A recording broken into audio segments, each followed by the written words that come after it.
Good afternoon. मैं Manish Kumar, state institute of automotive and driving skills Mahuana. जिवें तुहानूं सब नूं पता है कि अज कोविड-19 की महामारी नूं चलदियां होइआं भारत सरकार अते पंजाब सरकार दीआं हदायतां अनुसार स्कूलों, कालजां ते ट्रेनिंग सेंटरां की जो देने वाली सिक्ख्या नूं ऑनलाइन कर दिता गया, जिस दे तहत इस ड्राइवर रिफ्रैशर कोर्स नूं भी ऑनलाइन किया गया है। आओ आपां ड्राइविंग के विषय के गल करते हैं। जो अज का मेरा विषय है वो विशेष स्थितियां अधीन ड्राइविंग, फ्यूल बचाने के तरीके, ट्रैफिक नियमों की उलंघना करने ते होने वाले जुर्माने। सब तो पहला गल करते हैं विशेष स्थितियां अधीन ड्राइविंग। तुहानूं सब नूं पता है कि ड्राइविंग करते समय कुछ अजिहियां स्थितियां का सामना करना पैंदा है जिन्हां स्थितियां विच ड्राइविंग करना मुश्किल होने के नाल नाल खतरनाक भी हुंदा है। वो स्थितियां हैं जिवें धुंध समय ड्राइविंग करना, बारिश समय ड्राइविंग करना, रात समय ड्राइविंग करना ते पहाड़ी खेतरां विच ड्राइविंग करना। इन्हां स्थितियां विच ड्राइविंग करना आम हालात ते आम मौसम के मुकाबले जिहड़ा हैगा ज़्यादा खतरनाक हुंदा है। तो इन्हां स्थितियां विच जो सड़की दुर्घटनावां ने वो बहुत ज़्यादा देखने को मिलदियां हन।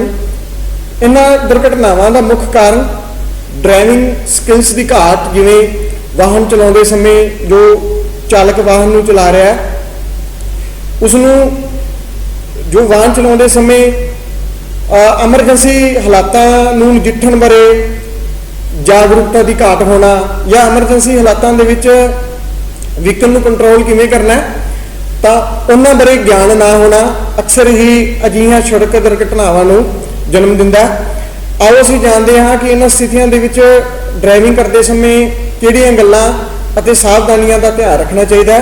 सब तो पहला गल करते हैं धुंध समय ड्राइविंग करन समय किहड़ियां गल्लां का खास ध्यान रखना चाहिए।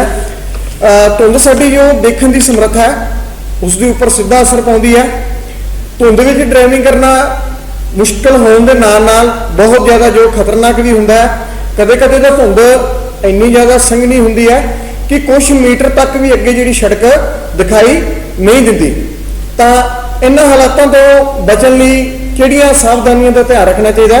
सब तो पहला धुंध दे विच ड्राइविंग करन समय जो व्हीकल चालक है वो मानसिक ते सरीरक रूप दे विच जो है वो बिल्कुल सही होना चाहिए।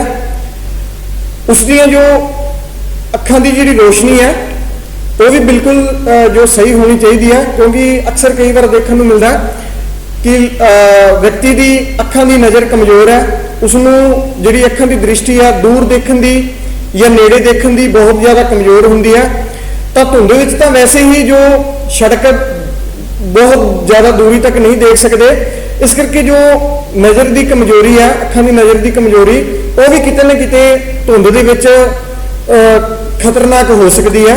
इस करके इंश्योर करो तुसी जो फिजिकली रूप और मैंटली रूप के जोड़े है तुसी बिल्कुल फिट होने चाहिए हो। फिर उस तो बाद व्हीकल चलाने तो पहला व्हीकल की headlight, low beam light, fog light, indicator light, tail light, number plate light, parking light ते हैजर्ड वार्निंग लाइटां भी आदि चालू हालत दे विच होणियां चाहिदियां हन। अगर इन्हां दे विचों कोई भी लाइट जो चालू हालत दे विच नहीं है तो उसनूं सही करवाओ तां जो धुंध दे विच किसी प्रकार की कोई परेशानी का सामना ना करना पै जे। क्योंकि जो तुहाडे व्हीकल की हैडलाइट है वो तुहानूं अगे सड़क देखण दे विच बहुत मददगार हुंदी है ਅਤੇ सामने तो आ रहे व्हीकल में भी तुहाडे व्हीकल का इस नाल अंदाजा हो जाता है। जो तुहाडे व्हीकल की टेल लाइट है, जो पिछे तो चल रहा व्हीकल है, उसनूं भी व्हीकल चालक नूं भी तुहाडे जो व्हीकल बारे अंदाजा हो जाता है। तुहाडे व्हीकल की जो इंडीकेटर्स लाइट ने उस नाल अगे ते पिछे चल रहे वाहन चालक नूं इस गल का अंदाजा हो जाता है कि इंडीकेटर देने तो बाद तुसीं मुड़ रहे हो या 4 लेन या 6 लेन से ड्राइविंग करते समय तुसीं इंडीकेटर दिता या तुसीं लैन जो हैगा तुसीं चेंज कर रहे हो। जो तुहाडे व्हीकल दीयां ब्रेक लाइट्स ने वो पिछे वाले वाहन चालक नूं ये दसदियां है कि तुसीं ब्रेक लगाई है। जो ब्रेक लगाओगे तो ब्रेक लाइट्स जिहड़ियां ऑन हो जाणगियां जग जाएगियां तो पिछले जो व्हीकल के चालक उसनों पता लग जाएगा कि तुसीं जिहड़ियां वाहन दियां अपने व्हीकल दियां ब्रेकां नूं अप्लाई किया होया।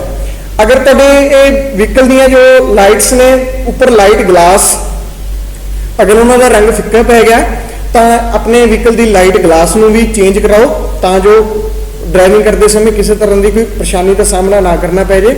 उस तो बाद व्हीकल के जो वाइपर है ये भी चालू हालत दे विच होने चाहिए हैं।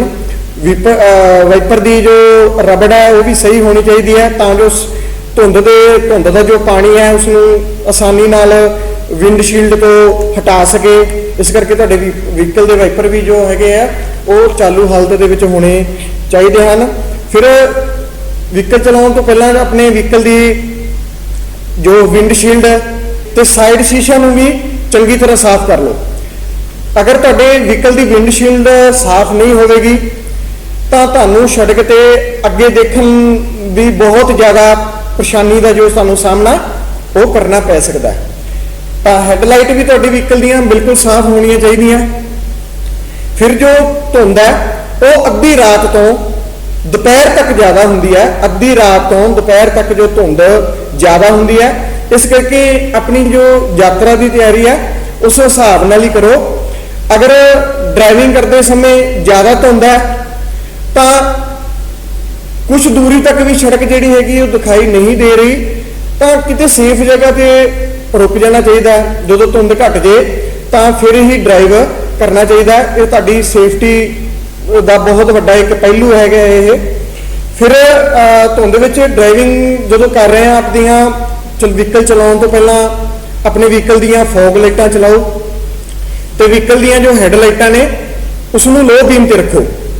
कदे भी व्हीकल दी हैडलाइट्स नूं हाई बीम ते ना करो क्योंकि अजिहा करन नाल जो व्हीकल की हैडलाइट हाई बीम ते है वो ज़्यादा दूरी तक अगे व्यू नहीं दिखा सकती। क्योंकि अक्सर देखने को मिलता है कि धुंध दे विच जो धुंध है वो सड़क तो 1 फुट 1 या 2 फुट उपर ही ज़्यादा संघनी होंदी है।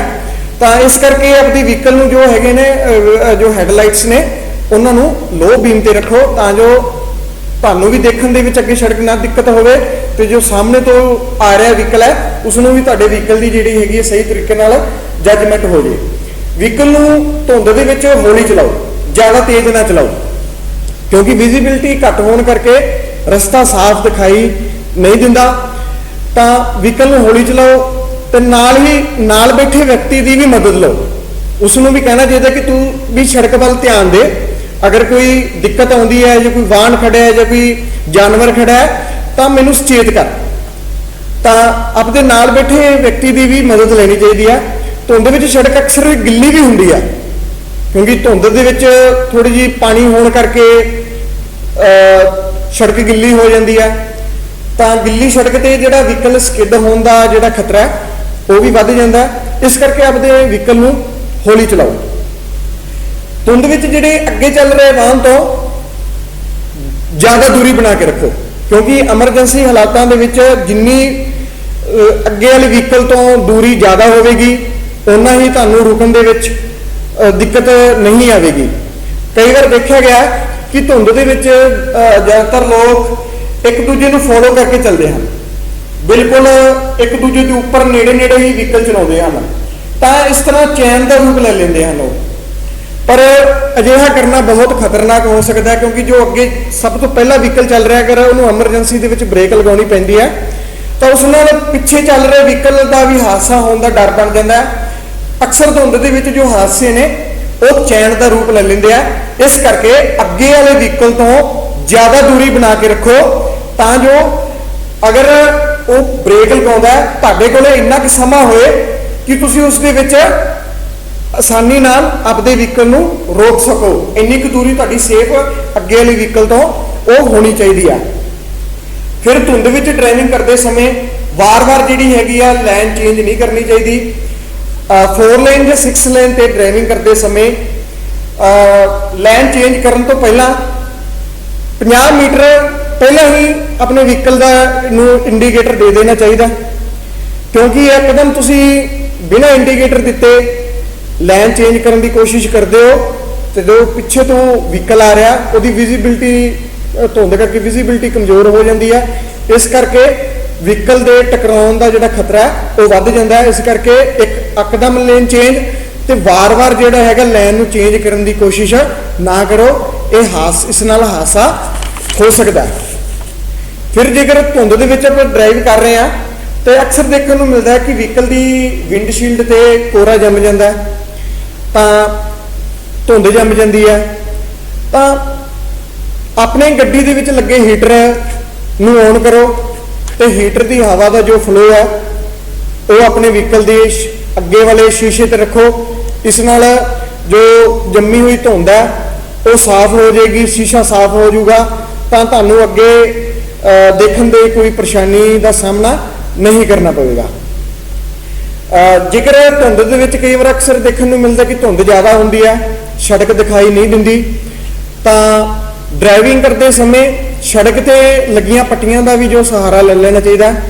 ਇੱਕ ਪੱਟੀ ਸੜਕ ਦੇ ਕਿਨਾਰੇ ਤੇ ਬਣੀ ਹੁੰਦੀ ਹੈ ਜਿਸ ਨੂੰ ਐਜ ਲਾਈਨ ਕਹਿੰਦੇ ਆ। ਤੁਸੀਂ ਉਸ ਨੂੰ ਇੱਕ ਗਾਈਡ ਦੇ ਰੂਪ ਦੇ ਵਿੱਚ ਵੀ ਇਸਤੇਮਾਲ ਕਰ ਸਕਦੇ ਹੋ, ਤਾਂ ਉਸ ਦੀ ਮਦਦ ਨਾਲ ਤੁਸੀਂ ਡਰਾਈਵ ਕਰ ਸਕਦੇ ਹੋ। ਪਰ ਉਸ ਕਿਨਾਰੇ ਵਾਲੀ ਪੱਟੀ ਤੋਂ ਬਾਹਰ ਨਹੀਂ ਜਾਣਾ ਚਾਹੀਦਾ, ਕਿਉਂਕਿ ਕਿਨਾਰੇ ਵਾਲੀ ਪੱਟੀ ਤੋਂ ਬਾਹਰ ਜਾਣ ਇਹ ਖਤਰਨਾਕ ਸਾਬਤ ਹੋ ਸਕਦਾ ਹੈ। ਇਸ ਕਰਕੇ ਆਪਣੀ ਜਿਹੜਾ ਵਹੀਕਲ ਹੈ ਉਹ ਉਸ ਪੱਟੀ ਦੇ ਅੰਦਰ ਹੀ ਰਹਿ ਕੇ ਡਰਾਈਵ ਕਰੋ। ਅਗਰ ਜੋ ਪੱਟੀ ਕਿਨਾਰੇ ਵਾਲੀ ਪੱਟੀ ਨਹੀਂ ਹੈਗੀ ਤਾਂ ਸੜਕ ਦੇ ਵਿਚਕਾਰ ਵੀ ਇੱਕ ਪੱਟੀ ਹੁੰਦੀ ਹੈ ਜਿਹਨੂੰ ਬ੍ਰੋਕਨ ਲਾਈਨ ਬੋਲਦੇ ਆ। ਕੱਟ ਵਾਲੀਆਂ ਪੱਟੀਆਂ ਕਿਸੇ ਵੀ ਰੂਪ ਦੇ ਵਿੱਚ ਹੋ ਸਕਦੀਆਂ, ਜਾਂ ਸਿੰਗਲ ਹੋ ਸਕਦੀ, ਕੰਟੀਨਿਊ ਹੋ ਸਕਦੀ ਹੈ, ਤੁਸੀਂ ਉਸ ਦਾ ਵੀ ਸਹਾਰਾ ਲੈ ਸਕਦੇ ਹੋ। ਪਰ ਇਸ ਚੀਜ਼ ਦਾ ਧਿਆਨ ਰੱਖੋ ਕਿ ਧੁੰਦ ਦੇ ਵਿੱਚ ਕਦੇ ਵੀ ਵਹੀਕਲ ਨੂੰ ਸੜਕ ਦੇ ਵਿਚਕਾਰ ਡਰਾਈਵ ਨਾ ਕਰੋ, ਕਿਉਂਕਿ ਇਸ ਨਾਲ ਸਾਹਮਣੇ ਤੋਂ ਆ ਰਹੇ ਵਹੀਕਲ ਨੂੰ ਤੁਹਾਡਾ ਵਹੀਕਲ ਆਸਾਨੀ ਨਾਲ ਨਜ਼ਰ ਨਹੀਂ ਆਊਗਾ, ਜਿਸ ਨਾਲ ਸਾਹਮਣੇ ਤੋਂ ਆ ਰਹੇ ਵਹੀਕਲ ਨਾਲ ਤੁਹਾਡੇ ਵਹੀਕਲ ਦਾ ਹਾਦਸਾ ਹੋ ਸਕਦਾ ਹੈ। ਇਸ ਕਰਕੇ ਸੇਫਟੀ ਤੁਹਾਡੀ ਇਹਦੇ 'ਚ ਹੀ ਹੈ ਕਿ ਕਦੇ ਵੀ ਸੜਕ ਦੇ ਵਿਚਕਾਰ ਡਰਾਈਵ ਕਰਨ ਦੀ ਕੋਸ਼ਿਸ਼ ਨਾ ਕਰੋ ਤੇ ਨਾ ਹੀ ਅੱਗੇ ਵਾਲੇ ਵਹੀਕਲ ਨੂੰ ਜਲਦੀ ਓਵਰਟੇਕ ਕਰੋ। ਫਿਰ ਕਦੇ ਵੀ ਜੇਕਰ ਤੁਹਾਡੇ ਵਹੀਕਲ ਦੀ ਬ੍ਰੇਕਡਾਊਨ ਹੋ ਜੇ, ਵਹੀਕਲ ਖਰਾਬ ਹੋ ਜੇ, ਤਾਂ ਉਸ ਨੂੰ ਕਦੇ ਵੀ ਸੜਕ ਦੇ ਵਿਚਕਾਰ ਜਾਂ ਸੜਕ ਤੇ ਖੜਾ ਨਾ ਕਰੋ, ਕਿਉਂਕਿ ਅਕਸਰ ਹੀ ਧੁੰਦ ਦੇ ਵਿੱਚ ਜੋ ਹਾਦਸੇ ਆ ਉਹ ਚੈਨ ਦਾ ਰੂਪ ਲੈ ਲੈਂਦੇ ਆ। ਜਦ ਵੀ ਵਹੀਕਲ ਦੀ ਬ੍ਰੇਕਡਾਊਨ ਹੋ ਜੇ, ਵਹੀਕਲ ਖਰਾਬ ਹੋ ਜੇ, ਤਾਂ ਉਸ ਨੂੰ ਕੋਸ਼ਿਸ਼ ਕਰੋ ਕਿ ਸੜਕ ਦੇ ਕਿਨਾਰੇ ਤੇ ਖੜਾ ਕਰੋ। ਸੜਕ ਦੇ ਕਿਨਾਰੇ ਤੇ ਖੜਾ ਕਰਕੇ ਵਹੀਕਲ ਦੇ ਵਿੱਚੋਂ ਰਿਫਲੈਕਟਰ ਟ੍ਰਾਈਐਂਗਲ ਕੱਢੋ, ਤਾਂ ਉਸ ਨੂੰ ਵਹੀਕਲ ਤੋਂ 50 ਮੀਟਰ ਦੀ ਦੂਰੀ ਤੇ ਪਿੱਛੇ ਤੇ 50 ਮੀਟਰ ਦੀ ਦੂਰੀ ਤੇ ਜੋ ਹੈਗਾ ਉਸ ਨੂੰ ਅੱਗੇ ਲਗਾ ਦਿਓ। ਇਸ ਨਾਲ ਕੀ ਹੋਵੇਗਾ ਕਿ ਜੋ ਪਿੱਛੇ ਤੋਂ ਜਾਂ ਅੱਗੇ ਤੋਂ ਆ ਰਿਹਾ ਵਹੀਕਲ ਹੈ ਉਸ ਨੂੰ ਇਸ ਗੱਲ ਦਾ ਅੰਦਾਜ਼ਾ ਹੋ ਜਾਏਗਾ। ਜਦੋਂ ਵੀ ਉਹ ਟ੍ਰਾਈਐਂਗਲ ਦੇਖੂਗਾ ਤਾਂ ਉਸ ਨੂੰ ਇਸ ਗੱਲ ਦਾ ਅੰਦਾਜ਼ਾ ਹੋ ਜਾਏਗਾ ਕਿ ਕੋਈ ਵਹੀਕਲ ਅੱਗੇ ਕੋਈ ਖਰਾਬ ਹਾਲਤ ਦੇ ਵਿੱਚ ਰੁਕਿਆ ਹੋਇਆ। ਅਗਰ ਵਹੀਕਲ ਦੇ ਵਿੱਚ ਰਿਫਲੈਕਟਰ ਨਹੀਂ ਹੈਗੇ ਤਾਂ ਇਨਸ਼ੋਰ ਕਰੋ ਕਿ ਜੋ ਵੀ ਵਹੀਕਲ ਤੁਹਾਡੇ ਨਾਲ ਪਰਸਨ ਬੈਠਾ ਹੈ ਉਸ ਨੂੰ 40-50 ਮੀਟਰ ਪਿੱਛੇ ਜਾ ਕੇ ਕੋਈ ਵੀ ਕੱਪੜਾ, ਜੇ ਲਾਲ ਹੈਗਾ ਤਾਂ ਸਭ ਤੋਂ ਚੰਗਾ, ਨਹੀਂ ਤਾਂ ਕੋਈ ਵੀ ਕੱਪੜੇ ਦਾ ਇਸ਼ਾਰਾ ਦੇ ਕੇ ਪਿੱਛੇ ਤੋਂ ਆ ਰਹੇ ਵਹੀਕਲ ਨੂੰ ਸੁਚੇਤ ਕਰੋ ਕਿ ਅੱਗੇ ਕੋਈ ਵਹੀਕਲ ਕੋਈ ਖਰਾਬ ਹਾਲਤ ਦੇ ਵਿੱਚ ਖੜਾ ਹੈ। ਜਦ ਵੀ ਵਹੀਕਲ ਖਰਾਬ ਹੋ ਜਾਏ ਜਾਂ ਵਹੀਕਲ ਦੀ ਬ੍ਰੇਕਡਾਊਨ ਹੋ ਜਾਏ ਤਾਂ ਉਸ ਦੇ ਵਿੱਚ ਬੈਠੇ ਵਿਅਕਤੀਆਂ ਨੂੰ ਬਾਹਰ ਕੱਢੋ ਤੇ ਸੇਫ ਜਗ੍ਹਾ ਤੇ ਖੜਾ ਕਰੋ। ਕਦੇ ਵੀ ਵਹੀਕਲ ਦੇ ਵਿੱਚ ਕੋਈ ਵੀ ਵਿਅਕਤੀ ਨਹੀਂ ਬੈਠਾ ਹੋਣਾ ਚਾਹੀਦਾ ਜਦ ਵੀ ਵਹੀਕਲ ਦੇ ਬ੍ਰੇਕਡਾਊਨ ਹੋ ਜਾਏ। ਤਾਂ ਫਿਰ ਡਰਾਈਵਿੰਗ ਕਰਦੇ ਸਮੇਂ ਕਦੇ ਵੀ ਮੋਬਾਈਲ ਫੋਨ ਦੀ ਵਰਤੋਂ ਨਾ ਕਰੋ। ਆਪਣੇ ਵਹੀਕਲ ਦੇ ਵਿੱਚ ਲੱਗਿਆ ਮਿਊਜ਼ਿਕ ਸਿਸਟਮ ਨੂੰ ਦੀ ਆਵਾਜ਼ ਨੂੰ ਉੱਚਾ ਨਾ ਰੱਖੋ, ਕਿਉਂਕਿ ਇਸ ਨਾਲ ਜੋ ਵਹੀਕਲ ਸਾਹਮਣੇ ਜਾਂ ਪਿੱਛੇ ਤੋਂ ਆ ਰਹੇ ਵਹੀਕਲ ਦੀ ਜੋ ਤੁਹਾਨੂੰ ਹਾਰਨ ਦੀ ਆਵਾਜ਼ ਹੈ ਉਹ ਆਸਾਨੀ ਨਾਲ ਸੁਣਾਈ ਦੇ ਸਕੇ। ਤੇ ਨਾਲ ਬੈਠੇ ਵਿਅਕਤੀ ਨਾਲ ਕਦੇ ਵੀ ਗੱਲਬਾਤ ਨਹੀਂ ਕਰਨੀ ਚਾਹੀਦੀ, ਕਿਉਂਕਿ ਗੱਲਬਾਤ ਕਰਨ ਨਾਲ ਤੁਹਾਡੇ ਸੜਕ ਦੀ ਦੇਖਣ ਦੀ ਇਕਾਗਰਤਾ ਉਹ ਭੰਗ ਹੋ ਸਕਦੀ ਹੈ। ਤੇ ਆਪ ਦੀ ਮੌਜੂਦਗੀ ਦੱਸਣ ਲਈ ਜਲਦੀ ਹੌਰਨ ਦਾ ਇਸਤੇਮਾਲ ਕਰੋ। ਆਪਣੇ ਵਹੀਕਲ ਨੂੰ ਧੁੰਦ ਦੇ ਵਿੱਚ ਕਦੇ ਵੀ ਰੋਂਗ ਸਾਈਡ ਤੇ ਨਾ ਚਲਾਓ। ਉਦਾਹਰਨ ਦੇ ਤੌਰ ਤੇ ਜਿਵੇਂ ਅਕਸਰ ਵਨ ਵੇ ਰੋਡ ਹੁੰਦੇ ਆ ਜਿੱਥੇ ਇੱਕ ਪਾਸੇ ਦੇ ਟ੍ਰੈਫਿਕ ਨੂੰ ਹੀ ਜਾਣ ਦੀ ਇਜਾਜ਼ਤ ਦਿੱਤੀ ਜਾਂਦੀ ਹੈ, ਜੇਕਰ ਉਸ ਟ੍ਰੈਫਿਕ ਦੇ ਫਲੋ ਦੇ ਉਲਟ ਤੁਸੀਂ ਚੱਲ ਰਹੇ ਹੋ ਤਾਂ ਉਹ ਵੀ ਇੱਕ ਬਹੁਤ ਵੱਡਾ ਹਾਦਸੇ ਦਾ ਕਾਰਨ ਬਣ ਸਕਦਾ ਹੈ, ਕਿਉਂਕਿ ਧੁੰਦ ਦੇ ਵਿੱਚ ਵਿਜ਼ਿਬਿਲਟੀ ਬਹੁਤ ਜ਼ਿਆਦਾ ਉਹ ਘੱਟ ਹੁੰਦੀ ਹੈ। ਕਈ ਵਾਰ ਦੇਖਣ ਨੂੰ ਮਿਲਦਾ ਹੈ ਕਿ ਡਰਾਈਵ ਕਰਦੇ ਸਮੇਂ ਧੁੰਦ ਦੇ ਵਿੱਚ ਜਿਸ ਸਾਈਡ ਨੂੰ ਅਸੀਂ ਮੁੜਨਾ ਹੁੰਦਾ ਉਸ ਤੋਂ ਥੋੜਾ ਜਿਹਾ ਅਸੀਂ ਕਈ ਵਾਰ ਵਿਜ਼ਿਬਿਲਿਟੀ ਘੱਟ ਹੋਣ ਕਰਕੇ ਥੋੜਾ ਜਿਹਾ 40-50 ਮੀਟਰ ਜਾਂ 100 ਮੀਟਰ ਅੱਗੇ ਨੂੰ ਚਲੇ ਜਾਂਦੇ ਆ। ਫਿਰ ਅੱਗੇ ਜਾ ਕੇ ਸਾਨੂੰ ਅਚਾਨਕ ਪਤਾ ਲੱਗਦਾ ਹੈ ਕਿ ਜਿਸ ਸਾਈਡ ਨੂੰ ਅਸੀਂ ਮੁੜਨਾ ਸੀ ਉਹ ਸੜਕ ਰੋਡ ਉਹ ਪਿੱਛੇ ਰਹਿ ਗਿਆ। ਤਾਂ ਉਸ ਸਮੇਂ ਅਸੀਂ ਵਹੀਕਲ ਨੂੰ ਬੈਕ ਕਰਨ ਦੀ ਕੋਸ਼ਿਸ਼ ਕਰਦੇ ਹਾਂ, ਬੈਕ ਗੇਅਰ ਪਾ ਕੇ ਬੈਕ ਜਾਣ ਦੀ ਕੋਸ਼ਿਸ਼ ਕਰਦੇ ਹਾਂ, ਜੋ ਕਿ ਬਹੁਤ ਜ਼ਿਆਦਾ ਖਤਰਨਾਕ ਹੋ ਸਕਦਾ। ਤਾਂ ਅਜਿਹੀ ਸਥਿਤੀ ਦੇ ਵਿੱਚ ਕਰਨਾ ਕੀ ਚਾਹੀਦਾ ਕਿ ਆਸਾਨੀ ਨਾਲ ਮੋੜਾਂ, ਚੁਰਸਤੇ, ਗੋਲ ਚੱਕਰ ਇਸ ਨੂੰ ਸਮਝਣ ਲਈ ਆਪਣੇ ਮੋਬਾਈਲ ਦੇ ਵਿੱਚ ਨੈਵੀਗੇਸ਼ਨ ਸਿਸਟਮ ਮੈਪ ਦਾ ਇਸਤੇਮਾਲ ਕਰੋ, ਤਾਂ ਜੋ ਤੁਹਾਨੂੰ ਉਹ ਮੋੜਾਂ ਦੇ ਆਦਿ ਬਾਰੇ ਜਾਣਕਾਰੀ, ਚੁਰਸਤਿਆਂ ਬਾਰੇ, ਗੋਲ ਚੱਕਰ ਬਾਰੇ ਆਦਿ ਜਾਣਕਾਰੀ ਦੇ ਸਕੇ। ਪਰ ਕਦੇ ਵੀ ਜੋ ਵਹੀਕਲ ਨੂੰ ਬੈਕ ਨਹੀਂ ਚਲਾਉਣਾ ਚਾਹੀਦਾ। ਅੱਗੇ ਕਿਸੇ ਚੁਰਸਤੇ ਤੋਂ ਜਾ ਕੇ, ਗੋਲ ਚੱਕਰ ਤੋਂ ਜਾ ਕੇ ਉੱਥੋਂ ਆਪਣੇ ਸੇਫ ਜਗ੍ਹਾ ਤੋਂ ਵਹੀਕਲ ਵਾਪਸ ਲਿਆ ਕੇ ਹੀ ਉਸ ਜਗ੍ਹਾ ਤੇ ਜਾਣਾ ਚਾਹੀਦਾ। ਤੇ ਕਦੇ ਵੀ ਵਹੀਕਲ ਨੂੰ ਬੈਕ ਨਾ ਕਰੋ। ਧੁੰਦ ਵਿੱਚ ਵਹੀਕਲ ਡਰਾਈਵ ਕਰਦੇ ਸਮੇਂ ਕਦੇ ਵੀ ਵਹੀਕਲ ਦੀਆਂ ਹੈਜ਼ਰਡ ਵਾਰਨਿੰਗ ਲਾਈਟਾਂ ਨੂੰ ਔਨ ਨਾ ਕਰੋ। ਅਕਸਰ ਦੇਖਣ ਨੂੰ ਮਿਲਦਾ ਹੈ ਕਿ ਧੁੰਦ ਦੇ ਵਿੱਚ ਹਰ ਵਿਅਕਤੀ ਵਹੀਕਲ ਦੀਆਂ ਹੈਜ਼ਰਡ ਵਾਰਨਿੰਗ ਲਾਈਟਾਂ ਨੂੰ ਔਨ ਕਰਕੇ ਹੀ ਚੱਲਦਾ ਹੈ। ਅਜਿਹਾ ਕਰਨਾ ਵੀ ਖਤਰਨਾਕ ਹੋ ਸਕਦਾ ਹੈ, ਕਿਉਂਕਿ ਇਸ ਨਾਲ ਪਿੱਛੇ ਤੋਂ ਆ ਰਹੇ ਵਹੀਕਲ ਨੂੰ ਇਹ ਅੰਦਾਜ਼ਾ ਲਗਾਉਣਾ ਮੁਸ਼ਕਲ ਹੋ ਜਾਂਦਾ ਹੈ ਕਿ ਤੁਹਾਡਾ ਵਹੀਕਲ ਚੱਲ ਰਿਹਾ ਜਾਂ ਵਹੀਕਲ ਤੁਹਾਡਾ ਰੁਕਿਆ ਹੋਇਆ, ਕਿਉਂਕਿ ਹੈਜ਼ਰਡ ਵਾਰਨਿੰਗ ਲਾਈਟਾਂ ਉਸ ਸਮੇਂ ਹੀ ਯੂਜ਼ ਕੀਤੀਆਂ ਜਾਂਦੀਆਂ, ਵਰਤੋਂ 'ਚ ਲਿਆਂਦੀਆਂ ਜਾਂਦੀਆਂ ਜਦੋਂ ਵਹੀਕਲ ਖਰਾਬ ਹਾਲਤ ਦੇ ਵਿੱਚ ਹੋਵੇ, ਸੜਕ ਤੇ ਖੜਾ ਹੋਵੇ, ਤਾਂ ਉਸ ਸਮੇਂ ਹੀ ਜਿਹੜੇ ਵਹੀਕਲ ਦੀਆਂ ਹੈਜ਼ਰਡ ਵਾਰਨਿੰਗ ਲਾਈਟਸ ਨੂੰ ਉਹਨੂੰ ਔਨ ਕਰ ਦਿੱਤਾ ਜਾਂਦਾ ਹੈ। ਇਸ ਕਰਕੇ ਕਦੇ ਵੀ ਡਰਾਈਵ ਕਰਦੇ ਸਮੇਂ ਧੁੰਦ ਦੇ ਵਿੱਚ ਵਹੀਕਲ ਦੀਆਂ ਹੈਜ਼ਰਡ ਵਾਰਨਿੰਗ ਲਾਈਟਾਂ ਨੂੰ ਔਨ ਕਰਕੇ ਨਾ ਚਲੋ। ਬਾਰਿਸ਼ ਸਮੇਂ ਡਰਾਈਵਿੰਗ ਕਰਦੇ ਸਮੇਂ ਕਿਹੜੀਆਂ ਗੱਲਾਂ ਦਾ ਧਿਆਨ ਰੱਖਣਾ ਚਾਹੀਦਾ, ਕਿਉਂਕਿ ਬਾਰਿਸ਼ ਦੇ ਮੌਸਮ ਦੇ ਵਿੱਚ ਵੀ ਸੜਕ ਨੂੰ ਅੱਗੇ ਦੇਖਣਾ ਬਹੁਤ ਜ਼ਿਆਦਾ ਮੁਸ਼ਕਲ ਹੁੰਦਾ ਹੈ, ਜ਼ਿਆਦਾ ਦੂਰੀ ਤੱਕ ਨਹੀਂ ਦੇਖ ਸਕਦੇ। ਇਸ ਕਰਕੇ ਸਾਹਮਣੇ ਤੋਂ ਆ ਰਹੇ ਤੇ ਪਿੱਛੇ ਤੋਂ ਆ ਰਹੇ ਵਾਹਨ ਦੀ ਦੂਰੀ, ਗਤੀ ਤੇ ਚੜਾਈ ਦਾ ਜਿਹੜਾ ਹੈਗਾ ਅੰਦਾਜ਼ਾ ਲਗਾਉਣਾ ਬਹੁਤ ਜ਼ਿਆਦਾ ਮੁਸ਼ਕਲ ਹੋ ਜਾਂਦਾ। ਤਾਂ ਬਾਰਿਸ਼ ਸਮੇਂ ਡਰਾਈਵਿੰਗ ਕਰਦੇ ਸਮੇਂ ਕਿਹੜੀਆਂ ਗੱਲਾਂ ਦਾ ਧਿਆਨ ਰੱਖਣਾ ਚਾਹੀਦਾ? ਸਭ ਨੂੰ ਪਤਾ ਕਿ ਬਾਰਿਸ਼ ਦੇ ਮੌਸਮ ਵਿੱਚ ਵਹੀਕਲ ਦੀ ਦੇਖਭਾਲ ਆਮ ਮੌਸਮ ਦੇ ਮੁਕਾਬਲੇ ਜ਼ਿਆਦਾ ਹੁੰਦੀ ਹੈ, ਕਿਉਂਕਿ ਬਾਰਿਸ਼ ਦੇ ਮੌਸਮ ਦੇ ਵਿੱਚ ਨਮੀ ਅਤੇ ਬਾਰਿਸ਼ ਦੀ ਵਜ੍ਹਾ ਕਰਕੇ ਵਹੀਕਲ ਦੇ ਜੋ ਪੁਰਜਿਆਂ ਦੇ ਵਿੱਚ ਜੋ ਖਰਾਬੀ ਆਉਣ ਦਾ ਜਿਹੜਾ ਖਤਰਾ ਉਹ ਵੱਧ ਜਾਂਦਾ ਹੈ। ਇਸ ਕਰਕੇ ਤੁਹਾਡਾ ਵਹੀਕਲ ਮਕੈਨੀਕਲ ਅਤੇ ਇਲੈਕਟ੍ਰੀਕਲ ਰੂਪ ਦੇ ਵਿੱਚ ਬਿਲਕੁਲ ਸਹੀ ਹੋਣਾ ਚਾਹੀਦਾ ਹੈ। ਕੁਝ ਇਲੈਕਟ੍ਰੀਕਲ ਰੂਪ ਜਿਵੇਂ ਇਹਨਾਂ ਧੁੰਦ ਸਮੇਂ, ਬਾਰਿਸ਼ ਸਮੇਂ, ਰਾਤ ਸਮੇਂ ਅਤੇ ਪਹਾੜੀ ਖੇਤਰਾਂ ਦੇ ਵਿੱਚ ਗੱਲਾਂ ਕਾਮਨ ਹੁੰਦੀਆਂ, ਜਿਵੇਂ headlight, headlight, low beam light, indicator light, brake light ਆਦਿ ਇਹਨਾਂ ਚਾਰਾਂ ਸਥਿਤੀਆਂ ਦੇ ਵਿੱਚ ਹੀ ਚਾਲੂ ਹਾਲਤ ਦੇ ਵਿੱਚ ਹੋਣਾ ਚਾਹੀਦਾ। ਜਦੋਂ ਵੀ ਇਹਨਾਂ ਸਥਿਤੀਆਂ ਦੇ ਵਿੱਚ ਡਰਾਈਵਿੰਗ ਕਰਨਾ ਹੈ ਤਾਂ ਵਹੀਕਲ ਦੇ ਵਾਈਪਰ ਵੀ ਜਿਹੜੇ ਹੈਗੇ ਆ ਉਹ ਚਾਲੂ ਹਾਲਤ ਦੇ ਵਿੱਚ ਹੋਣੇ ਚਾਹੀਦੇ ਹਨ, ਕਿਉਂਕਿ ਅਕਸਰ ਬਾਰਿਸ਼ ਦੇ ਦੌਰਾਨ ਤੇਜ਼ ਠੰਡ ਅਤੇ ਤੇਜ਼ ਧੁੱਪ ਗਰਮੀ ਦੇ ਕਾਰਨ ਜੋ ਵਹੀਕਲ ਦੀ ਜੋ ਵਾਈਪਰ ਦੀ ਰਬੜ ਹੈ ਉਹ ਆਪਣਾ ਲਚੀਲਾਪਨ ਖੋ ਬੈਠਦੀ ਹੈ। ਤਾਂ ਜਦ ਵੀ ਬਾਰਿਸ਼ ਹੁੰਦੀ ਹੈ, ਜਦ ਲਚੀਲਾਪਨ ਖੋ ਬੈਠਦੀ ਹੈ, ਤਾਂ ਬਾਰਿਸ਼ ਦੇ ਦੌਰਾਨ ਇਹ ਵਿੰਡਸ਼ੀਲਡ ਤੋਂ ਸਹੀ ਬਾਰਿਸ਼ ਦਾ ਪਾਣੀ ਹਟਾ ਨਹੀਂ ਪਾਉਂਦੀ, ਜਿਸ ਕਰਕੇ ਅੱਗੇ ਸੜਕ ਨੂੰ ਦੇਖਣ ਦੇ ਵਿੱਚ ਜ਼ਿਆਦਾ ਦਿੱਕਤ ਆਉਂਦੀ ਹੈ। ਇਸ ਕਰਕੇ ਹਰ ਸਾਲ ਬਾਰਿਸ਼ ਦੇ ਮੌਸਮ ਆਉਣ ਤੋਂ ਪਹਿਲਾਂ ਆਪਣੇ ਵਹੀਕਲ ਦੇ ਜੋ ਵਾਈਪਰ ਹੈ ਉਹ ਬਦਲ ਦੇਣੇ ਚਾਹੀਦੇ ਹਨ। ਬਾਰਿਸ਼ ਦੇ ਦੌਰਾਨ ਸੜਕ ਅਕਸਰ ਹੀ ਗਿੱਲੀ ਹੋ ਜਾਂਦੀ ਹੈ, ਇਸ ਕਰਕੇ ਵਹੀਕਲ ਨੂੰ ਗਿੱਲੀ ਸੜਕ 'ਤੇ ਰੁਕਣਾ ਦੇ ਵਿੱਚ ਜਿਹੜਾ ਬ੍ਰੇਕਿੰਗ ਡਿਸਟੈਂਸ ਹੈ ਉਹ ਵੱਧ ਜਾਂਦਾ ਹੈ। ਇਸ ਕਰਕੇ ਅੱਗੇ ਚੱਲ ਰਹੇ ਵਹੀਕਲ ਤੋਂ ਜਿਹੜਾ ਹੈਗਾ ਜ਼ਿਆਦਾ ਦੂਰੀ ਬਣਾ ਕੇ ਰੱਖੋ। ਆਮ ਹਾਲਾਤਾਂ ਦੇ ਵਿੱਚ ਜੇ ਅੱਗੇ ਵਾਲੇ ਵਹੀਕਲ ਤੋਂ ਦੂਰੀ 2 ਜਾਂ 3 ਸਕਿੰਟ ਦੀ ਹੁੰਦੀ ਹੈ, ਪਰ ਇਹਨਾਂ ਹਾਲਾਤਾਂ ਦੇ ਵਿੱਚ ਜਿਹੜੀ ਅੱਗੇ ਚੱਲ ਰਹੇ ਵਹੀਕਲ ਦੀ ਦੂਰੀ ਨੂੰ ਡਬਲ ਕਰ ਲਓ, ਜਿਵੇਂ 4 ਤੋਂ 5 ਸਕਿੰਟ ਹੋਣੀ ਚਾਹੀਦੀ ਹੈ। ਇਹ 4 ਤੋਂ 5 ਸੈਕਿੰਡ ਦੀ ਦੂਰੀ ਦਾ ਕਿਸ ਤਰੀਕੇ ਨਾਲ ਅੰਦਾਜ਼ਾ ਲਗਾਇਆ ਜਾ ਸਕਦਾ ਹੈ? ਐਗਜ਼ਾਮਪਲ ਦੇ ਤੌਰ ਤੇ ਜੋ ਵੀ ਅੱਗੇ ਵਹੀਕਲ ਚੱਲ ਰਿਹਾ ਤਾਂ ਸੜਕ ਤੇ ਲੱਗੇ ਕੋਈ ਵੀ ਪੋਲ ਜਾਂ ਸੜਕ ਤੇ ਲੱਗੇ ਦਰਖਤ ਤੋਂ ਇਸ ਗੱਲ ਦਾ ਅੰਦਾਜ਼ਾ ਲਗਾਇਆ ਜਾ ਸਕਦਾ ਹੈ। ਜਦ ਵੀ ਉਹ ਵਹੀਕਲ ਉਸ ਪੋਲ ਜਾਂ ਦਰਖਤ ਨੂੰ ਕ੍ਰੋਸ ਕਰੇ ਤਾਂ ਗਿਣਤੀ ਕਰੋ 1000 is 1, 1000 is 2, 1000 is 3, 1000 is 4. That is 4 second rule. ਅਗਰ 1004 ਗਿਣਦਿਆਂ ਤੁਹਾਡਾ ਵਹੀਕਲ ਉਸ ਪੋਲ ਜਾਂ ਦਰਖਤ ਤੋਂ ਅੱਗੇ ਲੰਘ ਜਾਂਦਾ ਤਾਂ ਸਮਝ ਲਓ ਕਿ ਤੁਹਾਡੀ ਅੱਗੇ ਵਾਲੇ ਵਹੀਕਲ ਤੋਂ ਦੂਰੀ ਉਹ ਸਹੀ ਨਹੀਂ ਹੈ। ਇਸ ਕਰਕੇ ਆਪਦੀ ਦੂਰੀ ਨੂੰ ਹੋਰ ਵਧਾਓ ਤਾਂ ਜੋ ਐਮਰਜੈਂਸੀ ਹਾਲਾਤਾਂ ਦੇ ਵਿੱਚ ਜੇ ਅਗਰ ਉਹ ਬ੍ਰੇਕ ਲਗਾਉਂਦਾ ਤੁਹਾਡੇ ਕੋਲ ਵੀ ਇੰਨੀ ਕੁ ਦੂਰੀ ਹੋਵੇ ਕਿ ਉਸ ਦੂਰੀ ਦੇ ਵਿੱਚ ਤੁਸੀਂ ਆਪਣੇ ਵਹੀਕਲ ਨੂੰ ਆਸਾਨੀ ਨਾਲ ਰੋਕ ਸਕੋ।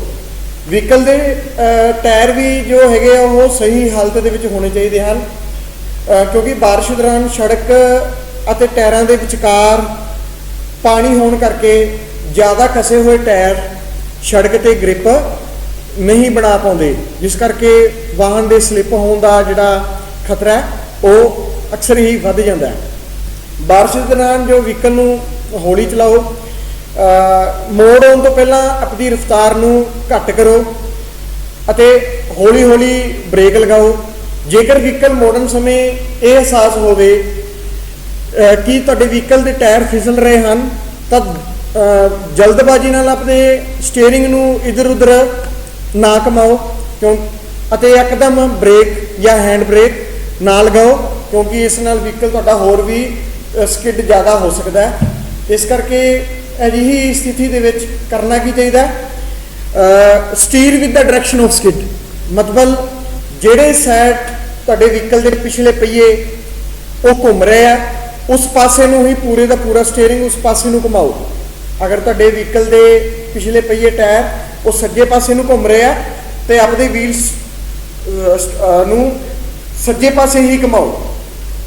ਅਗਰ ਤੁਹਾਡੇ ਵਹੀਕਲ ਦੇ ਪਿਛਲੇ ਪਹੀਏ ਜੇ ਖੱਬੀ ਸਾਈਡ ਘੁੰਮ ਰਹੇ ਆ ਤਾਂ ਆਪਦੇ ਸਟੀਅਰਿੰਗ ਵੀਲ ਨੂੰ ਖੱਬੀ ਸਾਈਡ ਹੀ ਘੁਮਾਓ। ਇਸ ਨੂੰ ਕਿਹਾ ਜਾਂਦਾ ਹੈ steer with the direction of skid, ਕਿ ਜਿਹੜੇ ਪਾਸੇ ਤੁਹਾਡਾ ਵਹੀਕਲ ਫਿਸਲ ਰਿਹਾ ਉਸ ਪਾਸੇ ਨੂੰ ਹੀ ਸਟੀਅਰਿੰਗ ਵੀਲ ਨੂੰ ਘੁਮਾਓ। ਤੇ ਜੇ ਵਹੀਕਲ ਦੇ ਵਿੱਚ ਸਧਾਰਨ ਬ੍ਰੇਕ ਹੈ ਤਾਂ ਕਦੇ ਵੀ ਬ੍ਰੇਕ ਨਾ ਲਗਾਓ। ਅਗਰ ਤੁਹਾਡੇ ਵਹੀਕਲ ਦੇ ਵਿੱਚ ABS ਬ੍ਰੇਕ ਸਿਸਟਮ ਹੈ ਤਾਂ ਹੌਲੀ ਹੌਲੀ ਬ੍ਰੇਕ ਨੂੰ ਲਗਾਓ, ਇਸ ਨਾਲ ਵਹੀਕਲ ਕੰਟਰੋਲ ਦੇ ਵਿੱਚ ਹੋ ਜਾਊਗਾ। ਬਾਰਿਸ਼ ਦੇ ਦੌਰਾਨ ਜੇਕਰ ਸੜਕ ਦੇ ਉੱਪਰ ਪਾਣੀ ਖੜਿਆ ਹੋਵੇ ਤਾਂ ਜੇਕਰ ਲੱਗੇ ਕਿ ਵਹੀਕਲ ਦੇ ਟਾਇਰ ਪਾਣੀ ਦੇ ਵਿੱਚ ਡੁੱਬ ਗਏ ਹਨ ਤਾਂ ਉਸ ਤੋਂ ਬਾਅਦ ਵਹੀਕਲ ਦਾ ਜੋ ਇੰਜਨ ਹੈ ਉਹ ਬੰਦ ਹੋ ਗਿਆ ਤਾਂ ਵਹੀਕਲ ਨੂੰ ਦੁਬਾਰਾ ਸਟਾਰਟ ਕਰਨ ਦੀ ਕੋਸ਼ਿਸ਼ ਨਾ ਕਰੋ ਕਿਉਂਕਿ ਸਾਈਲੈਂਸਰ ਦੇ ਜ਼ਰੀਏ ਜੋ ਪਾਣੀ ਹੈ ਉਹ ਇੰਜਨ ਦੇ ਵਿੱਚ ਜਾ ਸਕਦਾ ਹੈ, ਜਿਸ ਕਰਕੇ ਇੰਜਨ ਦੇ ਜੋ ਸੀਜ ਹੋਣ ਦਾ ਡਰ ਹੈ ਉਹ ਵੀ ਵੱਧ ਜਾਂਦਾ ਹੈ। ਇਸ ਕਰਕੇ ਕਦੇ ਵੀ ਖੜੇ ਪਾਣੀ ਦੇ ਵਿੱਚ ਜ਼ਿਆਦਾ ਪਾਣੀ ਦੇ ਵਿੱਚ ਜੇਕਰ ਤੁਹਾਡਾ ਵਹੀਕਲ ਬੰਦ ਹੋ ਜੇ ਤਾਂ ਉਸ ਨੂੰ ਵਹੀਕਲ ਨੂੰ ਸਟਾਰਟ ਕਰਨ ਦੀ ਕੋਸ਼ਿਸ਼ ਨਾ ਕਰੋ। ਤਾਂ ਬਾਰਿਸ਼ ਦੇ ਦੌਰਾਨ ਆਪਣੇ ਵਹੀਕਲ ਦਾ ਜਿਹੜਾ ਸੈਂਟਰਲ ਲੌਕਿੰਗ ਸਿਸਟਮ ਹੈ ਉਸ ਨੂੰ ਵੀ ਆਫ ਕਰ ਦਿਓ ਕਿਉਂਕਿ ਇਸ ਹਾਲਾਤ ਦੇ ਵਿੱਚ ਜੇਕਰ ਇੰਜਨ ਬੰਦ ਹੋ ਗਿਆ ਤਾਂ ਵਹੀਕਲ ਦੇ ਜਿਹੜੇ ਦਰਵਾਜ਼ੇ ਖੋਲ੍ਹਣ ਦੇ ਵਿੱਚ ਬਹੁਤ ਜ਼ਿਆਦਾ ਦਿੱਕਤ ਆਊਗੀ, ਜਾਂ ਕਹਿ ਲਓ ਦਰਵਾਜ਼ੇ ਕਈ ਵਾਰ ਤਾਂ ਖੁੱਲ੍ਹਦੇ ਵੀ ਨਹੀਂ ਹੈਗੇ। ਇਸ ਕਰਕੇ ਜਿਹੜਾ ਵਹੀਕਲ ਦਾ ਸੈਂਟਰਲ ਲੌਕਿੰਗ ਸਿਸਟਮ ਉਸ ਨੂੰ ਆਫ ਕਰ ਦਿਓ। ਬਾਰਿਸ਼ ਦੇ ਦੌਰਾਨ ਜੇ ਸੜਕ ਦੇ ਉੱਪਰ ਜ਼ਿਆਦਾ ਪਾਣੀ ਖੜਿਆ ਹੋਵੇ ਤਾਂ ਅੱਗੇ ਚੱਲ ਰਹੇ ਵਹੀਕਲ ਤੋਂ ਵੀ ਤੁਸੀਂ ਅੰਦਾਜ਼ਾ ਲਗਾ ਸਕਦੇ ਹੋ ਕਿ ਉਹ ਪਾਣੀ ਕਿੰਨਾ ਕੁ ਗਹਿਰਾ ਹੈ। ਜੇਕਰ ਤੁਹਾਨੂੰ ਇਸ ਗੱਲ ਦਾ ਅੰਦਾਜ਼ਾ ਲੱਗੇ ਕਿ ਉਹ ਪਾਣੀ ਜ਼ਿਆਦਾ ਗਹਿਰਾ ਹੈ ਤਾਂ ਅੱਗੇ ਜਾਣ ਤੋਂ ਬਚੋ। ਬਾਰਿਸ਼ ਦੇ ਦੌਰਾਨ ਵਹੀਕਲ ਨੂੰ ਜਿਹੜਾ ਹੈਗਾ ਸੜਕ ਦੇ ਕਿਨਾਰੇ ਤੇ ਨਾ ਚਲਾਓ ਕਿਉਂਕਿ ਕਿਨਾਰੇ ਕੀ ਕਰਕੇ ਬਰਸਾਤ ਕਰਕੇ ਜੋ ਕਿਨਾਰੇ ਹੈ ਕਿਨਾਰਿਆਂ ਦੀ ਮਿੱਟੀ ਹੈ ਉਹ ਖੁਰ ਜਾਂਦੀ ਹੈ ਅਤੇ ਕਿਨਾਰੇ ਢਿੱਲੇ ਪੈ ਜਾਂਦੇ ਹਨ, ਜਿਸ ਕਰਕੇ ਵਹੀਕਲ ਦੇ ਜੋ ਪਲਟਣ ਦਾ ਡਰ ਹੈ ਉਹ ਵੀ ਵੱਧ ਜਾਂਦਾ ਹੈ। ਬਾਰਿਸ਼ ਦੇ ਦੌਰਾਨ ਕਈ ਵਾਰ ਅਜਿਹਾ ਦੇਖਣ ਨੂੰ ਮਿਲਦਾ ਹੈ ਕਿ ਜਿਸ ਰੋਡ ਦੇ ਉੱਪਰ ਪਾਣੀ ਖੜਿਆ ਅਕਸਰ ਉੱਥੋਂ ਵਿਅਕਤੀ ਆਪਣੇ ਵਹੀਕਲ ਨੂੰ ਤੇਜ਼ ਭਜਾ ਕੇ ਇੱਕ ਮਨੋਰੰਜਨ ਕਰਦੇ, ਆਪਣਾ ਪਾਣੀ ਨੂੰ ਉਛਾਲਦੇ ਆ, ਪਰ ਉਸ ਨੂੰ ਉਹਨਾਂ ਨੂੰ ਇਹ ਗੱਲ ਦਾ ਅੰਦਾਜ਼ਾ ਨਹੀਂ ਹੁੰਦਾ ਕਿ ਕਈ ਵਾਰ ਸੜਕ ਤੇ ਕੋਈ ਖੱਡਾ ਹੋ ਸਕਦਾ ਜਾਂ ਉਸ ਪਾਣੀ ਨਾਲ ਸੜਕ ਉੱਥੋਂ ਕਈ ਵਾਰ ਬੈਠ ਜਾਂਦੀ ਹੈ। ਤੇਜ਼ ਰਫ਼ਤਾਰ ਹੋਣ ਕਰਕੇ ਜੋ ਹੈਗਾ ਵਹੀਕਲ ਦੇ ਜਿਹੜਾ ਸੰਤੁਲਨ ਜਿਹੜਾ ਹੈਗਾ ਉਹ ਵਿਗੜ ਸਕਦਾ ਹੈ, ਜਿਸ ਕਰਕੇ ਕੋਈ ਹਾਦਸਾ ਵੀ ਹੋ ਸਕਦਾ ਹੈ। ਅਜਿਹਾ ਨਾ ਹੋਣ ਨਾਲ ਗੱਡੀ ਦੇ ਹਰੇਕ ਪੁਰਜੇ ਤੇ ਵੀ ਬੁਰਾ ਅਸਰ ਪੈਂਦਾ ਹੈ, ਜਿਵੇਂ ਸ਼ੌਕਰ टायर ते बाडी अजिही ते भी बुरा असर पैंदा है। आओ गल करते हैं रात समय ड्राइविंग करते समय किहड़ियां गल्लां दा ध्यान रखना चाहिए। दिन के मुकाबले रात को ड्राइविंग करना भी बहुत ज़्यादा मुश्किल होंदा है क्योंकि असीं ज़्यादा दूरी तक नहीं देख सकते। एक्सीडेंट रिपोर्टां के मुताबक दिन के मुकाबले रात समय जिहड़ियां सड़क दुर्घटनावां है वो बहुत ज़्यादा होंदियां। आओ जानते हैं कि रात समय ड्राइविंग करते समय किहड़ियां गल्लां दा ध्यान रखना चाहिए। सब तो पहले अपने व्हीकल की इंस्पैक्शन करो, जिवें देखो हरेक लाइट्स आदि चालू हालत दे विच होणीआं चाहीदियां। फिर ड्राइविंग करन तो पहला इंश्योर करो तुसीं बिल्कुल फ्रैश हो, तुहानूं किसी प्रकार की कोई थकावट नहीं है। अगर रात को ड्राइव करते समय जेकर महसूस होए कि नींद आ रही है तो नाल अपने बैठे दोस्त नूं ड्राइविंग करने लई कहना चाहिए। जेकर तुसीं इकल्ले हो फिर तुहानूं नींद आ रही है तो अपने व्हीकल नूं किसी सेफ जगह पर पार्क करो, तो उत्थे अपने व्हीकल नूं रोक के आराम करो। फिर तुसीं कोई भी मैडिसन लै रहे हो जिवें खंघ जुकाम या बुखार, तो अपने डॉक्टर तो सलाह लैनी चाहिए है कि रात को ड्राइविंग करते समय मैनूं इस नाल नींद बेचैनी या अखां दे विच या सिर दे विच कोई भारीपन तो महसूस नहीं होवेगा। जेकर कोई अजिही दिक्कत आउंदी है तो अपने व्हीकल नूं जिहड़ा हैगा ड्राइव करन तो ड्राइव नहीं करना चाहिए, अपने व्हीकल नूं रोक लेना चाहिए। रात को चलने समय अपने व्हीकल दीयां लाइटां नूं लो बीम ते रखो, अपने व्हीकल नूं हाई बीम ते ना चलाओ क्योंकि इस नाल सामने तो आ रहे व्हीकल दे जो चालक नूं सामने जिहड़ा सड़क दा व्यू देखने दे विच बहुत ज़्यादा दिक्कत का सामना करना पै सकदा।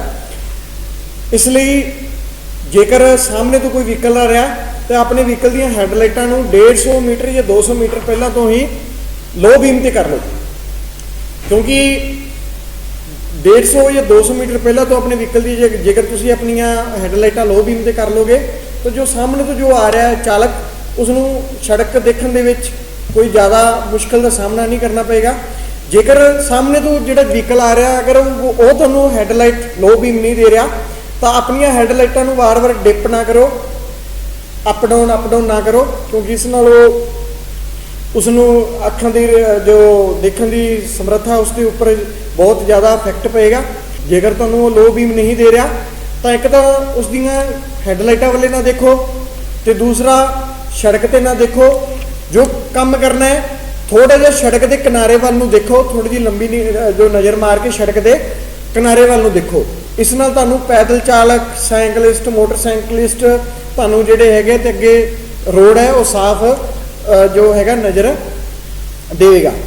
ज़्यादातर कई बार अजिहा देखने को मिलता है कि लोग अपनियां जो कंपनी द्वारा जो हैडलाइट दित्तियां जांदियां हैडलाइट्स उन्होंने चेंज कर देंगे आ, उन्होंने हैडलाइटां की जगह वध वोल्टेज दी हैडलाइटां पवा लेंदे आ जां एक्सट्रा लाइट्स लगवा लेंदे आ, जिस नाल जो रोशनी है व्हीकल की हैडलाइटां की वो बहुत ज़्यादा तेज़ हो जाती है। इस नाल सामने तो आ रहे व्हीकल के जो चालक है उसकी अखां की विजिबिलिटी ते बहुत ज़्यादा इफैक्ट पैंदा। इस करके जो कंपनी द्वारा दित्तियां हैडलाइटां का ही इस्तेमाल करो, उन्होंने मोडिफाई ना करो। ड्राइविंग करते समय ਜਿਹੜੀਆਂ ਤੁਹਾਡੀਆਂ ਹੈਡਲਾਈਟਾਂ ਉਹ जिन्नी दूरी तक अगे व्यू दिखा रही हैं उस स्पीड के अनुसार ही चलो जिन्ना कि अगे व्यू दिखा रही हैं, क्योंकि ज़्यादा स्पीड रखोगे तो व्हीकल रोकने के जड़ा बहुत ज़्यादा मुश्किल का जोड़ा है सामना करना पै सकता है। तो इस सिचुएशन को कहा जाता है कि driving with the range of your headlight. आओ गल करते हैं पहाड़ी खेतरों में ड्राइविंग करते समय किहड़ियां गल्लां दा ध्यान रखना चाहिए। सब तो पहला अपने व्हीकल की जांच करो, टायर ते ब्रेकां घसियां ना होण। जेकर ब्रेक लगाउण तो बाद व्हीकल रुकण दे विच ज़्यादा समा लैंदा है तो ब्रेकां की जांच करवाओ।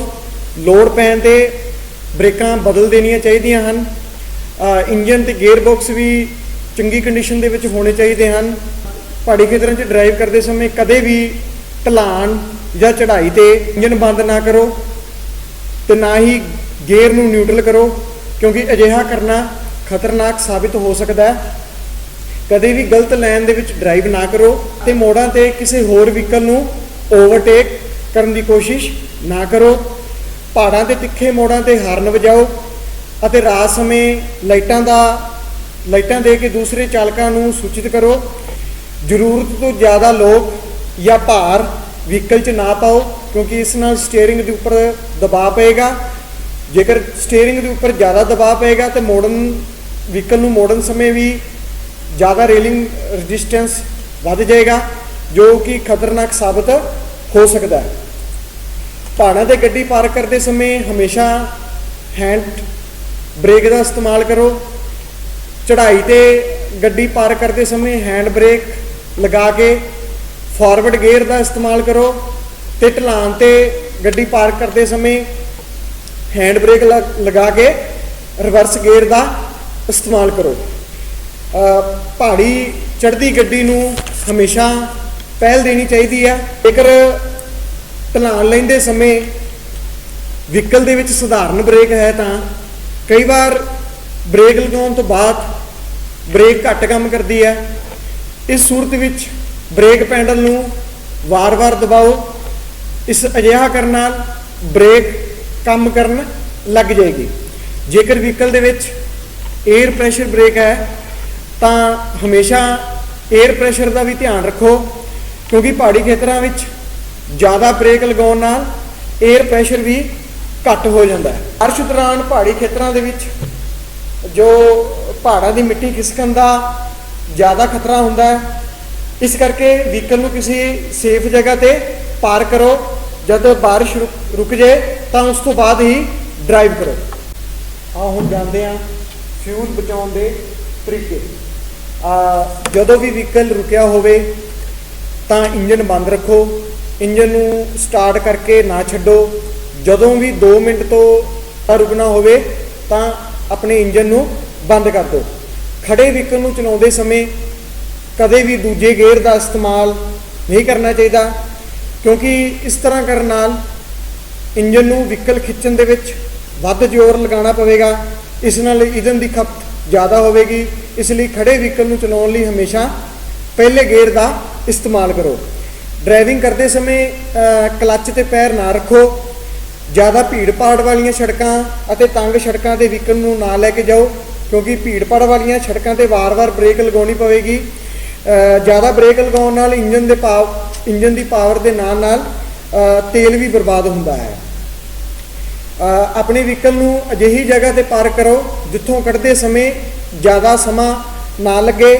ਆਪਣੇ ਵਹੀਕਲ ਦੀ ਸਰਵਿਸ ਸਹੀ ਸਮੇਂ 'ਤੇ ਕਰਵਾਓ ਅਤੇ ਸਹੀ ਗ੍ਰੇਡ ਦਾ ਲੁਬਰੀਕੇਸ਼ਨ ਪ੍ਰਯੋਗ ਕਰੋ। 에ਅਰ ਫਿਲਟਰ ਨੂੰ ਸਮੇਂ-ਸਮੇਂ 'ਤੇ ਸਾਫ਼ ਕਰੋ, ਕਿਉਂਕਿ ਹਵਾ ਦੇ ਵਿੱਚ ਧੂੜ ਦੇ ਕਣ ਸਿਲੰਡਰ ਦੇ ਵਿੱਚ ਪਹੁੰਚ ਜਾਂਦੇ ਹਨ, ਜਿਸ ਨਾਲ ਸਿਲੰਡਰ ਜਲਦੀ ਕੱਸਦਾ ਹੈ ਅਤੇ ਸਾਇਲੈਂਸਰ ਰੁਕ ਜਾਂਦਾ ਹੈ, ਜਿਸ ਨਾਲ ਤੇਲ ਦੀ ਖਪਤ ਵੱਧ ਜਾਂਦੀ ਹੈ। ਉਹਨਾਂ ਸੜਕਾਂ 'ਤੇ ਜਾਣ ਤੋਂ ਪਰਹੇਜ਼ ਕਰੋ ਜੋ ਸ਼ਹਿਰਾਂ ਵਿੱਚੋਂ ਹੋ ਕੇ ਲੰਘਦੀਆਂ ਹਨ, ਗੁਜ਼ਰਦੀਆਂ ਹਨ। ਜੇਕਰ ਤੁਹਾਡੇ ਵਹੀਕਲ ਦੇ ਵਿੱਚ GPS ਸਿਸਟਮ ਹੈ ਤਾਂ ਉਸ ਦਾ ਪ੍ਰਯੋਗ ਕਰੋ, ਕਿਉਂਕਿ GPS ਸਿਸਟਮ ਨਾਲ ਤੁਹਾਨੂੰ ਅੱਗੇ ਬਿਜ਼ੀ ਰੂਟਾਂ ਦਾ ਪਤਾ ਲੱਗ ਜਾਏਗਾ। ਤੁਸੀਂ ਆਪਣਾ ਰੂਟ ਬਦਲ ਸਕਦੇ ਹੋ। ਇਸ ਨਾਲ ਟਾਈਮ ਤੇ ਈਂਧਨ ਦੋਨੋਂ ਬਚਣਗੇ। ਵਹੀਕਲ ਹੌਲੀ ਚਲਾਓ, ਕਿਉਂਕਿ ਜ਼ਿਆਦਾ ਤੇਜ਼ ਵਹੀਕਲ ਚਲਾਉਣ ਨਾਲ 50% ਜਿਹੜੀ ਫਿਊਲ ਦੀ ਖਪਤ ਹੈ ਉਹ ਵੱਧ ਜਾਂਦੀ ਹੈ। ਡਰਾਈਵਿੰਗ ਕਰਦੇ ਸਮੇਂ ਆਪਣੇ ਵਹੀਕਲ ਦੇ ਗੇਅਰ ਪੋਜੀਸ਼ਨ ਰਫ਼ਤਾਰ ਦੇ ਅਨੁਸਾਰ ਹੀ ਅਪ ਐਂਡ ਡਾਊਨ ਕਰੋ। ਇੱਕਦਮ ਐਕਸੀਲੇਟਰ ਨਾ ਦਬਾਓ, ਕਿਉਂਕਿ ਇੱਕਦਮ ਐਕਸੀਲੇਟਰ ਦਬਾਉਣ ਨਾਲ ਈਂਧਨ ਦੀ ਖਪਤ ਜ਼ਿਆਦਾ ਹੁੰਦੀ ਹੈ, ਕਿਉਂਕਿ ਐਕਸੀਲੇਟਰ ਦਾ ਸਿੱਧਾ ਸੰਬੰਧ ਤੁਹਾਡੇ ਇੰਜਨ ਤੇ ਫਿਊਲ ਟੈਂਕ ਦੇ ਨਾਲ ਹੁੰਦਾ ਹੈ। ਆਪਣੇ ਵਹੀਕਲ ਦੀ ਟਾਇਰ ਦੀ ਹਵਾ ਸਮੇਂ ਸਿਰ ਚੈੱਕ ਕਰਵਾਓ। ਟਾਇਰਾਂ ਵਿੱਚ ਹਵਾ ਦਾ ਪ੍ਰੈਸ਼ਰ ਘੱਟ ਹੋਣ ਕਰਕੇ ਵਹੀਕਲ ਤੇ ਲੋਡ ਨਹੀਂ ਪਵੇਗਾ।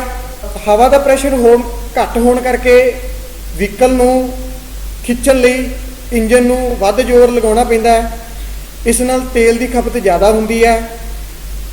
ਟਾਇਰਾਂ ਵਿੱਚ ਹਵਾ ਹਮੇਸ਼ਾ ਨਿਰਮਾਤਾ ਦੇ ਨਿਰਦੇਸ਼ਾਂ ਮੁਤਾਬਕ ਹੀ ਭਰਾਓ। ਲੋਕ ਵਹੀਕਲ ਨੂੰ ਚੰਗੀ ਲੁੱਕ ਦੇਣ ਲਈ ਅਕਸਰ ਟਾਇਰਾਂ ਨੂੰ ਮੋਡੀਫਾਈ ਕਰਵਾ ਦਿੰਦੇ ਹਨ। ਇੱਥੋਂ ਤੱਕ ਕਿ ਕੰਪਨੀ ਦੁਆਰਾ ਦਿੱਤੇ ਗਏ ਓਰੀਜਨਲ ਟਾਇਰਾਂ ਦੀ ਜਗ੍ਹਾ ਭਾਰੇ ਟਾਇਰ ਅਤੇ ਚੌੜੇ ਟਾਇਰ ਲਗਵਾ ਲੈਂਦੇ ਹਨ। ਇਸ ਨਾਲ चौड़े टायर लगवाउण करके इंजन ते ज़्यादा जोर पेगा। इस करके व्हीकल के जो टायर ने जो कंपनी ने दिते हुए आ उसनूं चेंज करने की कोशिश ना करो। अपने व्हीकल दे विच उन्ने ही व्यक्ति बिठाओ या भार लदो जिन्ना कि निर्माता का निर्देश होवे। हफ्ते च घट्टो घट्ट एक दिन अपने व्हीकल नूं घर रखो और जरूरी कामां दे लई पब्लिक ट्रांसपोर्ट की वरतों करो। आओ हम जानते हैं ट्रैफिक नियमां की उलंघना करने ते होने वाले जुर्माने। भारत सरकार ने 1 सितंबर 2019 नूं ट्रैफिक के जो नवे नियम लागू किए हैं, आओ इन्हां होने वाले जुर्मानिਆਂ ते एक नज़र पाइए। बिना लाइसेंस के ड्राइविंग, जेकर कोई व्यक्ति अपना वाहन विदाउट लाइसेंस चला रहा है, बिना लाइसेंस चला रहा है या उसकी उम्र सही नहीं है, तो जिहड़ा पहला जुर्माना सी वो 500 रुपए सी, जिसनूं वधा के हुण 5000 रुपए कर दिता गया। जेकर तुसी अपना वाहन किसी अजिहे व्यक्ति नूं दे रहे हो जिस कोले अपना कोई ड्राइविंग लाइसेंस नहीं है या उसकी उम्र सही नहीं है, उस पर भी जो लगन वाला जो जुर्माना है उसकी कीमत भी 5000 रुपये है। बिना बीमे तो वाहन चलाना, जेकर कोई व्यक्ति अपना वाहन विदाउट इंश्योरेंस चलाता है तो इसके लिए जो जुर्माना राशि है वो 2000 रुपये है, प्लस या उसनूं 3 महीने की कैद हो सकती है या सज़ा ते जुर्माना दोनों हो सकते हैं। अयोग्यता के बावजूद ड्राइविंग करना, अयोग करार दिते जाने के बावजूद कोई वाहन चलाता है तो अगर अजिहा व्यक्ति वाहन चलाता पकड़िया जाता है तो जिहड़ा पहला जुर्माना सी वो 500 रुपए सी, जिसनूं हुण वधा के 10,000 रुपए कर दिता गया। शराब या किसी होर नशीले पदार्थ का सेवन करदिआं ड्राइविंग करना, जेकर कोई व्यक्ति शराब या किसी होर नशे का सेवन करते हुए पकड़िया जाता है तो पहले बार होए अपराध लई उसनूं 10,000 रुपए का जुर्माना लगेगा तो दूसरी बार अजिहा करन ते 15,000 रुपए जुर्माना राशि लगेगी।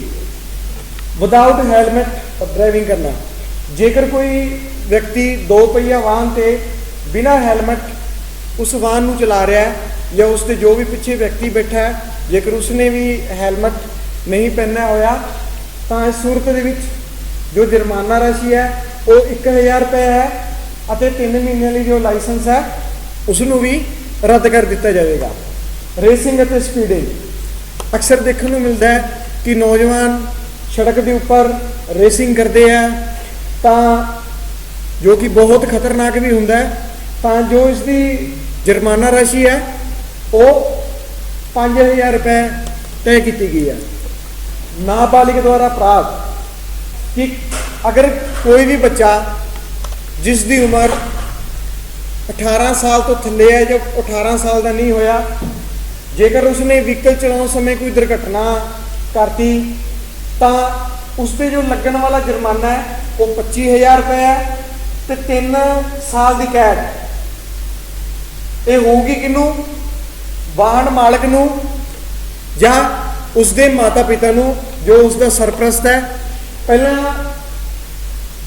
इस अपराध दे कोई भी जो जुर्माना राशि नहीं तय की गई सी, पर जो नवी सोध की गई है 2019 के विच, उस दे विच ये कहा गया है कि जेकर कोई बच्चा नाबालिग बच्चा वाहन चलाता है, वाहन चलाते समय उसको दुर्घटना हो जाती है तो उस दुर्घटना लई उसके माता पिता नू जिहड़ा हैगा दोषी मन्निया जाएगा।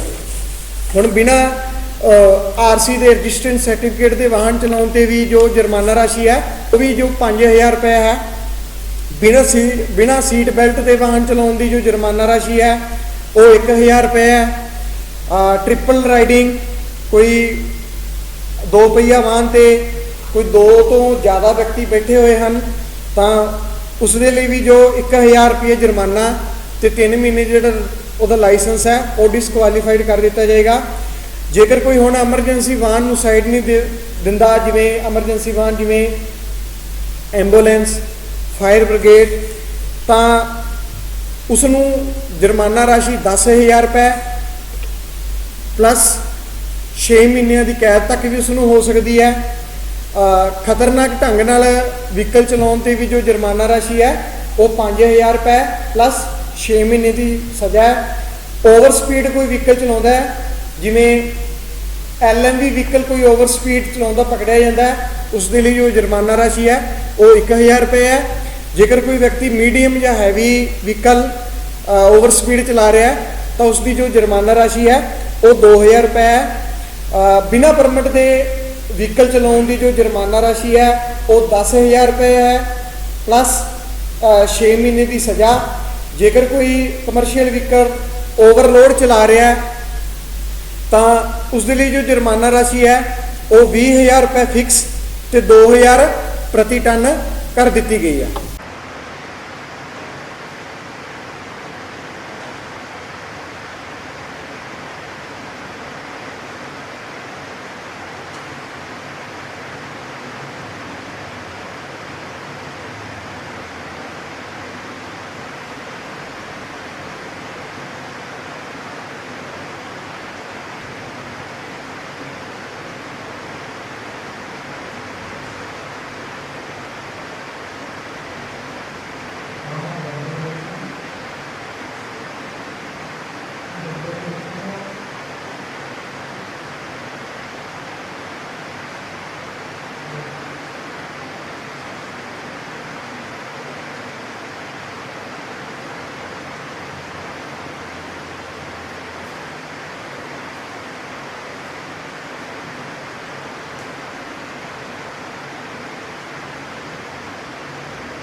ਸਤਿ ਸ਼੍ਰੀ ਅਕਾਲ ਜੀ ਸਾਰਿਆਂ ਨੂੰ। ਮੈਂ Gurpyar Singh state institute of automotive and driving skill Mohana ਵੱਲੋਂ ਅਗਲੀ ਕਲਾਸ ਦੇ ਜਿਹੜੇ ਸਾਡੇ ਟੌਪਿਕ ਹੈ ਉਹ ਸੜਕ ਸੁਰੱਖਿਆ ਨੂੰ ਲੈ ਕੇ ਜਿਹੜੇ ਸਰਕਾਰੀ ਨੀਤੀਆਂ ਜਾਂ ਸੜਕ ਹਾਦਸੇ ਦੇ ਜਿਹੜੇ ਪੀੜਿਤ ਹੈ ਉਹਨਾਂ ਦੀ ਮਦਦ ਕਰਨ ਨੂੰ ਲੈ ਕੇ ਤਾਂ ਸਭ ਤੋਂ ਪਹਿਲਾਂ ਅਸੀਂ ਗੱਲ ਕਰਾਂਗੇ ਸੜਕ ਸੁਰੱਖਿਆ ਨੂੰ ਲੈ ਕੇ ਸਰਕਾਰ ਦੀਆਂ ਜਿਹੜੀਆਂ ਨੀਤੀਆਂ ਉਹ ਕੀ ਹੈ। ਤਾਂ ਸਰਕਾਰ ਨੇ सड़क की सुरक्षा को लेकर एक नवी नीति बनाई है, उन पास किया गया। वो नीति का नाम इन्होंने रखा है राष्ट्रीय सड़क सुरक्षा नीति। इस नीति की मंजूरी दे दी गई है। ये सरकार ने काम करने हैं वो वक्रे वक्रे काम होंगे, जिन्होंने सब तो पहला सड़क के प्रति जागरूक करना लोगों को, ये सब तो पहला काम होगा। तो दूसरा विषय साडा ਜਿਹੜੇ सड़क हादसों के ਜ਼ਖਮੀ ਹੋਏ लोग है ਉਹਨਾਂ ਦੀ ਅਸੀਂ ਮਦਦ ਕਿਵੇਂ ਕਰ ਸਕਦੇ ਹਾਂ, ਕਿਵੇਂ ਉਹਨਾਂ ਦੀਆਂ ਜਾਨਾਂ ਨੂੰ ਬਚਾਇਆ ਜਾ ਸਕਦਾ ਹੈ। ਤਾਂ ਸਭ ਤੋਂ ਪਹਿਲਾਂ ਅਸੀਂ ਗੱਲ ਕਰਾਂਗੇ ਸੜਕ ਸੁਰੱਖਿਆ ਨੂੰ ਲੈ ਕੇ ਸਰਕਾਰ ਦੀਆਂ ਕੀ ਨੀਤੀਆਂ ਜਾਂ ਸਰਕਾਰ ਸੜਕ ਸੁਰੱਖਿਆ ਨੂੰ ਲੈ ਕੇ ਕੀ ਕਰ ਰਹੀ ਹੈ ਉਸ ਦੇ ਬਾਰੇ।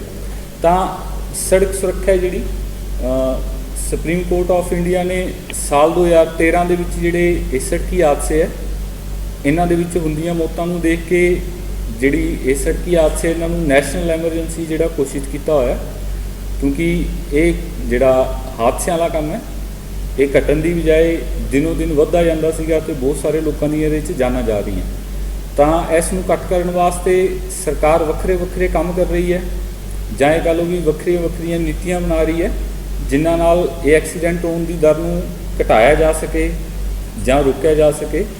इस वास्ते तां सरकार ने एक राष्ट्रीय सड़क सुरक्षा नीति बनाई है। ਉਹਦੇ तहत सरकार वक्रे वक्रे काम करूगी इस सड़की हादसिਆਂ ਨੂੰ घट करने वास्ते। सब तो पहला ਜਿਹੜਾ काम होगा ਜਿਹੜਾ सब तो जरूरी लगी ਜਾਂਦਾ सरकार ਨੂੰ भी ये करना चाहिए वो है सड़क ਦੇ ਲਈ जागरूकता। ਜਿਹੜੇ भी सड़क ਦੇ उपभोक्ता ਹੈਗੇ ਆ सड़क ਨੂੰ ਵਰਤਣ ਵਾਲੇ ਆ ਭਾਵੇਂ ਕੋਈ पैदल सड़क ਤੇ ਜਾਂਦਾ ਹੈ ਭਾਵੇਂ ਕੋਈ ਸਾਈਕਲ ਵਾਲਾ ਹੈ ਭਾਵੇਂ ਕੋਈ ਸਾਧਨ ਹੈ जो भी सड़क का उपभोक्ता है उन्होंने सड़क के बारे जानकारी देना ये सरकार का पहला काम रहूगा इस नीति के विच। क्यों ये पहला काम रहूगा क्योंकि जिहड़ा भी सड़क नूं वरतदा जे उन्होंने सड़क बारे जानकारी पूरी होगी तो सड़क पर जाके जिहड़ियां अणगहलियां वगैरह वो करदे आम लोग वो नहीं होणगियां उन्हां दे विच कमी आऊगी तो काफ़ी सारे हादसे है जिहड़े वो टल सकते हैं उन्हां तो बचा जा सकता है। दूसरी चीज़ सड़की हादसिਆਂ की जानकारी इकट्ठा करना। सड़क पर किन्ने एक्सीडेंट हो जाते हैं हादसे हो जाते हैं जां ये कह लो भी सड़क पर हादसे हो रहे हैं ये सारिਆਂ ਨੂੰ पता है पर वो हादसिਆਂ ਦੇ ਵਿੱਚ हर साल किन्नियां कि जानां ਜਾਂਦੀਆਂ किन्ने कुछ लोग जख्मी होंदे है किन्ने कुछ लोगों के अंग पैर कट्टे जाते हैं जां टुटे जाते हैं जिन्हां दी बाद उन्हां दी क्वालिटी ऑफ लाइफ है जिहड़ी वो जीरो हो जाती है वो काम करन दे योग नहीं रहिंदे वो दूजिਆਂ ते निर्भर रह जाते हैं उन्हां दी क्वालिटी ऑफ लाइफ है जिहड़ी वो जीरो है जां फिर बहुत सारिਆਂ ਦਾ जानां ਦਾ ਤਾਂ नुकसान ਹੁੰਦਾ ही ਹੁੰਦਾ है पैसे का भी बहुत नुकसान हो जाता है जिहड़ा कि देश की तरक्की नूं रोकण वाला काम है जां उहदे नाल देश की तरक्की है जिहड़ी वो हौली हो जाती है। जे सड़की हादसे नहीं होणगे तां देश है जिहड़ा वो ज़्यादा तरक्की करूगा। तां हुण सरकार ने की कीता सड़कां ते किन्ने क हादसे हो जाते हैं इस वास्ते इन्होंने डाटा इकट्ठा करना हर साल। Ministry of road transport and highway ministry of road transport and highway Delhi वालों हर साल सड़कों का डाटा इकट्ठा किया जाता। सड़कों पर किन्ने क हादसे होए उन्होंने जख्मियों की गिनती उन्होंने मौतों की गिनती यह सारा कुछ जनतक किया जाता है लोगों को दिखाया जाता है।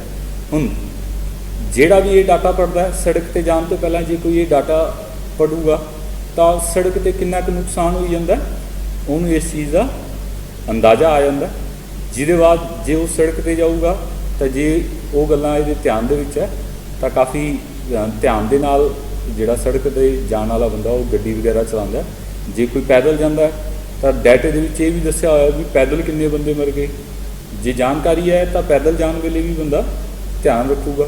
तो ये सारिया चीज़ां जिहड़ियां वो डाटा इकट्ठा करते हैं जिहड़ा इह डाटे नूं पढ़ूगा वो अपनी बचत करके चलण की सड़क पर जरूर सोचूगा।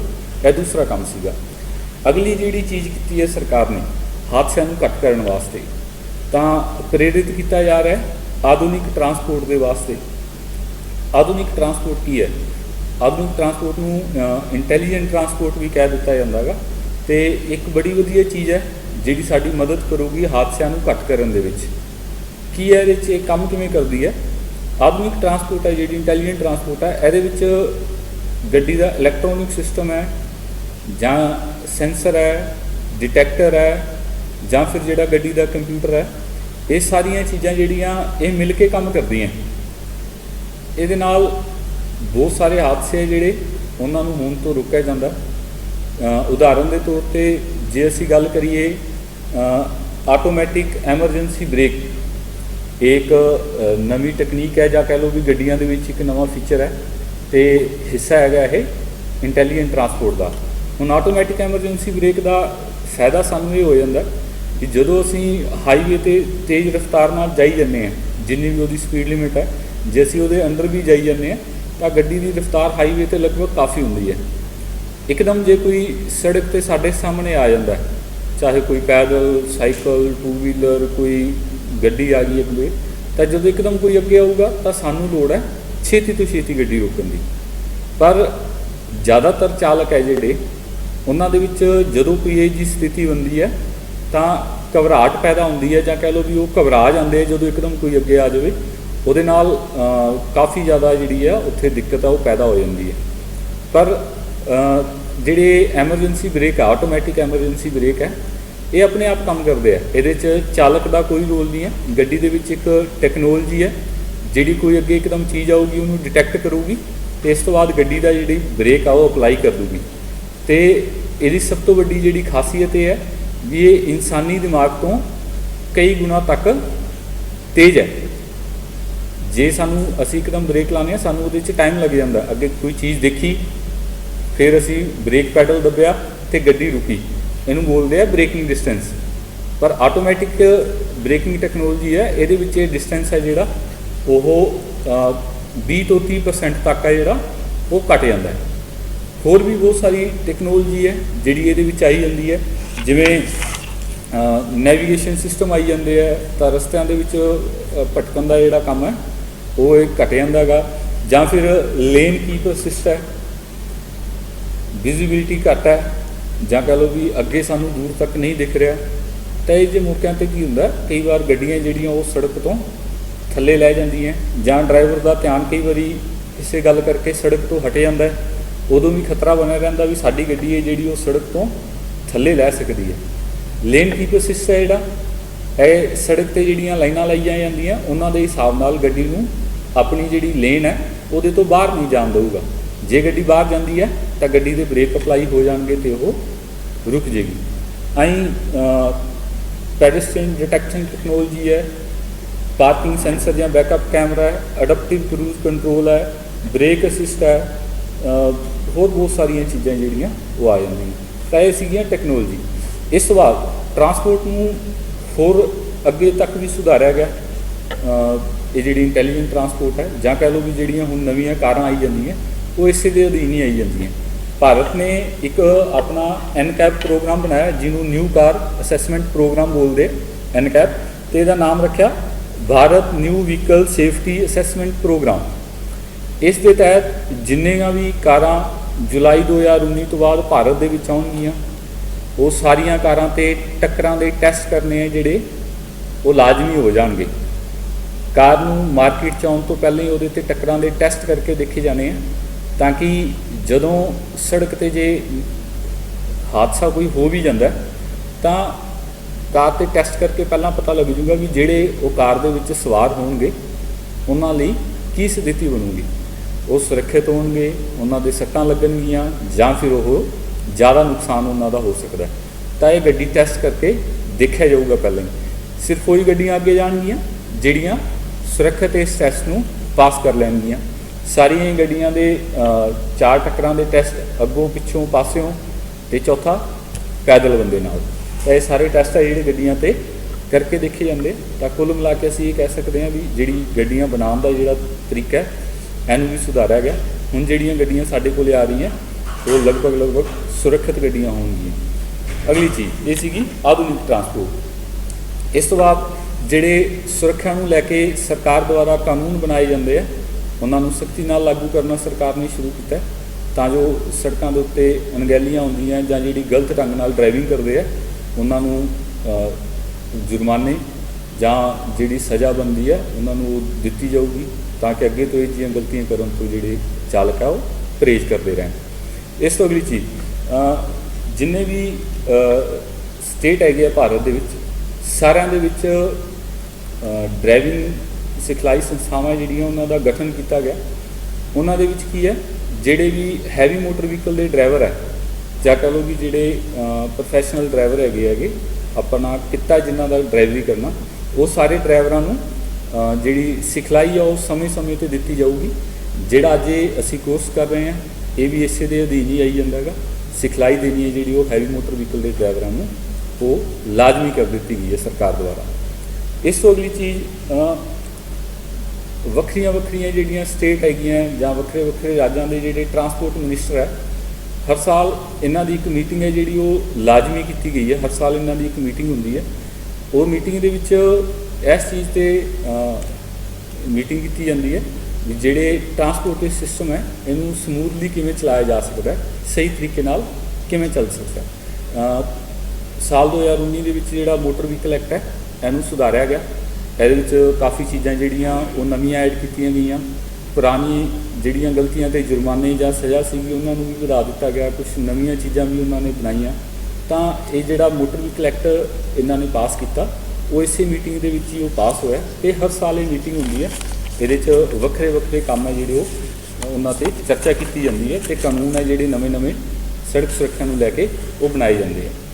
ਸਰਕਾਰ ਨੇ ਜਿੰਨੇ ਵੀ ਨੈਸ਼ਨਲ ਹਾਈਵੇ ਹੈ ਇਹਨਾਂ ਵਾਸਤੇ ਜਿਹੜੇ ਵੀ ਨੈਸ਼ਨਲ ਹਾਈਵੇ ਦੇ ਉਪਭੋਗਤਾ ਹੈ ਇਹਨਾਂ ਲਈ ਇੱਕ ਮੋਬਾਈਲ ਐਪ ਜਿਹੜੀ ਆ ਉਹ ਲਾਂਚ ਕੀਤੀ ਹੈ ਜਿਹਦਾ ਨਾਮ ਸੁਖਦ ਯਾਤਰਾ। ਇਹ ਮੋਬਾਈਲ ਐਪ ਹੈ ਜਿਹੜੇ ਹਾਈਵੇ 'ਤੇ ਅਸੀਂ ਜਾ ਰਹੇ ਹਾਂ ਉੱਥੋਂ ਦੇ ਅੱਗੇ ਦੇ ਜਿਹੜੇ ਹਾਲਾਤ ਆ ਉਹਨਾਂ ਬਾਰੇ ਸਾਨੂੰ ਇਹ ਦੱਸ ਦੇਗਾ। ਜੇ ਸੜਕ 'ਤੇ ਕੋਈ ਅੱਗੇ ਹਾਦਸਾ ਹੋਇਆ ਜਾਂ ਕੋਈ ਟ੍ਰੈਫਿਕ ਜਾਮ ਹੈ ਜਾਂ ਕੋਈ ਕਿਸੇ ਕਿਸਮ ਦਾ ਹੋਰ ਖਤਰਾ ਤਾਂ ਉਹਦੀ ਜਾਣਕਾਰੀ ਹੈ ਜਿਹੜੀ ਉਹ ਸਾਨੂੰ ਇਸ ਐਪ 'ਤੇ ਪਹਿਲਾਂ ਹੀ ਮਿਲ ਜਾਣੀ ਹੈ। ਜਾਂ ਫਿਰ ਇਹਨਾਂ ਨੇ ਇੱਕ ਨੰਬਰ ਵੀ ਲਾਂਚ ਕੀਤਾ ਹੈਗਾ, ਹੈਲਪਲਾਈਨ ਨੰਬਰ ਹਾਈਵੇ ਲਈ 1033 ਉਹ ਨੰਬਰ ਲਾਂਚ ਕੀਤਾ ਜਿਹਦੇ ਤਹਿਤ ਕੋਈ ਵੀ ਤੁਹਾਨੂੰ ਮਦਦ ਦੀ ਲੋੜ ਹੈ ਤਾਂ ਤੁਸੀਂ ਉੱਥੇ ਕਾਲ ਕਰਕੇ ਮਦਦ ਹੈ ਜਿਹੜੀ ਉਹ ਮੰਗ ਸਕਦੇ ਹੋਗੇ। ਇਸ ਤੋਂ ਬਾਅਦ ਸੜਕਾਂ 'ਤੇ ਹਾਦਸੇ ਹੋਣ ਦੇ ਵੱਖ-ਵੱਖ ਕਾਰਨ ਹੈ। ਉਹ ਕਾਰਨਾਂ ਨੂੰ ਸਮਝਣ ਦੇ ਵਿੱਚ ਕੀ ਕਾਰਨ ਕਰਕੇ ਹਾਦਸਾ ਹੋਇਆ ਉਹਨਾਂ ਨੂੰ ਸਮਝਣ ਦੇ ਵਿੱਚ ਪਹਿਲਾਂ ਕਾਫੀ ਦਿੱਕਤਾਂ ਸੀਗੀਆਂ ਜਾਂ ਹਾਦਸੇ ਦੇ ਕਾਰਨ ਪਤਾ ਕਰਨ ਦੇ ਵਿੱਚ ਕਾਫੀ ਟਾਈਮ ਲੱਗ ਜਾਂਦਾ ਸੀਗਾ, ਜਿਹਦੇ ਕਰਕੇ ਕਾਫੀ ਹਾਦਸੇ ਹੈ ਉਹ ਕਾਰਨ ਲੱਭਦੇ ਤੱਕ ਹੀ ਹੋ ਜਾਂਦੇ ਸੀਗੇ। ਤਾਂ ਸਰਕਾਰ ਨੇ ਕੀ ਕੀਤਾ, ਜਿਹੜੇ ਖੇਤਰੀ ਅਧਿਕਾਰੀ ਹੈ ਟਰਾਂਸਪੋਰਟ ਡਿਪਾਰਟਮੈਂਟ ਦੇ ਉਹਨਾਂ ਨੂੰ ਵੱਖਰੇ ਅਧਿਕਾਰ ਸੌਂਪੇ ਤਾਂ ਕਿ ਜਿਹੜੇ ਹਾਦਸੇ ਹੈ ਇਹਨਾਂ ਦੀ ਜਾਂਚ ਛੇਤੀ ਤੋਂ ਛੇਤੀ ਕੀਤੀ ਜਾ ਸਕੇ ਅਤੇ ਉਹ ਹਾਦਸੇ ਦੇ ਕਾਰਨ ਹੈ ਜਿਹੜੇ ਉਹਨਾਂ ਨੂੰ ਲੱਭ ਕੇ ਦੂਰ ਕੀਤਾ ਜਾ ਸਕੇ। ਫਿਰ ਇਸ ਤੋਂ ਅੱਗੇ ਰੋਡ ਸੇਫਟੀ ਵੀਕ ਜਨਵਰੀ ਦੇ ਦੂਸਰੇ ਹਫਤੇ ਦੇ ਵਿੱਚ ਹਰ ਸਾਲ ਰੋਡ ਸੇਫਟੀ ਵੀਕ ਮਨਾਇਆ ਜਾਂਦਾ। ਇਹਦੇ ਤਹਿਤ ਜਿਹੜੇ ਲੋਕਾਂ ਨੂੰ ਸੜਕਾਂ ਦੇ ਪ੍ਰਤੀ ਜਾਗਰੂਕ ਕੀਤਾ ਜਾਂਦਾ, ਸੜਕਾਂ ਦੇ ਨਿਯਮ ਸਮਝਾਏ ਜਾਂਦੇ ਆ। ਪੁਲਿਸ ਦੇ ਟ੍ਰੈਫਿਕ ਐਜੂਕੇਸ਼ਨ ਸੈੱਲ ਬਣੇ ਹੋਏ ਆ, ਉਹ ਵੱਖਰੇ ਸਕੂਲਾਂ ਕਾਲਜਾਂ ਜਾਂ ਹੋਰ ਥਾਵਾਂ 'ਤੇ ਜਾ ਕੇ ਲੋਕਾਂ ਨੂੰ ਸੜਕਾਂ ਦੇ ਬਾਰੇ ਜਾਣਕਾਰੀ ਦਿੰਦੇ ਆ ਤਾਂ ਕਿ ਸੜਕ ਸੁਰੱਖਿਆ ਜਿਹੜੀ ਇਹਦੇ ਬਾਰੇ ਲੋਕਾਂ ਨੂੰ ਚੰਗੀ ਤਰ੍ਹਾਂ ਪਤਾ ਹੋਣਾ ਚਾਹੀਦਾ। ਫਿਰ ਇਸ ਤੋਂ ਬਾਅਦ ਸੜਕ ਸੁਰੱਖਿਆ ਨੂੰ ਸਮਾਜਿਕ ਲਹਿਰ ਬਣਾਉਣ ਵਾਸਤੇ ਨੌਜਵਾਨਾਂ ਵਿੱਚ ਜਾਗਰੂਕਤਾ ਫੈਲਾਉਣਾ। ਜੇ ਸੜਕੀ ਹਾਦਸਿਆਂ ਦੀ ਅਸੀਂ ਗੱਲ ਕਰੀਏ ਤਾਂ ਸਭ ਤੋਂ ਜ਼ਿਆਦਾ ਸੜਕੀ ਹਾਦਸੇ ਜਿਹੜੇ ਉਹ ਨੌਜਵਾਨਾਂ ਦੇ ਆ। 16 ਸਾਲ ਦੀ ਉਮਰ ਤੋਂ ਲੈ ਕੇ 35 ਸਾਲ ਤੱਕ ਦੇ ਜਿਹੜੇ ਨੌਜਵਾਨ ਹੈ ਇਹਨਾਂ ਦੇ ਸੜਕ 'ਤੇ ਸਭ ਤੋਂ ਜ਼ਿਆਦਾ ਹਾਦਸੇ ਜਾਂ ਸਭ ਤੋਂ ਜ਼ਿਆਦਾ ਮੌਤਾਂ ਜਿਹੜੀਆਂ ਸੜਕ 'ਤੇ ਉਹ 16 ਤੋਂ ਲੈ ਕੇ 35 ਸਾਲ ਤੱਕ ਹੋਈ ਜਾਂਦੀਆਂ। ਤਾਂ ਨੌਜਵਾਨਾਂ ਦਾ ਸਭ ਤੋਂ ਜ਼ਿਆਦਾ ਨੁਕਸਾਨ ਸੜਕਾਂ 'ਤੇ ਹੋਈ ਜਾਂਦਾ। ਤਾਂ ਇਸ ਵਾਸਤੇ ਨੌਜਵਾਨਾਂ ਵਾਸਤੇ ਸਰਕਾਰ ਨੇ ਵੱਖਰਾ ਇੱਕ ਬਣਾਇਆ ਹੈਗਾ ਵੀ ਨੌਜਵਾਨਾਂ ਨੂੰ ਜਿਹੜਾ ਉਹ ਸੜਕੀ ਹਾਦਸਿਆਂ ਬਾਰੇ ਸਭ ਤੋਂ ਜ਼ਿਆਦਾ ਅਸੀਂ ਪ੍ਰੇਰਿਤ ਕਰਨਾ ਹੈ।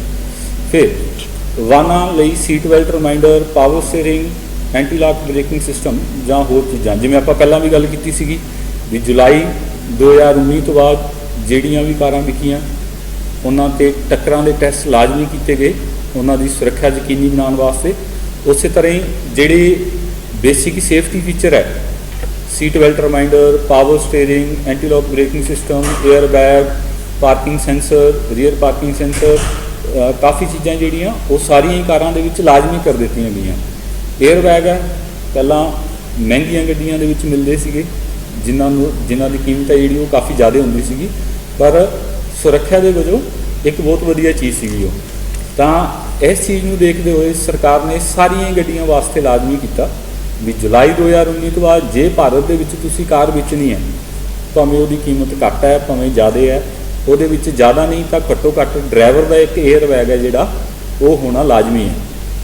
ਉਸੇ ਤਰ੍ਹਾਂ ਹੀ ਸੀਟ ਬੈਲਟ ਅਤੇ over speed reminder, seat belt ਨਹੀਂ ਲਾਉਂਦੇ ਤਾਂ ਉਹਦਾ ਰਿਮਾਈਂਡਰ ਜਿਹੜਾ ਇੱਕ ਲਾਲ ਰੰਗ ਦਾ ਜਿਹੜਾ ਨਿਸ਼ਾਨ ਹੈ ਡੈਸ਼ਬੋਰਡ 'ਤੇ ਜਗਦਾ ਬੁਝਦਾ ਤਾਂ ਪਹਿਲਾਂ ਜ਼ਿਆਦਾਤਰ ਗੱਡੀਆਂ ਦੇ ਵਿੱਚ ਸੀਗਾ, ਅਤੇ ਹੁਣ ਇੱਕ ਬੋਲਣ ਵਾਲਾ ਰਿਮਾਈਂਡਰ ਵੀ ਹੈ ਜਿਹੜਾ ਉਹ ਆ ਗਿਆ। ਜੇ ਅਸੀਂ ਸੀਟ ਬੈਲਟ ਨਹੀਂ ਪਾਉਂਦੇ ਤਾਂ ਸਾਨੂੰ ਥੋੜ੍ਹੇ ਸਮੇਂ ਬਾਅਦ ਉਹ ਯਾਦ ਆਉਂਦਾ ਰਹਿੰਦਾ ਵੀ ਜਿਹੜੀ ਸੀਟ ਬੈਲਟ ਆ ਉਹ ਤੁਸੀਂ ਨਹੀਂ ਪਾਈ। ਇਹ ਰਿਮਾਈਂਡਰ ਡਰਾਈਵਰ ਜਾਂ ਜਿਹੜਾ ਕੋ ਡਰਾਈਵਰ ਹੈ ਡਰਾਈਵਰ ਦੇ ਨਾਲ ਦੀ ਸੀਟ 'ਤੇ ਬੈਠਾ ਉਹਦੇ ਵਾਸਤੇ ਕੰਮ ਕਰਦਾ ਰਹਿੰਦਾ। ਫਿਰ ਓਵਰ ਸਪੀਡ ਰਿਮਾਈਂਡਰ ਵੀ ਹੈ, ਜਿਵੇਂ ਪਹਿਲਾਂ ਵੀ ਗੱਲ ਕੀਤੀ ਤੁਹਾਨੂੰ ਪਹਿਲਾਂ ਦੀਆਂ ਕਲਾਸਾਂ 'ਚ ਦੱਸਿਆ ਗਿਆ ਵੀ ਜਿਹੜੇ ਸੜਕਾਂ 'ਤੇ ਸਭ ਤੋਂ ਜ਼ਿਆਦਾ ਹਾਦਸੇ ਹੈ ਉਹ ਓਵਰ ਸਪੀਡ ਦੇ ਜ਼ਿਆਦਾ ਗਤੀ ਨਾਲ ਚੱਲਣ ਕਰਕੇ ਹੈ। ਤਾਂ ਸਾਰੀਆਂ ਗੱਡੀਆਂ ਦੇ ਵਿੱਚ ਓਵਰ ਸਪੀਡ ਰਿਮਾਈਂਡਰ ਹੈ ਜਿਹੜਾ ਉਹ ਪਾ ਦਿੱਤਾ ਗਿਆ, ਜਿਹਦੇ 'ਚ 3 ਸਟੈਪ ਬਣਾਏ ਗਏ ਆ 80, 100, 120 ਜਦੋਂ ਵੀ ਸਾਡੀ ਕਾਰ 80 ਕਿਲੋਮੀਟਰ ਪ੍ਰਤੀ ਘੰਟੇ ਦੀ ਸਪੀਡ ਤੋਂ ਤੇਜ਼ ਜਾਊਗੀ ਤਾਂ ਸਾਨੂੰ ਹਰ 1 ਮਿੰਟ ਬਾਅਦ ਇੱਕ ਸਪੀਡ ਰਿਮਾਈਂਡਰ ਜਿਹੜਾ ਉਹ ਮਿਲੂਗਾ ਗਤੀ ਘੱਟ ਕਰਾਉਣ ਵਾਸਤੇ। ਜੇ ਸਾਡੀ ਕਾਰ 100 ਦੀ ਸਪੀਡ ਤੋਂ ਪਾਰ ਕਰੂਗੀ ਤਾਂ ਸਾਨੂੰ ਹਰ 30 ਸੈਕਿੰਡ ਬਾਅਦ ਰਿਮਾਈਂਡਰ ਮਿਲਣਾ। ਜੇ ਸਾਡੀ ਕਾਰ 120 ਜਾਂ ਇਸ ਤੋਂ ਤੇਜ਼ ਜਾ ਰਹੀ ਹੈ ਤਾਂ ਲਗਾਤਾਰ ਸਾਨੂੰ ਓਵਰ ਸਪੀਡ ਰਿਮਾਈਂਡਰ ਹੈ ਜਿਹੜਾ ਸਾਡਾ ਉਹ ਕੰਮ ਕਰਦਾ ਰਹੂਗਾ। ਤਾਂ ਇਹ ਬੇਸਿਕ ਸੇਫਟੀ ਫੀਚਰ ਹੈ ਜਿਹੜੇ, ਹੋਰ ਵੀ ਕਾਫੀ ਸਾਰੇ ਹੈ ਪਰ ਜਿਹੜੇ ਮੇਨ ਸੀਗੇ ਉਹਨਾਂ ਬਾਰੇ ਆਪਾਂ ਗੱਲ ਕੀਤੀ ਹੈ। ਤਾਂ ਸੜਕਾਂ ਨੇ ਕੀ ਕੀਤਾ, ਸਰਕਾਰ ਨੇ ਕੀ ਕੀਤਾ, ਇਹ ਜਿਹੜੀਆਂ ਚੀਜ਼ਾਂ ਇਹਨਾਂ ਨੂੰ ਲਾਜ਼ਮੀ ਕਰ ਦਿੱਤਾ ਗਿਆ ਤਾਂ ਕਿ ਜਿਹੜੇ ਸਾਡੇ ਵਾਹੀਕਲ ਹੈ ਉਹ ਸੁਰੱਖਿਅਤ ਹੋਣ। ਇਸ ਤੋਂ ਅਗਲੀ ਚੀਜ਼ ਹੈ ਸੜਕ ਸੁਰੱਖਿਆ ਦੇ ਨੂੰ ਯੋਜਨਾਬੰਦੀ ਦੇ ਪੜਾਅ 'ਤੇ ਸੜਕ ਦੇ ਡਿਜ਼ਾਈਨ ਦਾ ਇੱਕ ਅਨਿੱਖੜਵਾਂ ਅੰਗ ਬਣਾਇਆ ਗਿਆ। ਸੜਕਾਂ 'ਤੇ ਟ੍ਰੈਫਿਕ ਸਹੀ ਚੱਲੇ ਇਹਦੇ ਵਾਸਤੇ ਸੜਕ ਦਾ ਵਧੀਆ ਹੋਣਾ ਬਹੁਤ ਜ਼ਰੂਰੀ ਹੈ। ਜੇ ਸੜਕ ਦੇ ਵਿੱਚ ਟੋਏ ਹੈ, ਗੈਰ ਕਾਨੂੰਨੀ ਸਪੀਡ ਬ੍ਰੇਕਰ ਹੈ, ਤਿਰਛੇ ਮੋੜ ਹੈ ਜਿੱਥੇ ਮੁੜਨ ਤੋਂ ਪਹਿਲਾਂ ਅੱਗੋਂ ਆਉਂਦੀਆਂ ਗੱਡੀਆਂ ਨਹੀਂ ਦਿਖਦੀਆਂ, ਤਾਂ ਇਹ ਜਿਹੀਆਂ ਥਾਵਾਂ 'ਤੇ ਜ਼ਿਆਦਾ ਦਿੱਕਤ ਹੈ, ਹਾਦਸੇ ਹੋਣ ਦਾ ਜਿਹੜਾ ਕਾਰਨ ਹੈ ਖਤਰਾ ਉਹ ਵਧ ਜਾਂਦਾ ਹੈ। ਤਾਂ ਸੜਕਾਂ ਨੂੰ ਬਣਾਉਣ ਦਾ ਜਿਹੜਾ ਕੰਮ ਹੁਣ ਚੱਲਦਾ ਹੈ, ਨਵੀਆਂ ਸੜਕਾਂ ਜਿਹੜੀਆਂ ਬਣਾਈ ਜਾਣਗੇ ਜਾਂ ਪੁਰਾਣੀਆਂ ਸੜਕਾਂ ਨੂੰ ਵੀ ਚੌੜਾ ਕਰਦੇ ਹੈ ਤਾਂ ਉਹਨਾਂ ਦੇ ਵਿੱਚ ਨਵੀਆਂ ਜਿਹੜੀਆਂ ਚੀਜ਼ਾਂ ਉਹ ਐਡ ਕਰੀ ਜਾਂਦੇ ਆ ਅਤੇ ਕੁਛ ਚੀਜ਼ਾਂ ਦਾ ਖਿਆਲ ਰੱਖਦੇ ਆ। ਤਿਰਛੇ ਮੋੜ ਨਹੀਂ ਪਾਉਣੇ, ਗੈਰ ਕਾਨੂੰਨੀ ਸਪੀਡ ਬ੍ਰੇਕਰ ਸੜਕ 'ਤੇ ਨਹੀਂ ਹੋਣੇ ਚਾਹੀਦੇ। ਸੜਕ 'ਤੇ ਜੇ ਕਿਸੇ ਨੂੰ ਰੁਕਣ ਦੀ ਲੋੜ ਪੈਂਦੀ ਹੈ ਤਾਂ ਉਹਨਾਂ ਲਈ ਰੈਸਟ ਏਰੀਆ ਬਣਾਏ ਗਏ। ਹਰ 15-20 ਕਿਲੋਮੀਟਰ ਬਾਅਦ, 30 ਕਿਲੋਮੀਟਰ ਬਾਅਦ ਰੈਸਟ ਏਰੀਆ ਜਿਹੜੇ ਉਹ ਬਣਾਏ ਜਾਂਦੇ ਆ ਤਾਂ ਕਿ ਜੇ ਕਿਸੇ ਨੂੰ ਰੁਕਣ ਦੀ ਲੋੜ ਪੈਂਦੀ ਹੈ ਤਾਂ ਗੱਡੀ ਹੈ ਜਿਹੜੀ ਉਹ ਸੜਕ ਦੇ ਉੱਤੇ ਨਾ ਰੁਕੇ, ਉਹ ਰੈਸਟ ਏਰੀਆ 'ਚ, ਮਤਲਬ ਸੜਕ ਤੋਂ ਸਾਈਡ 'ਤੇ ਜਿਹੜੇ ਰੈਸਟ ਏਰੀਆ ਬਣਾਏ ਆ ਉੱਥੇ ਹੈ। ਸੜਕਾਂ ਦੇ ਉੱਤੇ ਫਸਟ ਏਡ ਪੋਸਟ ਦੀ ਸਹੂਲਤ ਹੈ, ਸੜਕਾਂ ਦੇ ਉੱਤੇ ਖਾਣ ਪੀਣ ਦੀ ਸਹੂਲਤ ਹੈ। ਇਹ ਸਾਰੀਆਂ ਚੀਜ਼ਾਂ ਜਿਹੜੀਆਂ ਹੁਣ ਉਹ ਸੜਕਾਂ ਦੇ ਉੱਤੇ ਆਪਾਂ ਨੂੰ ਮਿਲਦੀਆਂ। ਇਸ ਤੋਂ ਬਾਅਦ ਇਹ ਸੜਕਾਂ ਦੇ ਡਿਜ਼ਾਈਨ ਨੂੰ ਬਦਲਿਆ ਗਿਆ, ਮਤਲਬ ਜਿਹੜੀਆਂ ਸੜਕਾਂ 'ਤੇ ਟ੍ਰੈਫਿਕ ਜ਼ਿਆਦਾ ਹੈ ਅਤੇ ਸੜਕਾਂ ਭੀੜੀਆਂ, ਇਹ ਵੀ ਕੁਛ ਹੱਦ ਤੱਕ ਟ੍ਰੈਫਿਕ ਦੇ ਵਿੱਚ ਦਿੱਕਤ ਵਾਲੀ ਚੀਜ਼ ਹੈ। ਤਾਂ ਸਰਕਾਰ ਨੇ ਇਹ ਟੀਚਾ ਰੱਖਿਆ ਹੋਇਆ ਵੀ ਸਾਲ 2035 ਤੱਕ ਜਿੰਨੇ ਵੀ ਨੈਸ਼ਨਲ ਹਾਈਵੇ ਹੈ ਇਹ ਸਾਰੇ ਘੱਟੋ ਘੱਟ 4 ਲੇਨ ਜ਼ਰੂਰ ਹੋਣਗੇ। ਜਿਹੜੀ ਸੜਕ ਅੱਜ 2 ਵੇ ਹੈ ਉਹਨੂੰ 4 ਲੇਨ ਬਣਾਇਆ ਜਾਵੇਗਾ। 4 ਲੇਨ ਸੜਕਾਂ ਜਿੱਥੇ ਹੈਗੀਆਂ ਉਹਨਾਂ ਨੂੰ 6 ਲੇਨ ਬਣਾਇਆ ਜਾਵੇਗਾ, ਮਤਲਬ ਸੜਕਾਂ ਨੂੰ ਚੌੜਾ ਕਰ ਦਿੱਤਾ ਜਾਵੇਗਾ, ਜਿਹਦੇ ਨਾਲ ਹਾਦਸੇ ਹੋਣ ਦਾ ਜਿਹੜਾ ਖਤਰਾ ਉਹਨੂੰ ਕਾਫੀ ਹੱਦ ਤੱਕ ਘੱਟ ਕੀਤਾ ਜਾ ਸਕਦਾ ਹੈ। ਫਿਰ ਅਗਲੀ ਚੀਜ਼ ਹੈ NHARSS, ਇੱਕ ਏਜੰਸੀ ਹੈ, national highway accident relief service scheme. ਇਹਦਾ ਕੰਮ ਕੀ ਹੈ, ਇਹਨਾਂ ਨੇ ਸਾਰੀ ਰਾਜਾਂ ਨੂੰ ਐਂਬੂਲੈਂਸ, ਕਰੇਨ ਜਾਂ ਜਿਹੜੀਆਂ ਹੋਰ ਸਹੂਲਤਾਂ ਸੜਕ 'ਤੇ ਚਾਹੀਦੀਆਂ ਉਹ ਸਾਰੀ ਰਾਜਾਂ ਨੂੰ ਸੈਂਟਰ ਗੌਰਮੈਂਟ ਵੱਲੋਂ, ਭਾਰਤ ਸਰਕਾਰ ਵੱਲੋਂ ਦਿੱਤੀਆਂ ਗਈਆਂ ਅਤੇ ਹਰ 50 ਕਿਲੋਮੀਟਰ 'ਤੇ ਇਹ ਸਹੂਲਤ ਹੈ ਜਿਹੜੀ ਉਹ ਲਾਜ਼ਮੀ ਹੋਣੀ ਚਾਹੀਦੀ ਹੈ। ਇਹਦੇ ਵਾਸਤੇ ਕੀ ਹੈ, ਕਰੇਨ, ਐਂਬੂਲੈਂਸ ਇਹ ਹਰ 50 ਕਿਲੋਮੀਟਰ 'ਤੇ ਹਾਈਵੇ 'ਤੇ ਖੜੀਆਂ ਹੋਣਗੀਆਂ। ਜੇ ਕੋਈ ਵੀ ਦੁਰਘਟਨਾ ਹੁੰਦੀ ਹੈ ਤਾਂ ਡਾਕਟਰੀ ਸਹਾਇਤਾ ਜ਼ਖਮੀ ਤੱਕ ਛੇਤੀ ਤੋਂ ਛੇਤੀ ਪਹੁੰਚੇ। ਇਸ ਵਾਸਤੇ ਇਹਨਾਂ ਨੇ ਕੀਤਾ ਹੋਇਆ ਵੀ ਨੇੜੇ ਉਹ ਰੁਕੀਆਂ ਹੋਈਆਂ ਤਾਂ ਜੋ ਵੀ ਨੇੜੇ ਦੀ ਮਦਦ ਹੈ ਉਹ ਸਾਡੇ ਤੱਕ ਪਹੁੰਚੂਗੀ। ਇਹ ਮਦਦ ਵਾਸਤੇ ਅਸੀਂ ਫੋਨ ਕਰ ਸਕਦੇ ਹਾਂ, ਜਿਹੜਾ ਆਪਣਾ ਪਹਿਲਾ ਨੰਬਰ ਦੱਸਿਆ ਸੀਗਾ 1033। ਅਸੀਂ ਐਂਬੂਲੈਂਸ ਦੇ ਐਮਰਜੈਂਸੀ ਨੰਬਰ 108 'ਤੇ ਫੋਨ ਕਰ ਸਕਦੇ ਹਾਂ। ਜੇ ਸਾਡੇ ਫੋਨ ਦੇ ਵਿੱਚ ਨੈਟਵਰਕ ਵਗੈਰਾ ਜਾਂ ਕੋਈ ਇਹ ਜਿਹੀਆਂ ਚੀਜ਼ਾਂ ਨਹੀਂ ਹੈ ਤਾਂ ਅਸੀਂ 112 'ਤੇ ਫੋਨ ਕਰ ਸਕਦੇ ਹਾਂ। ਜੇ 112 ਡਾਇਲ ਕਰੋਗੇ ਤਾਂ ਉਹਦੇ 'ਤੇ ਫੋਨ ਲੱਗ ਜੂਗਾ। ਫੋਨ ਦੇ ਵਿੱਚ ਨੈਟਵਰਕ ਨਹੀਂ ਹੈ, ਸਿਮ ਕਾਰਡ ਨਹੀਂ ਹੈ ਤਾਂ ਇਹਦੀ ਕੋਈ ਦਿੱਕਤ ਨਹੀਂ ਹੈ। 112 'ਤੇ ਤੁਸੀਂ ਜਿਹੜੀ ਫੋਨ ਕਰਕੇ ਮਦਦ ਹੈ ਉਹ ਮੰਗ ਸਕਦੇ ਹੋ।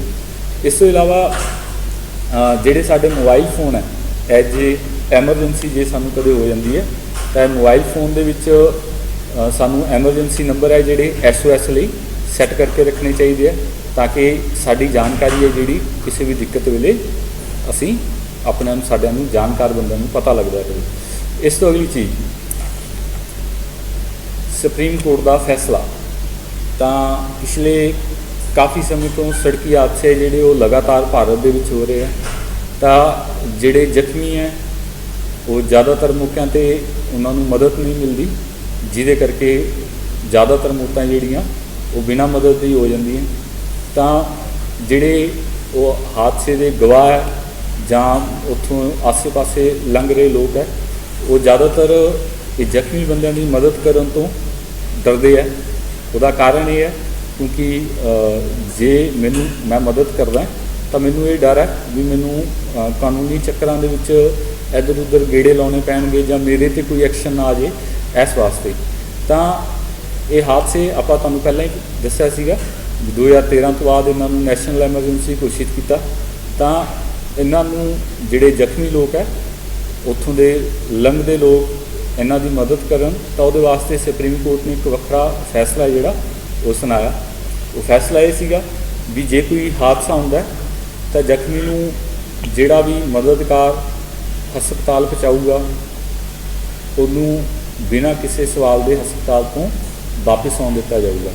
ਕੋਈ ਵੀ ਡਾਕਟਰ ਜਾਂ ਪੁਲਿਸ ਉਹਨੂੰ ਕਿਸੇ ਵੀ ਤਰ੍ਹਾਂ ਦੇ ਸਵਾਲ ਜਵਾਬ ਮਦਦਗਾਰ ਨੂੰ ਕਰਨ ਦੀ ਹੱਕਦਾਰ ਹੈ ਉਹ ਨਹੀਂ ਹੋਊਗੀ।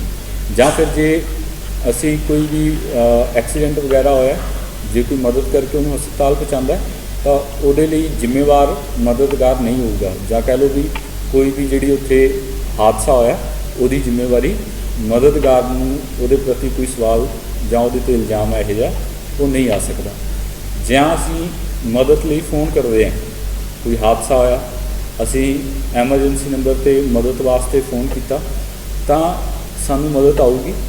ਜੇ ਅਸੀਂ ਆਪਣਾ ਨਾਮ ਵਗੈਰਾ ਨਹੀਂ ਦੱਸਣਾ ਚਾਹੁੰਦੇ ਤਾਂ ਉਹ ਸਾਨੂੰ ਸਾਡਾ ਨਾਮ ਜਾਂ ਪਤਾ ਇਹ ਪੁੱਛਣ ਲਈ ਮਜਬੂਰ ਹੈ ਜਿਹੜਾ ਉਹ ਨਹੀਂ ਕਰ ਸਕਦਾ। ਤਾਂ ਜਿਵੇਂ ਆਪਾਂ ਪਹਿਲਾਂ ਗੱਲ ਕੀਤੀ ਸੀਗੀ ਵੀ ਸੜਕੀ ਹਾਦਸਿਆਂ ਦੇ ਵਿੱਚ ਬਹੁਤ ਸਾਰੇ ਜ਼ਖਮੀ ਲੋਕ ਹੈ ਜਿਨ੍ਹਾਂ ਦੀ ਕੋਈ ਮਦਦ ਨਹੀਂ ਕਰਦਾ ਅਤੇ ਉਹਨਾਂ ਦੀਆਂ ਮੌਤਾਂ ਜਿਹੜੀਆਂ ਉਹ ਜ਼ਿਆਦਾਤਰ ਹੋ ਜਾਂਦੀਆਂ। ਪਰ ਜੇ ਅਸੀਂ ਸਮੇਂ ਸਿਰ ਜਿਹੜਾ ਪੀੜਤ ਵਿਅਕਤੀ ਹੈ ਜਾਂ ਉੱਥੇ ਜ਼ਖਮੀ ਹੈ ਉਹਦੀ ਮਦਦ ਕਰਾਂਗੇ ਤਾਂ ਐਂ ਕਰਨ ਨਾਲ ਬਹੁਤ ਸਾਰੀਆਂ ਜਾਨਾਂ ਜਿਹੜੀਆਂ ਉਹਨਾਂ ਨੂੰ ਬਚਾਇਆ ਜਾ ਸਕਦਾ। ਤਾਂ ਜੇ ਸਮੇਂ ਸਿਰ ਉਹਨਾਂ ਨੂੰ ਮਦਦ ਮਿਲੂਗੀ ਤਾਂ ਹਾਦਸਾ ਹੁੰਦਾ ਤਾਂ ਜਿਹੜਾ ਹਾਦਸਾ ਹੋਣ ਤੋਂ ਬਾਅਦ 1 ਘੰਟੇ ਦਾ ਟਾਈਮ ਹੈ ਉਹ ਜਾਨ ਬਚਾਉਣ ਵਾਸਤੇ ਗੋਲਡਨ ਆਰ ਉਹਨੂੰ ਕਿਹਾ ਜਾਂਦਾ, ਸੁਨਹਿਰੀ ਘੰਟਾ ਉਹਨਾਂ ਨੂੰ ਕਹਿ ਦਿੱਤਾ ਜਾਂਦਾ। ਇਹਦਾ ਮਤਲਬ ਇਹ ਹੈ ਵੀ ਜਿਹੜੇ ਵੀ ਜ਼ਖਮੀ ਹੈ ਜੇ ਉਹਨਾਂ ਨੂੰ ਪਹਿਲੇ ਘੰਟੇ ਮਦਦ ਮਿਲੂਗੀ ਤਾਂ ਉਹਨਾਂ ਦੇ ਜਾਨ ਬਚਣ ਦੇ ਜਿਹੜੇ ਮੌਕੇ ਆ ਉਹ ਕਾਫੀ ਜ਼ਿਆਦਾ ਵਧ ਜਾਂਦੇ ਆ। ਤਾਂ ਜਿਹੜੀ ਅਸੀਂ ਇਹ ਮਦਦ ਕਰਦੇ ਹਾਂ ਇਹਨੂੰ ਬੋਲਿਆ ਜਾਂਦਾ ਫਸਟ ਏਡ। ਇਹਦੀ ਬਕਾਇਦਾ ਰੈੱਡ ਕ੍ਰੋਸ ਸੰਸਥਾ ਦੇ ਵਿੱਚ ਟ੍ਰੇਨਿੰਗ ਵੀ ਹੁੰਦੀ ਹੈ। ਪਰ ਜਿਹੜੀ ਆਮ ਜੀ ਗੱਲ ਆ ਇਹ ਕੋਈ ਜ਼ਿਆਦਾ ਔਖੀ ਨਹੀਂ ਹੈ, ਇਹਦੇ 'ਚ ਕੋਈ ਜ਼ਿਆਦਾ ਦਿੱਕਤ ਵਾਲਾ ਕੰਮ ਨਹੀਂ ਹੁੰਦਾ। ਪਰ ਜੇ ਅਸੀਂ ਮਦਦ ਗਲਤ ਤਰੀਕੇ ਨਾਲ ਕਰ ਦਿਆਂਗੇ ਤਾਂ ਉਹ ਥੋੜ੍ਹਾ ਸਥਿਤੀ ਨੂੰ ਉੱਥੇ ਬਚਾਉਣ ਦੀ ਬਜਾਏ ਹੋਰ ਵਿਗਾੜ ਸਕਦਾ। ਇਸ ਵਾਸਤੇ ਜਿਹੜੀ ਮਦਦ ਕਰਨ ਦੀਆਂ ਜਿਹੜੀਆਂ ਬਾਰੀਕੀਆਂ ਜਾਂ ਜਿਹੜੀਆਂ ਸਾਵਧਾਨੀਆਂ ਇਹਦੇ ਬਾਰੇ ਮਦਦਗਾਰ ਨੂੰ ਜਾਣਕਾਰੀ ਹੈ ਜਿਹੜੀ ਉਹ ਪੂਰੀ ਹੋਣੀ ਚਾਹੀਦੀ ਹੈ। ਤਾਂ ਹੁਣ ਹੈ ਕੀ ਹੈ, ਸਭ ਤੋਂ ਪਹਿਲਾਂ ਜਿਹੜੀ ਫਸਟ ਏਡ ਹੈ ਇਹ ਜਿਹੜੀ ਡਾਕਟਰੀ ਸਹਾਇਤਾ ਆਉਣ ਤੱਕ ਤੋਂ ਪਹਿਲਾਂ ਅਸੀਂ ਜਿਹੜੀ ਜ਼ਖਮੀ ਦੀ ਮਦਦ ਕਰਾਂਗੇ ਉਹ ਫਸਟ ਏਡ ਹੈ। ਕਿਉਂਕਿ ਹਰ ਵਾਰੀ ਇਹ ਪੋਸੀਬਲ ਨਹੀਂ ਹੁੰਦਾ, ਇਹ ਮੁਮਕਿਨ ਨਹੀਂ ਹੁੰਦਾ ਵੀ ਜਿਹੜੇ ਵੀ ਜ਼ਖਮੀ ਹੈ ਉਹਨੂੰ ਪਹਿਲੇ 1 ਘੰਟੇ ਦੇ ਵਿੱਚ ਡਾਕਟਰੀ ਮਦਦ ਮਿਲ ਜੇ, ਇਹ ਹਰ ਵਾਰ ਪੋਸੀਬਲ ਨਹੀਂ ਹੁੰਦਾ। ਇਸ ਵਾਸਤੇ ਜਿਹੜੇ ਵੀ ਉੱਥੇ ਲੋਕ ਆਸੇ-ਪਾਸੇ ਹਾਦਸੇ ਕੋਲ ਦੀ ਜਾ ਰਹੇ ਆ, ਦਰਸ਼ਕ ਹੈ, ਮਦਦਗਾਰ ਹੈ, ਉਹ ਉੱਥੇ ਮਦਦ ਹੈ ਜਿਹੜੀ ਉਹ ਜ਼ਖਮੀ ਬੰਦਿਆਂ ਦੀ ਕਰ ਸਕਦੇ ਹੈ। ਤਾਂ ਇਹ ਮਦਦ ਕਰਨ ਦਾ ਫਾਇਦਾ ਇਹ ਹੋ ਜਾਂਦਾ ਵੀ ਜੇ ਅਸੀਂ ਕਿਸੇ ਦੀ ਜ਼ਖਮੀ ਦੀ ਸੜਕ 'ਤੇ ਮਦਦ ਕਰਾਂਗੇ ਤਾਂ ਉਹਦੇ 'ਚ ਉਹਦੀ ਜਾਨ ਜਾਣ ਦਾ ਜਿਹੜਾ ਖਤਰਾ ਹੈ ਜਾਂ ਫਿਰ ਸੱਟਾਂ ਦਾ ਉਹਦੇ ਸਰੀਰ 'ਤੇ ਅਸਰ ਹੈ ਉਹਨੂੰ ਅਸੀਂ ਘਟਾ ਸਕਦੇ ਹਾਂ ਕਾਫੀ ਹੱਦ ਤੱਕ। ਮਦਦ ਕਰਾਂਗੇ ਤਾਂ ਜਾਨਾਂ ਵੀ ਬਚਾਈਆਂ ਜਾ ਸਕਦੀਆਂ। ਜੇ ਸੱਟਾਂ ਲੱਗੀਆਂ ਤਾਂ ਉਹ ਸੱਟਾਂ ਦਾ ਪ੍ਰਭਾਵ ਹੈ ਜਿਹੜਾ ਸਰੀਰ 'ਤੇ ਉਹ ਘਟ ਜੂਗਾ। ਇਸ ਵਾਸਤੇ ਮੁੱਢਲੀ ਸਹਾਇਤਾ ਜਿਹੜੀ ਉਹ ਕੀਤੀ ਜਾ ਸਕਦੀ ਹੈ। ਹੁਣ ਇਹ ਜਿਹੇ ਹਾਲਾਤਾਂ ਦੇ ਵਿੱਚ ਮਦਦ ਕੌਣ ਕਰ ਸਕਦਾ ਹੈ? ਰਾਹਗੀਰ ਹੈ ਜਿਹੜੇ ਉੱਥੋਂ ਦੀ ਲੰਘ ਰਹੇ ਆ ਉਹ ਮਦਦ ਕਰ ਸਕਦੇ ਹੈ, ਉੱਥੋਂ ਦੇਖਣ ਵਾਲੇ ਸੀ, ਇਹ ਸਾਰੀ ਹੈ ਜਿਹੜੀ ਮੁੱਢਲੀ ਸਹਾਇਤਾ ਉਹ ਦੇ ਸਕਦੇ ਆ। ਹੁਣ ਮੁੱਢਲੀ ਸਹਾਇਤਾ ਦੇਣੀ ਹੈ ਤਾਂ ਉਹ ਆਪਾਂ ਨੂੰ ਕੀ ਕਰਨਾ ਪਊਗਾ, ਆਪਾਂ ਸ਼ੁਰੂ ਤੋਂ ਲੈ ਕੇ ਗੱਲ ਕਰਦੇ ਹਾਂ। ਤਾਂ ਸਭ ਤੋਂ ਪਹਿਲਾਂ ਜਿਹੜਾ ਕੰਮ ਕਰਨਾ ਅਸੀਂ ਉਹ ਹੈ ਕੀਪ ਦੀ ਸਾਈਟ ਸੇਫ। ਜਿਹੜੀ ਹਾਦਸੇ ਵਾਲੀ ਥਾਂ ਹੈ ਉਹਨੂੰ ਅਸੀਂ ਸੁਰੱਖਿਅਤ ਬਣਾਉਣਾ। ਸੜਕ 'ਤੇ ਜੇ ਟੱਕਰ ਹੁੰਦੀ ਹੈ ਤਾਂ ਸੜਕ ਦੇ ਉਹ ਟੱਕਰ ਹੈ ਜਿਹੜੀ ਉਹ ਬਿਲਕੁਲ ਵਿਚਕਾਰ, ਮਤਲਬ ਜਿੱਥੇ ਟ੍ਰੈਫਿਕ ਚੱਲਦੀ ਹੈ ਉੱਥੇ ਟੱਕਰ ਹੁੰਦੀ ਹੈ। ਤਾਂ ਸਭ ਤੋਂ ਪਹਿਲਾਂ ਸਾਨੂੰ ਉਹ ਥਾਂ ਨੂੰ ਸੁਰੱਖਿਅਤ ਬਣਾਉਣਾ ਪੈਣਾ। ਇਹ ਨਹੀਂ ਕਰਨਾ ਵੀ ਜਿੱਥੇ ਹਾਦਸਾ ਹੋਇਆ ਅਸੀਂ ਉੱਥੇ ਹੀ ਮਦਦ ਕਰਨ ਲੱਗੇ ਤਾਂ ਇਹਦੇ ਨਾਲ ਥੋੜ੍ਹਾ ਜਿਹੜਾ ਹਾਲਾਤ ਆ ਉਹ ਹੋਰ ਖਰਾਬ ਹੋ ਸਕਦੇ ਆ। ਜੇ ਅੱਗੋਂ ਪਿੱਛੋਂ ਕੋਈ ਹੋਰ ਤੇਜ਼ ਗੱਡੀ ਆ ਰਹੀ ਹੈ, ਅੱਗੇ ਹਾਦਸੇ ਬਾਰੇ ਉਹਨੂੰ ਜਾਣਕਾਰੀ ਨਹੀਂ ਹੈ, ਨੇੜੇ ਆ ਕੇ ਪਤਾ ਲੱਗੂਗਾ। ਜੇ ਉਹਦੀ ਗੱਡੀ ਸਮੇਂ ਸਿਰ ਨਾ ਰੁਕੀ ਤਾਂ ਉੱਥੇ ਹਾਦਸਾ ਜਿਹੜਾ ਉਹ ਹੋਰ ਵੀ ਹੋ ਸਕਦਾ। इस वास्ते सब तो जिहड़ी जरूरी चीज़ है वो ये है भी जिहड़ी वो हादसे वाली थां है असीं उहनूं सुरੱਖਿਅਤ करना है। सुरੱਖਿਅਤ करन लई करना की पऊगा सानूं सब तो पहला जिहड़ा काम करना है गड्डियां दे नाल एंबलम मिलदे है। एंबलम मतलब एक तिकोना रिफ्लैक्टर है जिहड़ा वो सानूं गड्डियां दे नाल मिलदा है हर वारी सारियां गड्डियां दे नाल। तां जदों भी कोई हादसा हुंदा तो सड़क के विचाले गड्डी रुकी है अगों पिछों आउंदा कोई भी साधन इस गड्डी दे नाल ना टकरावे इस वास्ते असीं वो तिकोण की जिहड़ी वरतों आ करनी है उहनूं गड्डी दे विचों कढना है ते अगे ते पिछे जिधरों भी ट्रैफिक आ रही है उन्ने पासे असीं अगे पिछे दोनों पासे रख देना। गड्डी दे नालों उहदी घट्टो घट्ट जिहड़ी दूरी है वो 50 मीटर की होनी चाहिए है। इहदा फायदा ये होऊगा जिवें तुहानूं पहलां पुष्पिंदर सिंह जी दस के गए भी जिहड़ा त्रिकोण है त्रिकोण सड़कों के उत्ते खतरे नूं दर्शाता है। जिन्ने भी त्रिकोणे निशान आपां नूं दस्से गए वो सारे दे सारे किसी ना किसी खतरे बारे दसदे सीगे। तां सड़क ते जे तुसीं त्रिकोण देखोगे तो पहली चीज़ तुहाडे दिमाग 'च आउणी चाहिए है भी अगे कोई खतरा है इस वास्ते सानूं त्रिकोण दिखाया जा रहा है। तो ये त्रिकोण भी उही काम करदा है। इनू अगे पिछे असीं सड़क ते रख दांगे तो 50 मीटर दूर होऊगा गड्डी तो जिहड़ी आउण वाली ट्रैफिक है उन्होंने 50 मीटर पहले ही ये दिखूगा तो अपने तक आउंदे आउंदे वो अपनी गड्डी नूं हौली कर लैणगे जिहदे नाल उत्थे हादसा होने का जिहड़ा खतरा है वो काफ़ी हद तक घट जाता है। खास करके जे विजिबिलिटी नहीं है धुंधला मौसम है तो वो जे मौकों पर यह साड़ी बहुत ज़्यादा मदद करता है। जदों असीं दूर तक नहीं देख सकते तो ये जे 50 मीटर पहला रखा हुआ है तो जदों भी कोई गड्डी ये कोल दी लंघूगी तो वो अपना सुरੱਖਿਅਤ ढंग नाल उत्थों लंघण की कोशिश करेंगे।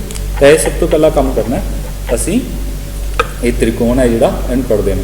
दूसरा जिहड़ी गड्डी का एक्सीडेंट होया वो गड्डी का इंजन है जिहड़ा वो सानूं बंद करना पऊगा। उहदे इलैक्ट्रिकल स्विच भी बंद करने पैणगे उहदा इंजन भी सानूं वो बंद करना पऊगा। यह एक जरूरी चीज़ वजों क्योंकि आम जी ये गल हो जाती है भी जो कोई टक्कर होंदी है तो जे कोई फ्यूल लाइन दे विच दिक्कत आती है उहदा लीकेज आ जाती है जां बरस्ट हो जाती है तो जिहड़ा फ्यूल है उन्होंने अग लगन का जिहड़ा खतरा है वो बनया रहिंदा है। इस वास्ते सब तो पहला इंजन है जिहड़ा उन्होंने ऑफ कर दो ताकि यह जिहा कोई खतरा ना हो। जे हादसे दौरान अग लग जाती है तो सानूं सारियां गड्डियां दे विच लाजमी किया जाता है अग बुझाऊ यंत्र फायर एक्सटिंग्विशर जिन्होंने बोलते हैं तो सारिया गड्डियां दे विच रखने ये लाजमी किए जाते हैं। ये अग बुझाऊ यंत्र है जिन्हां दी मदद नाल असीं अग है जिहड़ी उन्होंने बुझा सकते हैं। तो ये सारिया गड्डियां दे विच हुंदे तो जे उस गड्डी का एक्सटिंग्विशर नाल अग नहीं बुझदी तो आपां होर गड्डियां दे भी एक्सटिंग्विशर लैके वो अग नूं काबू करने की जिहड़ी कोशिश है वो करनी है। फिर तीसरा हादसे तो बाद जे उत्थे कच वगैरह खिल रहा है तो वो सानू सड़क तो जे हो सके तो हटा देना चाहिए क्योंकि कच नाल होरां गड्डियां दे जिहड़े टायर वगैरह उन्हां दे फटन का खतरा रहिंदा है जिहदे नाल उत्थे होर भी कोई हादसा जिहड़ा वो हो सकदा है। ठीक तो साइट नूं सेफ बनाउण तो बाद साडा जिहड़ा दूसरा काम है वो है उत्थे जख्मियां दी भाल करना। सड़क हादसे दे विच किन्ने क जख्मी है लोग उन्हां नूं देखो सारिਆਂ ਨੂੰ। एक कार है तो वो एक तो लैके 5 जे बस वगैरह तो वो बहुत सारे भी हो सकते हैं। तो सानू सब तो पहला ये देखना चाहिए किन्ने के जिहड़े लोग है वो जख्मी होए है उन्होंने लभना चाहिए उन्होंने मदद देने वास्ते। तीसरी चीज़ है उन्होंने सहायता करो ये आ गई फर्स्ट एड। तो चौथा काम है उन्होंने जिहड़े मदद लई कॉल है जिहड़ी असीं वो करनी है। एंबूलेंस में कॉल कर सकते हैं असी 108 पे या 112 पे असी मदद लिए कॉल कर सकते हैं ਜਾਂ फिर कह लो भी जोड़ा भी एमरजेंसी नंबर सानू याद होगा जे असी ये भुल भी जाने तो कोई होर एमरजेंसी नंबर भी याद है जे पुलिस का याद है तो उन्होंने कर दो हालात दसो तो मदद है जी उस तरह की अपने को वो पहुँच जूगी। ठीक है हुण जख्मी बंदे जिन्हों के जख्म है वो थोड़े है उन्होंने असी मदद करांगे। इस तो बाद बेहोश ਜਿਹੜੇ पीड़ित है जिन्हों के ਜਾਂ कह लो भी जिन्हों के सट्टां ज़्यादा लगियां उन्हों की मदद असी करनी है। तो इत्थे असी की है जिहड़े बेहोश हो जाते हैं उन्हों मदद करनी है। तो इनू असी ABC के नियम की जिहड़ी पालना है वो करांगे। ਤਾਂ ABC ਨਿਯਮ ਕੀ ਹੈ? ਇਹ ਤੋਂ ਮਤਲਬ 에ਅਰਵੇਜ਼, ਜਿਹੜੀ ਸਾਹ ਲੈਣ ਦਾ ਰਸਤਾ ਹੈ, 에ਅਰਵੇਜ਼ ਇਹ ਹੈ। ਫਿਰ ਦੂਸਰਾ ਹੈ B ਬਰੀਥਿੰਗ, ਸਾਹ ਲੈਣਾ, ਸਾਹ ਲੈਣ ਦਾ ਰਸਤਾ ਖਾਲੀ ਹੋਣਾ ਚਾਹੀਦਾ, ਇਹ 에ਅਰਵੇ ਹੋਊਗਾ, ਸਾਫ਼ ਕਰ ਦਾਂਗੇ। B ਸਾਹ ਲੈਣਾ, ਉਹਨੂੰ ਸਾਹ ਦੇਣਾ ਪਊਗਾ। ਤੇ C ਗੇਟ, C ਮਤਲਬ ਸਰਕੂਲੇਸ਼ਨ, ਜਿਹੜਾ ਖੂਨ ਦਾ ਵਗਣਾ ਹੈ ਉਹਨੂੰ ਰੋਕਣਾ ਪਊਗਾ। ਜੇ ਕੋਈ ਬਾਹਰੀ ਸੱਟ ਲੱਗੀ ਹੈ, ਖੂਨ ਡੁੱਲ ਰਿਹਾ ਤਾਂ ਆਪਾਂ 에ਅਰਵੇਜ਼ ਤੋਂ ਸ਼ੁਰੂ ਕਰਦੇ ਹਾਂ 에ਅਰਵੇਜ਼ ਤੋਂ। 에ਅਰਵੇਜ਼ ਦਾ ਮਤਲਬ ਜਿਹੜਾ ਸਾਹ ਲੈਣ ਦਾ ਰਸਤਾ ਹੈ ਜਾਂ ਸਾਹ ਲੈਣ ਵਾਲੀ ਨਾੜੀ ਹੈ, ਰਸਤੇ ਨੂੰ ਅਸੀਂ ਸਾਫ਼ ਕਰਨਾ ਹੁੰਦਾ। ਤਾਂ ਸਭ ਤੋਂ ਪਹਿਲਾਂ ਕਿਹਨੂੰ ਲੋੜ ਹੈ ABC ਦੀ ਮਦਦ ਦੀ, ਇਹ ਸਾਨੂੰ ਜਾਣਨਾ ਬਹੁਤ ਜ਼ਰੂਰੀ ਹੈ। ਤਾਂ ਜਿਹੜੇ ਵੀ ਜ਼ਖਮੀ ਹੈ ਉਹਨਾਂ ਨੂੰ ਸਭ ਤੋਂ ਪਹਿਲਾਂ ਤਾਂ ਸੁਰੱਖਿਅਤ ਥਾਂ 'ਤੇ ਅਸੀਂ ਲੈ ਕੇ ਜਾਵਾਂਗੇ ਉਹਨਾਂ ਦੀ ਮਦਦ ਕਰਨ ਵਾਸਤੇ। ਅਤੇ ਉਹਨਾਂ ਤੋਂ ਉਹਨਾਂ ਦੇ ਹਾਲਾਤ ਬਾਰੇ ਸਭ ਤੋਂ ਪਹਿਲਾਂ ਪੁੱਛਣ ਦੀ ਕੋਸ਼ਿਸ਼ ਕਰੋ। ਉਹਨਾਂ ਨੂੰ ਬੁਲਾਓ, ਜੇ ਉਹ ਬੋਲ ਰਹੇ ਹੈ ਤਾਂ ਠੀਕ ਹੈ, ਜੇ ਨਹੀਂ ਬੋਲ ਰਹੇ ਤਾਂ ਕੋਸ਼ਿਸ਼ ਕਰੋ ਉਹਨਾਂ ਨੂੰ ਥੋੜ੍ਹਾ ਉੱਚੀ ਬੋਲ ਕੇ ਪੁੱਛਿਆ ਜਾਵੇ ਉਹਨਾਂ ਦੇ ਹਾਲਾਤ ਬਾਰੇ ਵੀ ਤੁਸੀਂ ਠੀਕ ਹੋ ਜਾਂ ਨਹੀਂ। ਜੇ ਉਹ ਠੀਕ ਹੈ, ਤੁਹਾਡੀ ਗੱਲ ਦਾ ਜਵਾਬ ਦੇ ਰਹੇ ਹੈ, ਅੱਖਾਂ ਖੋਲ੍ਹ ਰਹੇ ਹੈ, ਤਾਂ ਮਦਦ ਆਉਣ ਤੱਕ ਤੁਸੀਂ ਉਹਨਾਂ ਨੂੰ ਉਸੇ ਹਾਲਾਤ 'ਚ ਰਹਿਣ ਦਿਓ। ਸਮੇਂ 'ਤੇ ਉਹਨਾਂ ਦਾ ਸਾਹ, ਨਬਜ਼ ਜਾਂ ਜਿਹੜੀ ਸਰੀਰਕ ਹਰਕਤ ਹੈ ਉਹਨੂੰ ਤੁਸੀਂ ਸਮੇਂ 'ਤੇ ਚੈੱਕ ਕਰਦੇ ਰਹਿਣਾ ਹੈ, ਜਦੋਂ ਤੱਕ ਕੋਈ ਐਂਬੂਲੈਂਸ ਵਗੈਰਾ ਉਹਨਾਂ ਦੀ ਮਦਦ ਲਈ ਨਹੀਂ ਪਹੁੰਚਦੀ। ਜੇ ਤੁਹਾਡੇ ਬੁਲਾਉਣ 'ਤੇ ਉਹ ਕੋਈ ਰਿਐਕਟ ਨਹੀਂ ਕਰ ਰਹੇ, ਉਹ ਕੁਛ ਤੁਹਾਨੂੰ ਅੱਗੋਂ ਰਿਸਪੌਂਸ ਨਹੀਂ ਦੇਈ ਜਾਂਦੇ ਜਾਂ ਉਹਨਾਂ ਦਾ ਸਾਹ ਨਹੀਂ ਚੱਲ ਰਿਹਾ, ਤਾਂ ਇਹ ਜਿਹੇ ਮੌਕਿਆਂ 'ਤੇ ਲੋੜ ਹੈ ਵੀ ਅਸੀਂ ABC ਦਾ ਨਿਯਮ ਹੈ ਜਿਹੜਾ ਉਹ ਅਪਲਾਈ ਕਰੀਏ। ਤਾਂ ਸਭ ਤੋਂ ਪਹਿਲਾਂ ਜੇ ਉਹ ਸਾਨੂੰ ਨਹੀਂ ਜਵਾਬ ਦੇ ਰਹੇ ਤਾਂ ਇਹਦਾ ਮਤਲਬ ਉਹਨਾਂ ਨੂੰ ਜਿਹੜੇ ਉਹਨਾਂ ਦਾ 에ਅਰਵੇ ਹੈ ਉਹ ਸਾਫ਼ ਕਰਨ ਦੀ ਲੋੜ ਹੈ। ਤਾਂ ਹੁਣ 에ਅਰਵੇ ਸਭ ਤੋਂ ਪਹਿਲਾਂ ਕੀ ਹੈ, ਜਿਹੜਾ ਜ਼ਖਮੀ ਹੈ ਉਹ ਖੁੱਲ੍ਹੀ ਹਵਾ ਦੇ ਵਿੱਚ ਹੋਣਾ ਚਾਹੀਦਾ ਹੈ ਅਤੇ ਆਸੇ-ਪਾਸੇ ਉਹਦੇ ਕੋਈ ਜ਼ਿਆਦਾ ਭੀੜ ਹੈ ਜਿਹੜੀ ਉਹ ਸਾਨੂੰ ਨਹੀਂ ਕਰਕੇ ਰੱਖਣੀ ਚਾਹੀਦੀ। ਦੂਸਰਾ, ਜੇ ਉਹਨੇ ਕੋਈ ਟਾਈਟ ਕੱਪੜੇ ਪਾਏ ਹੈ, ਉਹਦੀ ਛਾਤੀ, ਗਲਾ, ਲੱਕ, ਇੱਥੇ ਜਿੰਨੇ ਵੀ ਕੱਪੜੇ ਆ ਉਹ ਢਿੱਲੇ ਕਰ ਦਿਓ। ਗਲੇ 'ਚ ਟਾਈ ਬੰਨੀ ਹੈ, ਢਿੱਲੀ ਕਰ ਦਿਓ। ਬੈਲਟ ਲਾਈ ਆ, ਉਹ ਢਿੱਲੀ ਕਰ ਦਿਓ। ਜੇ ਕੋਈ ਕੱਪੜੇ ਵਗੈਰਾ ਟਾਈਟ ਆ ਤਾਂ ਉਹਨਾਂ ਨੂੰ ਖੋਲ੍ਹ ਦਿਓ, ਤਾਂ ਕਿ ਉਹਨਾਂ ਨੂੰ ਜੇ ਸਾਹ ਲੈਣ ਦੇ ਵਿੱਚ ਕੋਈ ਦਿੱਕਤ ਆ ਰਹੀ ਹੈ ਤਾਂ ਉਹ ਦੂਰ ਹੋ ਜਾਵੇ। ਦੂਸਰਾ ਕੰਮ ਹੈ ਹਵਾ ਦਾ ਰਸਤਾ ਖੋਲ੍ਹਣਾ। ਤਾਂ ਜਿਹੜਾ ਹਵਾ ਦਾ ਰਸਤਾ ਜਿਹੜਾ ਅਸੀਂ ਉਹ ਖੋਲ੍ਹਣਾ, ਇਹਦੇ ਵਾਸਤੇ ਸਾਨੂੰ ਕੀ ਕਰਨ ਦੀ ਲੋੜ ਹੈ ਉਹਦੇ ਬਾਰੇ ਆਪਾਂ ਕਰਦੇ ਹਾਂ।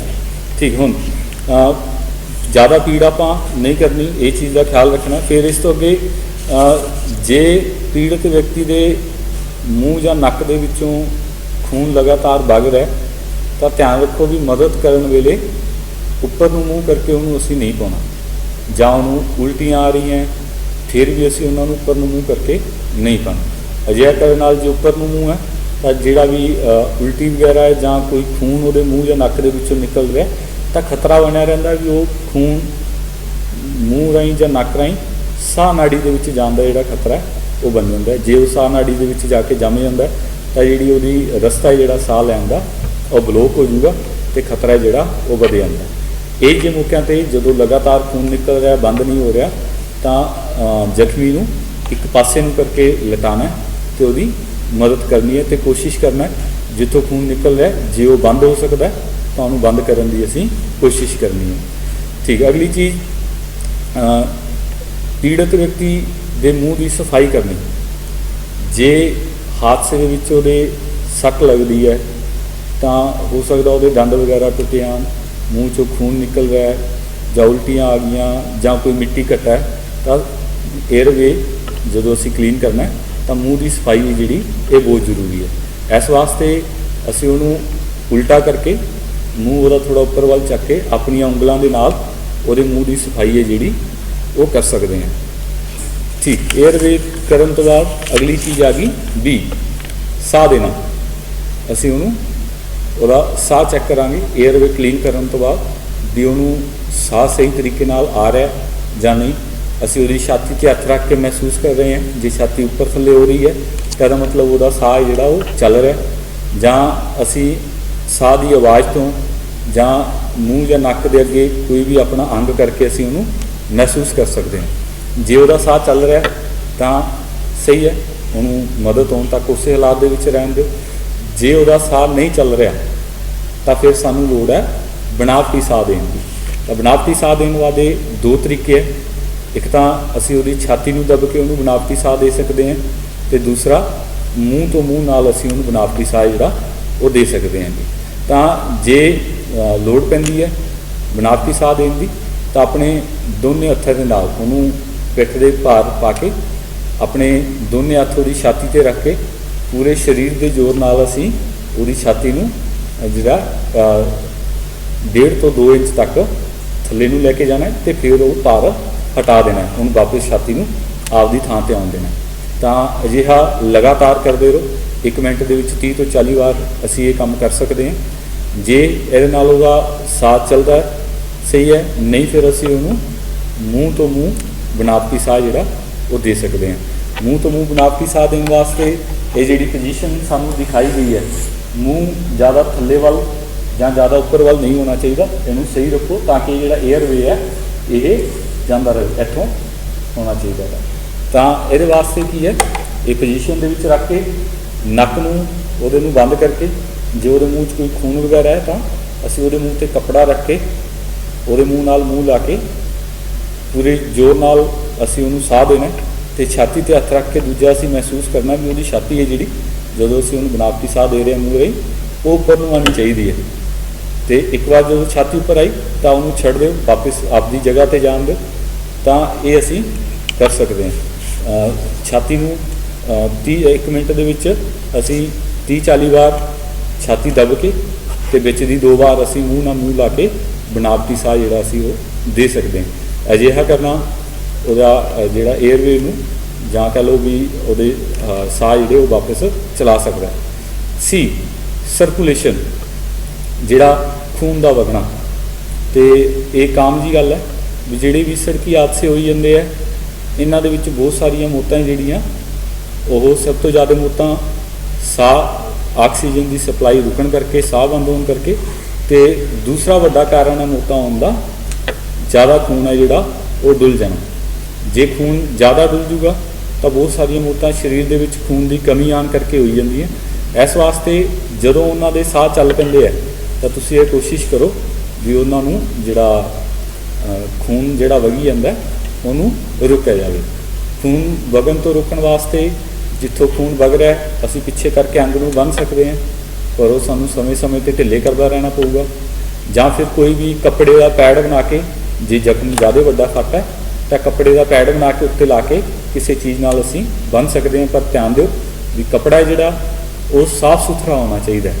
तीजा जिथों भी खून निकल रहा है असी बाकी शरीर नालों वो अंग नूं उपर चक के खून का बहाव जिहड़ा उहनूं घट कर सकते हैं जां रोक सकते हैं। मान के चलो जे हत्थ ते सट लगती है तो जे इहनूं शरीर नालों उपर चक्या जाऊगा तो हत्थ वाल जिहड़ी खून की सप्लाई है वो घट जूगी, इहदे नाल खून है जिहड़ा वो वगना घट जूगा जां उहनूं रोकिया जा सकता।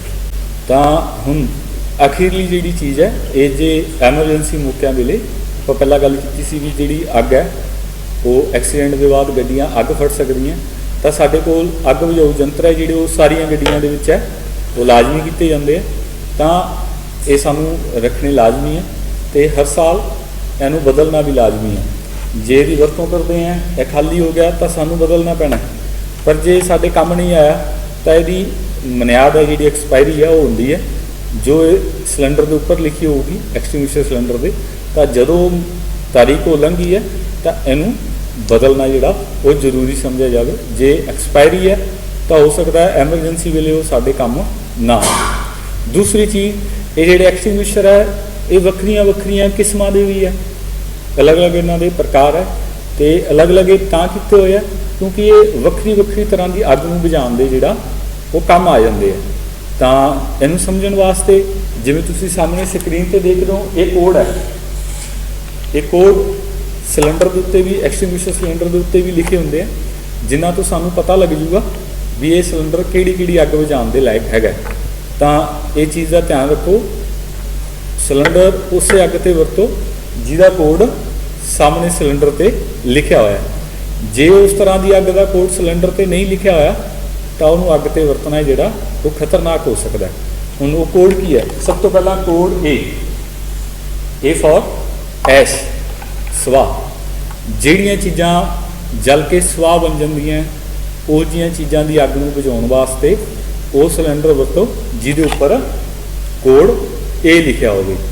ਜਿਵੇਂ ਲੱਕੜ, ਕਾਗਜ਼, ਕਪੜਾ, ਇਹ ਜਿਹੀਆਂ ਚੀਜ਼ਾਂ ਜਿਹੜੀਆਂ ਉਹਨਾਂ ਵਾਸਤੇ ਕੋਡ A ਵਾਲਾ। B ਫॉर ਬਰਸਟ, ਜਿਹੜੀਆਂ ਧਮਾਕੇ ਨਾਲ ਚੱਲਦੀਆਂ, ਜਿਵੇਂ ਕੋਈ ਜਲਨਸ਼ੀਲ ਗੈਸ ਹੈ, ਕੋਈ ਤੇਲ ਹੈ, ਜਿਵੇਂ ਡੀਜ਼ਲ, ਪੈਟਰੋਲ ਹੋ ਗਏ, ਕੋਈ ਵੀ ਲਿਕੁਇਡ ਜਾਂ ਗੈਸ ਜਿਹਨੂੰ ਅੱਗ ਲੱਗ ਜਾਂਦੀ ਹੈ, ਉਹਨੂੰ ਬੁਝਾਉਣ ਵਾਸਤੇ code B। Code C current, ਬਿਜਲੀ ਦਾ ਕੋਈ ਵੀ ਹੈ, ਕੋਈ ਇਲੈਕਟ੍ਰੀਕਲ ਇਕਵਿਪਮੈਂਟ ਹੈ, ਕੋਈ ਪੈਨਲ ਹੈ, ਕੋਈ ਇਲੈਕਟ੍ਰੀਕਲ ਮੋਟਰ ਹੈ, ਜਾਂ ਕੋਈ ਵੀ ਚੀਜ਼ ਬਿਜਲੀ ਵਾਲੀ ਜਿਹਨੂੰ ਅੱਗ ਲੱਗ ਜਾਂਦੀ ਹੈ, ਉਹਨੂੰ ਬੁਝਾਉਣ ਵਾਸਤੇ ਅਸੀਂ ਕੋਡ C ਜਿੱਥੇ ਲਿਖਿਆ ਉਹ ਸਿਲੰਡਰ ਦੀ ਵਰਤੋਂ ਕਰਾਂਗੇ। ਇਸ ਤੋਂ ਅੱਗੇ ਹੈ ਕੋਡ D। ਕੋਡ D ਹੈ ਜਿਹੜਾ ਇਹ ਵਰਤਿਆ ਜਾਊਗਾ ਧਾਤੂ ਦੀ ਅੱਗ ਤੇ।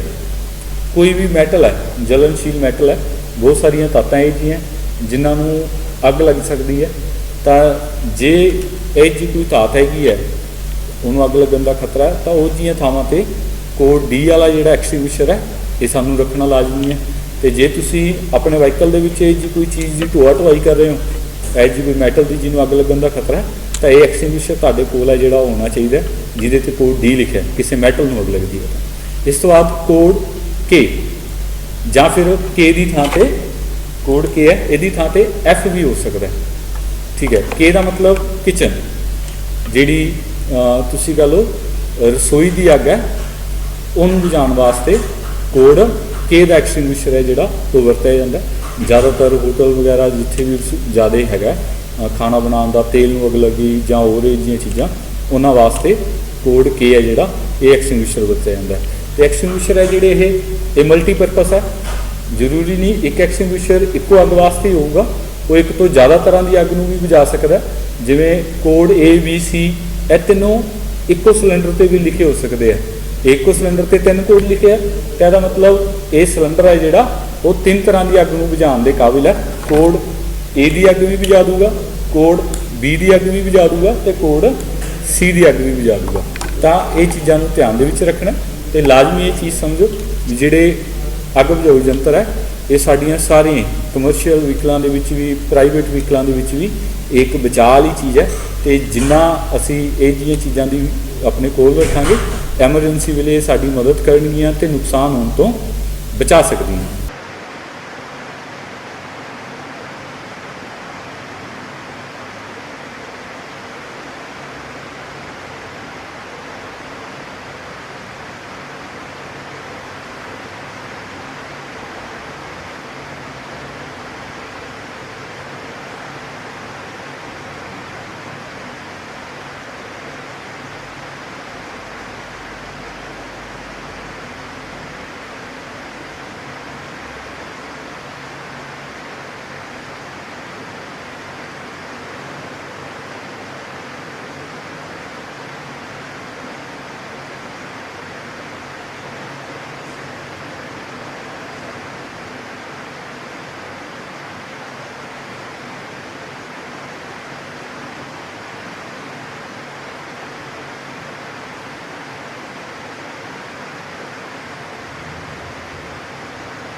ਸਤਿ ਸ਼੍ਰੀ ਅਕਾਲ ਜੀ ਸਾਰਿਆਂ ਨੂੰ।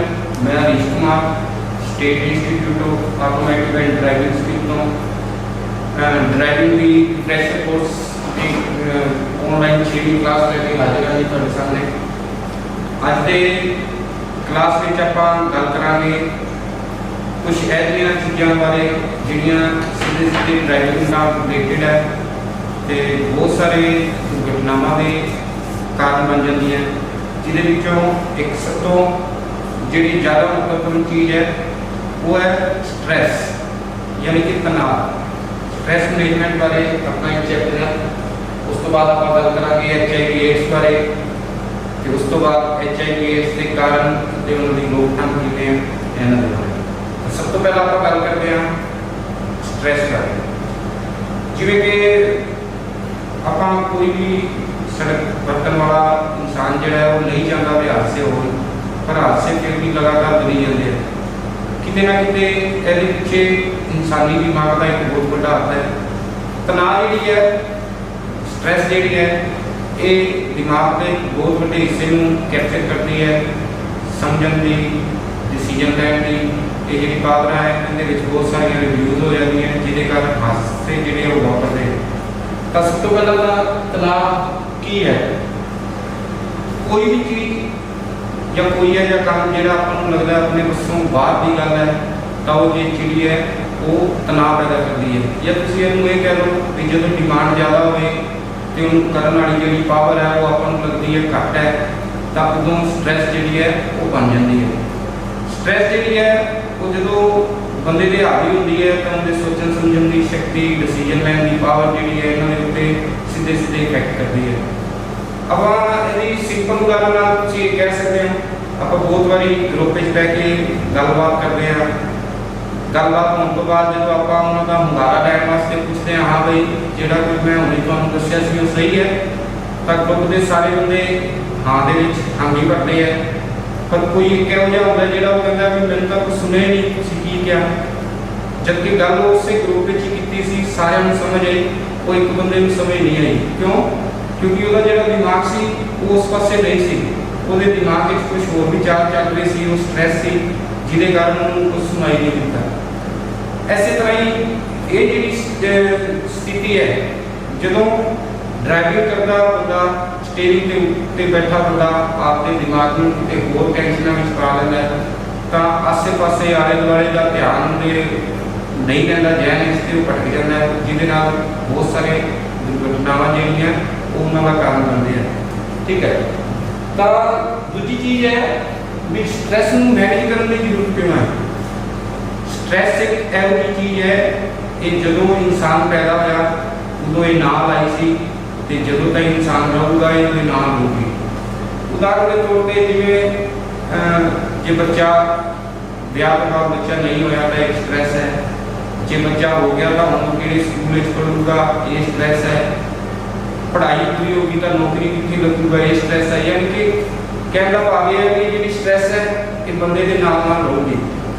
ਹੁਣ ਇਹਨੂੰ ਮੈਨੇਜ ਕਰਨਾ ਕਿਉਂ ਜ਼ਰੂਰੀ ਹੈ? ਕਿਉਂਕਿ ਜਦੋਂ ਸਟ੍ਰੈਸ ਆਉਂਦੀ ਹੈ ਇਹ ਬੰਦੇ ਦੇ ਸਰੀਰ ਦੇ ਉੱਤੇ ਦੋ ਤਰ੍ਹਾਂ ਦੇ ਇਫੈਕਟ ਦਿੰਦੀ ਹੈ ਦਿਮਾਗ ਨੂੰ, ਪੋਜ਼ਿਟਿਵ ਤੇ ਨੈਗੇਟਿਵ। ਜੇ ਤਾਂ ਆਪਾਂ ਸਟ੍ਰੈਸ ਨੂੰ ਪੋਜ਼ਿਟਿਵ ਤਰੀਕੇ ਨਾਲ ਲੈਂਦੇ ਹਾਂ ਤੇ ਆਪਣੀ ਪਾਵਰ ਬਣਦੀ ਹੈ ਤੇ ਬਹੁਤ ਸਾਰੇ ਕੰਮ ਇਹੋ ਜਿਹੇ ਵੀ ਹੈ ਜਿਹੜੇ ਆਪਾਂ ਨੂੰ ਲੱਗਦੇ ਸੀ ਆਪਾਂ ਨਹੀਂ ਕਰ ਸਕਦੇ, ਉਹ ਆਪਾਂ ਇਹਨੂੰ ਜੇ ਪੋਜ਼ਿਟਿਵ ਤਰੀਕੇ ਨਾਲ ਲਈਏ ਤਾਂ ਇਹ ਇਸ ਤਰ੍ਹਾਂ ਦੇ ਇਫੈਕਟ ਦਿੰਦੀ ਹੈ। ਪਰ ਜੇ ਆਪਾਂ ਇਹਨੂੰ ਨੈਗੇਟਿਵ ਤਰੀਕੇ ਨਾਲ ਲਈਏ ਤੇ ਆਪਣੇ ਸਰੀਰ ਦੀ ਹਾਨੀ ਹੁੰਦੀ ਹੈ, ਦਿਮਾਗੀ ਪੱਖੋਂ ਹਾਨੀ ਹੁੰਦੀ ਹੈ, ਬਹੁਤ ਸਾਰੀਆਂ ਇਹਦੀਆਂ ਹਾਨੀਆਂ ਹੈ, ਬਹੁਤ ਸਾਰੀਆਂ ਇਹਦੇ ਨਾਲ ਜਿਹੜੀਆਂ ਦਿੱਕਤਾਂ ਉਹਨਾਂ ਦਾ ਸਾਹਮਣਾ ਕਰਨਾ ਪੈ ਸਕਦਾ ਹੈ। ਤੇ ਡਰਾਈਵਿੰਗ ਵਿੱਚ ਤਾਂ ਸਿੱਧੇ ਸਿੱਧੇ ਇਹਦੇ ਨਾਲ ਹਾਦਸੇ ਹੋਣ ਦੇ ਜਿਹੜੇ ਚਾਂਸ ਹੈ ਉਹ ਵੱਧ ਜਾਂਦੇ ਹੈ। ਠੀਕ ਹੈ। ਹੁਣ ਆਪਾਂ ਗੱਲ ਕਰਦੇ ਹਾਂ ਵੀ ਇਹ ਜਿਹੜੇ ਸਟ੍ਰੈਸਰ ਹੈ, ਸਟ੍ਰੈਸ ਦਿੰਦੇ ਆ, ਇਹ ਕਿਹੜੇ ਕਿਹੜੇ ਹੁੰਦੇ ਆ? ਤਾਂ ਜਿਵੇਂ ਸਲਾਈਡ ਵਿੱਚ ਤੁਸੀਂ ਦੇਖਿਆ, ਸਭ ਤੋਂ ਪਹਿਲਾਂ ਤਣਾਅ ਦੀਆਂ ਕਿਸਮਾਂ ਵਿੱਚ ਵਿਅਕਤੀਗਤ ਤਣਾਅ, ਯਾਨੀ ਕਿ ਇੰਡੀਵਿਜੂਅਲ, ਮੇਰੇ ਆਪ ਦੀ ਜਿਹੜੀਆਂ ਚੀਜ਼ਾਂ ਜਿਹੜੀਆਂ ਮੈਨੂੰ ਪਰੇਸ਼ਾਨ ਕਰਦੀਆਂ ਇਸ ਕੈਟਾਗਰੀ ਵਿੱਚ ਉਹ ਹੁੰਦੀਆਂ। ਸਮੂਹ ਪੱਧਰੀ ਤਣਾਅ ਯਾਨੀ ਕਿ ਗਰੁੱਪ ਲੈਵਲ ਦੇ ਜਿਹੜੇ ਤਣਾਅ ਹੁੰਦੇ ਆ ਉਹ ਇਹਨਾਂ ਵਿੱਚ ਆਉਂਦੇ ਆ। ਤੀਜੀ ਚੀਜ਼ ਜਿਹੜੀ ਆਪਾਂ ਨੂੰ ਤਣਾਅ ਦੇ ਸਕਦੀ ਹੈ ਆਰਗੇਨਾਈਜੇਸ਼ਨਲ ਸਟ੍ਰੈਸ, ਯਾਨੀ ਕਿ ਇਕੱਠ ਦੇ ਜਿਹੜੇ ਸਟ੍ਰੈਸਰ ਹੁੰਦੇ ਆ, ਤੁਸੀਂ ਜਿਹੜੀ ਆਰਗੇਨਾਈਜੇਸ਼ਨ ਵਿੱਚ ਕੰਮ ਕਰਦੇ ਹੋ ਜਾਂ ਇਸ ਤਰ੍ਹਾਂ ਦੇ ਜਿਹੜੇ ਸਟ੍ਰੈਸਰ ਹੁੰਦੇ ਆ ਉਹਨਾਂ ਨੂੰ ਕਹਿੰਦੇ। ਚੌਥੇ ਤੇ ਐਕਸਟਰਾ ਆਰਗੇਨਾਈਜੇਸ਼ਨਲ ਸਟ੍ਰੈਸਰ, ਇਹ ਕੁਝ ਚੀਜ਼ਾਂ ਜਿਹੜੀਆਂ ਆਪਾਂ ਨੂੰ ਸਟ੍ਰੈਸ ਦਿੰਦੀਆਂ। सब तो पहला आप गल करते हैं व्यक्तिगत तनाव की, इंडिविजुअल बंदे के अंदर ये चीज़ां ने ਜਿਹੜੀਆਂ ਉਹਨੂੰ ਤਣਾਅ ਵਿੱਚ ਕਰ ਸਕਦੀਆਂ। ਜਿਵੇਂ ਕਿ ਸਭ ਤੋਂ ਪਹਿਲੀ ਚੀਜ਼ ਇੱਥੇ ਇਹਨਾਂ ਨੇ ਦੱਸੀ ਹੈ ਧਾਰਨਾ, ਸੋਚਣ ਦਾ ਤਰੀਕਾ। ਸੋਚਣ ਦੇ ਤਰੀਕੇ ਨੈਗੇਟਿਵ ਤੇ ਪੋਜ਼ਿਟਿਵ ਦੋ ਤਰ੍ਹਾਂ ਦੇ ਹੁੰਦੇ ਆ।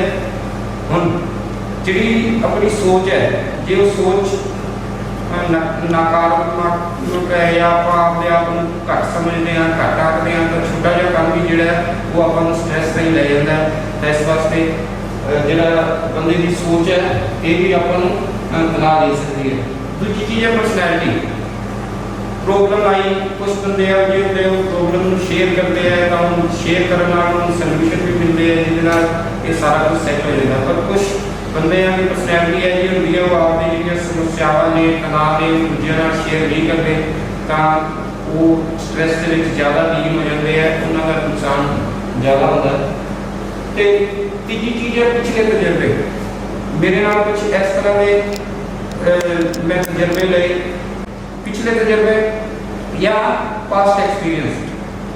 ਕੁਝ ਇਸ ਤਰ੍ਹਾਂ ਦੇ ਹਾਸੇ ਜਿਹੜੇ ਆਪਣੇ ਨਾਲ ਹੋਏ ਜਿਹੜੇ ਆਪਾਂ ਨੂੰ ਸਟ੍ਰੈਸ ਦਿੰਦੇ ਆ। ਜਾਂ ਜਿਵੇਂ ਦੇਖੋ ਬਈ ਮੈਂ ਇੱਥੋਂ ਗੱਡੀ ਲੈ ਕੇ ਗਿਆ, ਹਰਿਆਣੇ ਜਾਣਾ ਸੀ। ਜਦੋਂ ਮੈਂ ਪੰਜਾਬ ਤੋਂ ਹਰਿਆਣੇ ਗਿਆ ਤਾਂ ਪਿਛਲੀ ਵਾਰ ਮੈਨੂੰ 3-4 ਜਗ੍ਹਾ ਤੇ ਵਾਰੀ ਆਦਮੀ ਦੁਆਰਾ ਰੋਕਿਆ ਗਿਆ ਜਾਂ ਚੈਕਿੰਗ ਦੇ ਵਾਸਤੇ ਮੈਨੂੰ ਦੱਸਿਆ ਗਿਆ। ਉਦੋਂ ਮੇਰੇ ਕੋਲ ਕਾਗਜ਼ ਪੱਤਰ ਪੂਰੇ ਨਹੀਂ ਸੀ, ਤਾਂ ਮੈਂ ਬਹੁਤ ਡਰਦੇ ਡਰਦੇ ਬਹੁਤ ਸਾਰੇ ਚਲਾਨ ਕਟਾਉਣ ਤੋਂ ਬਾਅਦ ਮੈਂ ਉੱਥੇ ਨਹੀਂ ਪਹੁੰਚਿਆ। ਹੁਣ ਮੈਂ ਫਿਰ ਹਰਿਆਣੇ ਜਾਣਾ। ਤਾਂ ਪਿਛਲੀ ਵਾਰੀ ਜਦੋਂ ਮੈਂ ਹਰਿਆਣੇ ਗਿਆ ਸੀ ਤਾਂ ਜਿਹੜੀਆਂ ਚੀਜ਼ਾਂ ਮੇਰੇ ਨਾਲ ਹੋਈਆਂ ਸੀ, ਜਿਹੜੀਆਂ ਮੈਨੂੰ ਮੁਸ਼ਕਿਲਾਂ ਦਾ ਸਾਹਮਣਾ ਕਰਨਾ ਪਿਆ ਸੀ, ਇਸ ਵਾਰੀ ਜਦੋਂ ਮੈਂ ਹਰਿਆਣੇ ਜਾਊਂਗਾ ਤਾਂ ਉਹ ਸਾਰੀਆਂ ਗੱਲਾਂ ਫਿਰ ਮੇਰੇ ਦਿਮਾਗ ਦੇ ਵਿੱਚ ਆਉਣਗੀਆਂ ਤੇ ਉਹ ਜਿਹੜੀ ਚੀਜ਼ ਹੈ ਉਹ ਮੈਨੂੰ ਟੈਨਸ਼ਨ ਵਿੱਚ ਪਾਊਗੀ, ਮੇਰੇ ਦਿਮਾਗ ਨੂੰ ਤਣਾਅ 'ਚ ਪਾਊਗੀ। ਇਹਨੂੰ ਸਟ੍ਰੈਸ ਕਹਿੰਦੇ ਆ। ਤਾਂ ਇਹ ਕੁਝ ਚੀਜ਼ਾਂ ਜਿਹੜੀਆਂ ਬੰਦੇ ਦੇ ਅੰਦਰ ਹੈ, ਜਿਹਦੇ ਵਿੱਚ ਆਪਾਂ ਗੱਲ ਕੀਤੀ ਸੋਚਣ ਦਾ ਤਰੀਕਾ, ਉਹਦੀ ਪਰਸਨੈਲਿਟੀ ਤੇ ਪਾਸਟ ਐਕਸਪੀਰੀਅੰਸ। ਇਸੇ ਤਰ੍ਹਾਂ ਦੂਜੀ ਜਿਹੜੀ ਚੀਜ਼ ਹੈ ਉਹ ਹੈ ਗਰੁੱਪ ਲੈਵਲ ਦੇ ਸਟ੍ਰੈਸ। ਗਰੁੱਪ ਲੈਵਲ ਦੇ ਵਿੱਚ ਵੀ ਸਟ੍ਰੈਸ ਹੋ ਸਕਦੀ ਹੈ ਜੇ ਪੂਰੇ ਆਪਣੇ ਗਰੁੱਪ ਦੇ ਵਿੱਚ ਏਕਤਾ ਨਹੀਂ ਹੈ। ਦੂਸਰੀ ਚੀਜ਼ ਜੇ ਕਨਫਿਊਜ਼ਨ ਹੈ, ਇੱਕ ਗਰੁੱਪ ਹੈ ਉਹਦੇ ਵਿੱਚ ਸਾਰਿਆਂ ਅਲੱਗ-ਅਲੱਗ ਤਰ੍ਹਾਂ ਦੀ ਕਨਫਿਊਜ਼ਨ ਹੈ, ਜਾਂ ਕਨਫਿਊਜ਼ਨ ਕਿਸੇ ਵੀ ਤਰ੍ਹਾਂ ਦੀ ਹੋ ਸਕਦੀ ਹੈ। ਜਿਵੇਂ ਇੱਕ ਗਰੁੱਪ ਹੈ ਕੰਮ ਕਰਨ ਵਾਲਾ, ਇੱਕ ਬੰਦੇ ਦਾ ਕੰਮ ਗੇਟ ਦਾ ਹੈ, ਦੂਜੇ ਦਾ ਕੰਮ ਆਫਿਸ ਦਾ ਹੈ, ਤੀਜੇ ਦਾ ਕੰਮ ਲੈਬੋਰੇਟਰੀ ਦਾ ਹੈ। ਹੁਣ ਜੇ ਆਪਾਂ ਆਪਦੇ ਕੰਮ ਤੇ ਸਾਰੇ ਬੰਦਿਆਂ ਨੂੰ ਦਈਏ ਤਾਂ ਉਹਨਾਂ ਵਿੱਚ ਕੋਈ ਕਿਸੇ ਤਰ੍ਹਾਂ ਦੀ ਕਨਫਿਊਜ਼ਨ ਨਹੀਂ ਹੈ। ਪਰ ਜੇ ਆਪਾਂ ਕੰਮ ਨੂੰ ਬਦਲੀ ਕਰ ਦਿੰਦੇ ਹਾਂ, ਆਫਿਸ ਵਾਲੇ ਨੂੰ ਆਪਾਂ ਦੂਜਾ ਕੰਮ ਦੇਤਾ, ਦੂਜੇ ਬੰਦੇ ਨੂੰ ਆਪਾਂ ਆਫਿਸ ਦਾ ਕੰਮ ਦੇਤਾ, ਤਾਂ ਇਹ ਕਨਫਿਊਜ਼ਨ ਪੈਦਾ ਕਰ ਦੂਗੀ ਉਸ ਬੰਦੇ ਨੂੰ ਜਦੋਂ ਉਸ ਕੰਮ ਬਾਰੇ ਕੁਝ ਪਤਾ ਨਹੀਂ ਹੈ। ਤਾਂ ਇਹ ਜਿਹੜੀ ਕਨਫਿਊਜ਼ਨ ਹੈ ਇਹ ਵੀ ਸਟ੍ਰੈਸ ਨੂੰ ਪੈਦਾ ਕਰਦੀ ਹੈ। ਤੀਜੀ ਚੀਜ਼ ਇਹਦੇ ਵਿੱਚ ਲਿਖਿਆ ਹੈ ਕਾਰਜ ਸਥਾਨ ਜਾਂ ਕੰਮ ਕਰਨ ਦੀ ਜਗ੍ਹਾ ਜਿਹੜੀ ਹੈ, ਵਰਕ ਪਲੇਸ ਜਿਹੜੀ ਹੈ, ਉਹ ਪਸੰਦ ਨਾ ਆਉਣਾ, ਉਹ ਥੋੜਾ ਗੰਦਾ ਹੋਣਾ ਜਾਂ ਇਸ ਤਰ੍ਹਾਂ ਦੀਆਂ ਜਿਹੜੀਆਂ ਚੀਜ਼ਾਂ ਕੰਮ ਕਰਨ ਦੀ ਜਗ੍ਹਾ ਜਿਹੜੀ ਹੈ ਉਹ ਵੀ ਸਟ੍ਰੈਸ ਹੋਣ ਦਾ ਇੱਕ ਕਾਰਨ ਹੈ। ਤਾਂ ਇਹਦੇ ਆਪਾਂ ਨੂੰ ਧਿਆਨ ਰੱਖਣਾ ਚਾਹੀਦਾ ਹੈ। ਉਸ ਤੋਂ ਬਾਅਦ ਹੈ ਆਰਗੇਨਾਈਜੇਸ਼ਨਲ ਸਟ੍ਰੈਸ। ਆਰਗੇਨਾਈਜੇਸ਼ਨ ਵਿੱਚ ਜਿਹੜੇ ਸਟ੍ਰੈਸਰ ਹੈ ਉਹਨਾਂ ਵਿੱਚੋਂ ਸਭ ਤੋਂ ਪਹਿਲੀ ਚੀਜ਼ ਹੈ ਸਹਿਯੋਗੀ, ਪੁਲਿਸ ਜਿਹੜੇ ਮੇਰੇ ਨਾਲ ਦੇ ਹੈ। ਜੇ ਮੇਰੀ ਉਹਨਾਂ ਨਾਲ ਸਹੀ ਗੱਲਬਾਤ ਨਹੀਂ ਹੈ ਤਾਂ ਉਹ ਸਟ੍ਰੈਸ ਹੋਣ ਦਾ ਇੱਕ ਕਾਰਨ ਬਣ ਸਕਦੇ ਹੈ। ਪ੍ਰਬੰਧਕ ਜਿਹੜੇ ਅਫਸਰਸ਼ਾਹੀ ਹੈ, ਜੇ ਉਹ ਮੇਰੇ ਨਾਲ ਠੀਕ ਨਹੀਂ ਹੈ ਤਾਂ ਇਹ ਵੀ ਸਟ੍ਰੈਸ ਹੋਣ ਦਾ ਇੱਕ ਕਾਰਨ ਬਣ ਸਕਦੇ ਹੈ। ਮਾੜਾ ਵਰਤਾਵਾ, ਬੋਲ ਚਾਲ ਮਾੜੀ ਹੈ, ਠੀਕ ਹੈ ਜੀ, ਮਾੜਾ ਵਰਤਾਵਾ।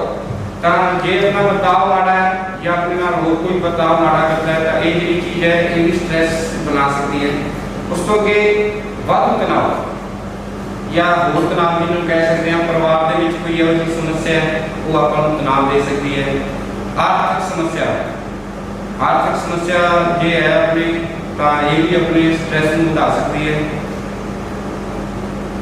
ਸਾਧਨਾਂ ਦੀ ਕਮੀ, ਇਹ ਕਿਸੇ ਵੀ ਚੀਜ਼ ਦੇ ਸਾਧਨ, ਕਮਾਈ ਦੇ ਸਾਧਨ, ਇੱਕ ਜਗ੍ਹਾ ਤੋਂ ਦੂਜੀ ਜਗ੍ਹਾ ਜਾਣ ਦੇ ਸਾਧਨ, ਇੱਕ ਦੂਜੇ ਨੂੰ ਗੱਲਬਾਤ ਕਰਨ ਦੇ ਸਾਧਨ, ਕਿਸੇ ਸਾਧਨਾਂ ਦੀ ਕਮੀ ਜਿਹੜੀ ਹੁੰਦੀ ਹੈ ਉਹ ਵੀ ਸਟ੍ਰੈਸ ਨੂੰ बढ़ावा देती है। सहयोग की कमी, कोई ਤੁਹਾਨੂੰ सहयोग नहीं करता, ਤੁਸੀਂ ਇਕੱਲੇ ਹੋ, ਤਾਂ ਇਹ ਜਿਹੜੀ ਚੀਜ਼ ਹੈ ਇਹ ਵੀ ਸਟ੍ਰੈਸ ਨੂੰ बढ़ावा देती है। तनाव के नतीजे की है, अगर तनाव आप रखते हैं, स्ट्रैस अपने ते रहती है तो इसका इफेक्ट की है, तो ये शरीर में बहुत सारे बदलाव होते हैं। शरीर पक्षों कमजोरी जी है वो आनी शुरू होती है, मानसिक पक्षों एक बंदे को कमजोर करता है, तो व्यवहार जो होंगे नैगेटिविटी आती है, हर काम में ना ये काम मेरे तो नहीं होना, इस तरह की जी चीज़ें ये स्ट्रैस के आउटकम है। स्ट्रैस होना ये सारी तरह के शरीर के मानसिक बदलाव जोड़े है वो होने शुरू हो जाते हैं। हुण ये जो तनाव है ये तो आप किमें बच सकते हैं, जो तनाव है तो आप की है ये काम करिए जिस इस तनाव को आप घट कर सकते हैं। तो उन्होंने सब तो पहली चीज़ जी है वो है योग, मेडिटेशन। योग जोड़ा है वो सुबह शाम जरूर करना चाहिए।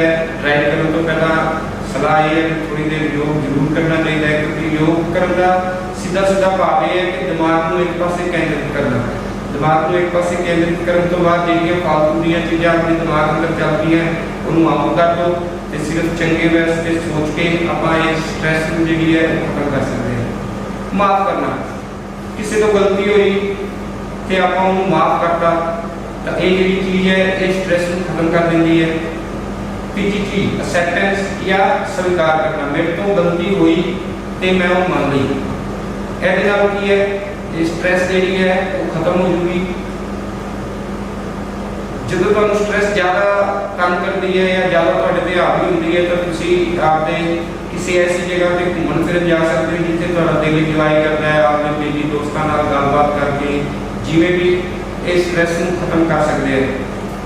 या जी भी चीज़ तुम स्ट्रैस देती है वो जानकारी वो बारे ज्ञान लैके इस स्ट्रैस के उत्ते कंट्रोल कर सकते हैं।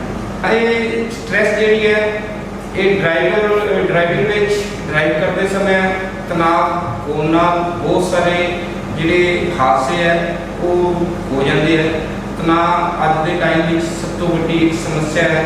ड्राइविंग करते वे जो दिमाग अपना कितने होर होगा तो सीधे सीधे हादसों निमंत्रण है सीधा तो बेनती ये है कि इन्होंने चीज़ों के उत्ते थोड़ा गौर किया जाए तो तनाव मुक्त रह के एक जगह केंद्रित होकर सड़क के उत्ते केंद्रित होकर ड्राइविंग करनी चाहिए है। ठीक है, हम इस तो अगला जो चैप्टर रखना आप गल कर लगे एक बहुत ही महत्वपूर्ण विषय है HIV एड्स। तो बहुत जगह पर पढ़िया सुनिया गया, अखबारों में भी आप आम पढ़ते हैं कि जो HIV वायरस है ड्राइविंग कितने का एक बहुत बड़ा तबका जोड़ा है वो इफेक्टेड हो जाता है। ड्राइवर साहबान घरों बाहर रहते हैं बहुत बहुत टाइम ताईं तो उन्होंने इन्होंने चीज़ों की जानकारी होनी बहुत जरूरी है। तो एड्स बारे सब तो पहली गल मैं तुहानूं ये कहना चाहांगा कि एड्स की जानकारी इसका बचाव है। एड्स एक लाइलाज बीमारी है तो अज तक कोई भी ऐसा इलाज नहीं बन सकिया जिहदे नाल बंदे नूं पूरा HIV मुक्त किया जा सके। तो कृपा करके जिहड़ा पूरे का पूरा सबजैक्ट है इहनूं तुसीं ध्यान नाल जरूर सुनो और जिन्ना ज़्यादा होवे अगे भी तुसीं इहदे बारे जरूर गलबात करो। सब तो पहला मैं तुहानूं एक गल जरूर दसना चाहांगा कि HIV ते एड्स एक ही चीज़ नहीं है, ये दो अलग अलग चीज़ें हैं। HIV मतलब एक वायरस है जिहड़ा कि अपने शरीर के अंदर दाखिल होने तो बाद अपने इम्यून सिस्टम डैमेज करता है। तो जो ये आपके चरम सीमा से तीजे स्टेज से आखिरी स्टेज से पहुँचता है तो ये जो इन्फेक्शन है ये एड्स का रूप ले लेता है, यानी एड्स HIV इन्फेक्शन तो तीजी स्टेज एड्स की होती है। ठीक है, हम जो सब तो पहला क्वेश्चन अपने वास्ते है वो पूछा गया कि अस तो कितने टाइम पहला तुसी एड्स बारे किसी नाल गलबात की जानकारी दी। हुण एड्स बारे गलबात करना जरूरी क्यों है? क्योंकि तुसी जिवें स्क्रीन ते फ्लैश हो रहा देख रहे होंगे दुनिया भर जिन्ने भी एड्स के बंदे जिंदा है उनके विचों इंडिया जिहड़ा वो तीजे नंबर पर आंदा, यानी कि जिंदे एड्स के मरीजों नाल इंडिया पूरी दुनिया विचों तीजे नंबर पर है। सारी दुनिया में होने वाली एड्स दी मौतां जिहड़ियां उन्हां विचों 50% जिहड़ियां मौतां है वो कलिया एशिया महाद्वीप जिहड़े रीजन च आपां गए उस एरिए च ही होंदियां। ਇਸ ਤੋਂ ਬਾਅਦ ਇੰਡੀਆ ਵਿੱਚ ਸੰਨ 2012 ਵਿੱਚ ਏਡਸ ਤੇ ਇਹਦੇ ਨਾਲ ਹੋਣ ਵਾਲੀਆਂ ਮੌਤਾਂ ਦੀ ਜਿਹੜੀ ਗਿਣਤੀ ਸੀਗੀ ਉਹ 1,20,000 1,40,000 ਦੇ ਲਾਗੇ ਤੱਕ ਸੀਗੀਆਂ ਤੇ ਇਹੀ ਹੁਣ 2017 ਵਿੱਚ ਇਹ ਡਾਟਾ ਵੱਧ ਕੇ 1,70,000 ਦੇ ਲਾਗੇ ਤੱਕ ਪਹੁੰਚ ਚੁੱਕਿਆ ਹੈ। ਪੂਰੇ ਇੰਡੀਆ ਦੇ ਵਿੱਚ ਇਨਫੈਕਟਡ ਬੰਦੇ ਜਿਹੜੇ HIV ਦੇ ਇਨਫੈਕਟਡ ਹੈ ਉਹਨਾਂ ਦੀ ਕੁੱਲ ਗਿਣਤੀ ਵੀ ਬਹੁਤ ਜ਼ਿਆਦਾ ਹੈ, ਲਗਭਗ 21 ਲੱਖ ਦੇ ਲਾਗੇ ਹੈ।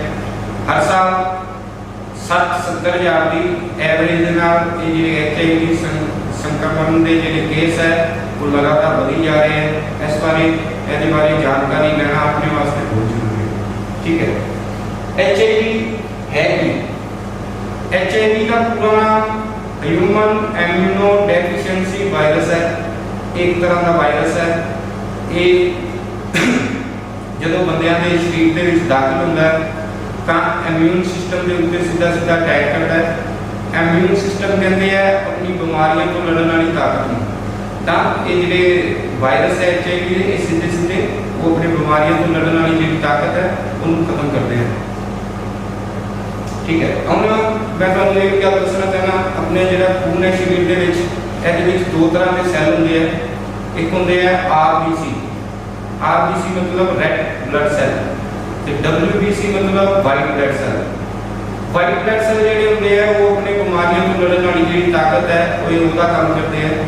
ਉਹਦੇ ਵਿੱਚ ਕੁਝ ਸੈੱਲ ਹੁੰਦੇ ਪਾਰਟਿਕੂਲਰ ਜਿਹੜੇ ਬਾਹਰ ਤੋਂ ਆਉਣ ਵਾਲੀ ਇਨਫੈਕਸ਼ਨਾਂ ਦੇ ਨਾਲ ਸਰੀਰ ਨੂੰ ਲੜਨ ਦੀ ਤਾਕਤ ਦਿੰਦੇ ਆ, ਉਹਨਾਂ ਨਾਲ ਲੜਦੇ ਆ, ਜਿਨ੍ਹਾਂ ਵਿੱਚ ਹੁੰਦੇ ਆ CD4 ਸੈੱਲ ਤੇ T ਸੈੱਲ। HIV ਦਾ ਵਾਇਰਸ ਸਿੱਧੇ ਇਹ ਦੋਵਾਂ ਸੈੱਲਾਂ ਦੇ ਉੱਤੇ ਹਮਲਾ ਕਰਦਾ ਹੈ, ਉਹਨਾਂ ਨੂੰ ਨਿਸ਼ਕ੍ਰਿय ਕਰ ਦਿੰਦਾ ਹੈ ਤੇ ਬਿਮਾਰੀਆਂ ਤੋਂ ਲੜਨ ਦੀ ਜਿਹੜੀ ਤਾਕਤ ਹੈ ਉਹਨੂੰ ਖਤਮ ਕਰਨਾ ਸ਼ੁਰੂ ਕਰ ਦਿੰਦਾ ਹੈ। ਠੀਕ, ਬਿਨਾਂ ਇਲਾਜ ਤੋਂ ਬਿਨਾਂ ਚੈਕਿੰਗ ਕੀਤੇ ਏਡਸ ਦਾ ਜਿਹੜੇ ਲੱਛਣ ਹੈ ਜਾਂ ਜਿਹੜੇ ਉਹਦੇ ਨਿਸ਼ਾਨ ਹੈ ਉਹ 8 ਤੋਂ 10 ਸਾਲਾਂ ਬਾਅਦ ਪਤਾ ਲੱਗਦੇ ਆ। ਇਹ ਇਹਦੇ ਲਈ ਬਹੁਤ ਜਿਹੜੀ ਮਾੜੀ ਚੀਜ਼ ਹੈ ਜਾਂ ਕਹਿ ਲਓ ਇੱਕ ਬਹੁਤ ਖਤਰਨਾਕ ਚੀਜ਼ ਹੈ। 8-10 ਸਾਲਾਂ ਤੋਂ ਬੰਦੇ ਨੂੰ ਪਤਾ ਹੀ ਨਹੀਂ ਲੱਗਦਾ ਕਿ ਉਹ HIV ਦਾ ਇਨਫੈਕਟਡ ਹੈ। ਉਸ ਟਾਈਮ ਵਿੱਚ ਉਹ ਹੋ ਸਕਦਾ ਬਹੁਤ ਸਾਰੇ ਅਲੱਗ ਬੰਦਿਆਂ ਨੂੰ ਇਸ ਚੀਜ਼ ਦੀ ਲਾਗ ਲਾ ਦੇਵੇ, ਤਾਂ ਇਸ ਵਾਸਤੇ ਇਸ ਚੀਜ਼ ਦੇ ਬਾਰੇ ਜਾਣਕਾਰ ਹੋਣਾ ਬਹੁਤ ਜ਼ਿਆਦਾ ਜ਼ਰੂਰੀ ਹੈ।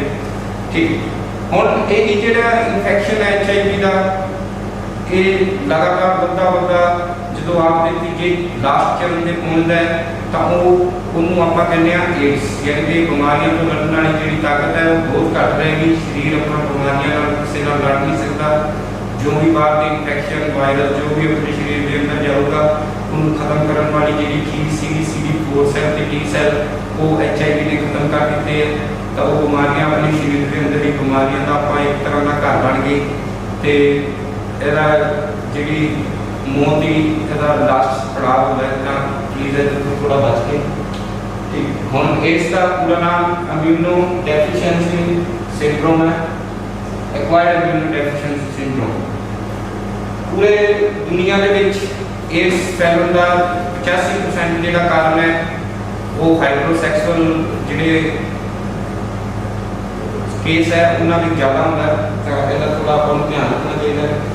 ਇਹਦਾ ਦੂਜਾ ਸਭ ਤੋਂ ਵੱਡਾ ਕਾਰਨ ਟੀਕਾਕਰਨ ਜਾਂ ਸਰੰਜਾਂ ਜਿਹੜੀਆਂ ਹੁੰਦੀਆਂ ਉਹਨਾਂ ਦੀ ਇੱਕ ਹੀ ਸਰੰਜ ਦਾ ਕਈ ਬੰਦਿਆਂ ਨੂੰ ਵਰਤੋਂ, ਜਿਵੇਂ ਕਿ ਜ਼ਿਆਦਾਤਰ ਨਸ਼ੇ ਕਰਨ ਵਾਲੇ ਜਿਹੜੇ ਲੋਕ ਹੁੰਦੇ ਆ ਉਹ ਕਰਦੇ ਆ ਇੱਕ ਹੀ ਸਰੰਜ ਦਾ ਪੂਰੇ ਗਰੁੱਪ ਦੇ ਵਿੱਚ ਇਸਤੇਮਾਲ ਜਿਹੜਾ ਹੁੰਦਾ ਇਹਨਾਂ ਚੀਜ਼ਾਂ ਨਾਲ ਇਹ ਜ਼ਿਆਦਾ ਕਰਦਾ ਹੈ। ਉਸ ਤੋਂ ਬਾਅਦ ਇਸ ਦੇ ਚਿੰਨ੍ਹ ਦੇ ਲੱਛਣ HIV ਤੋਂ ਏਡਸ ਤਾਈਂ ਜਿਹੜਾ ਇਹ ਸਫ਼ਰ ਹੈ ਇਹ 3 ਪੜਾਵਾਂ ਵਿੱਚ ਹੁੰਦਾ ਹੈ। ਸਭ ਤੋਂ ਪਹਿਲੀ ਸਟੇਜ ਜਿਹੜੀ ਹੈ ਇਹਨੂੰ ਕਹਿੰਦੇ ਆ ਐਕਿਊਟ HIV ਇਨਫੈਕਸ਼ਨ। ਜਦੋਂ ਪਹਿਲੀ ਵਾਰੀ ਇਹ ਵਾਇਰਸ ਸਰੀਰ ਦੇ ਅੰਦਰ ਦਾਖਲ ਹੁੰਦਾ ਹੈ ਤਾਂ ਇਹ ਜਿਹੜੀ ਸਟੇਜ ਹੈ ਇਹਨੂੰ ਕਹਿੰਦੇ ਆ ਐਕਿਊਟ HIV ਇਨਫੈਕਸ਼ਨ। ਤੇ ਬਹੁਤ ਸਾਰੇ ਜਿਹੜੇ ਲੋਕ ਹੈ ਉਹਨਾਂ ਨੂੰ ਇਹ ਪਤਾ ਵੀ ਨਹੀਂ ਲੱਗਦਾ ਵੀ HIV ਦੀ ਲਾਗ ਜਿਹੜੀ ਉਹਨਾਂ ਨੂੰ ਲੱਗ ਚੁੱਕੀ ਹੈ।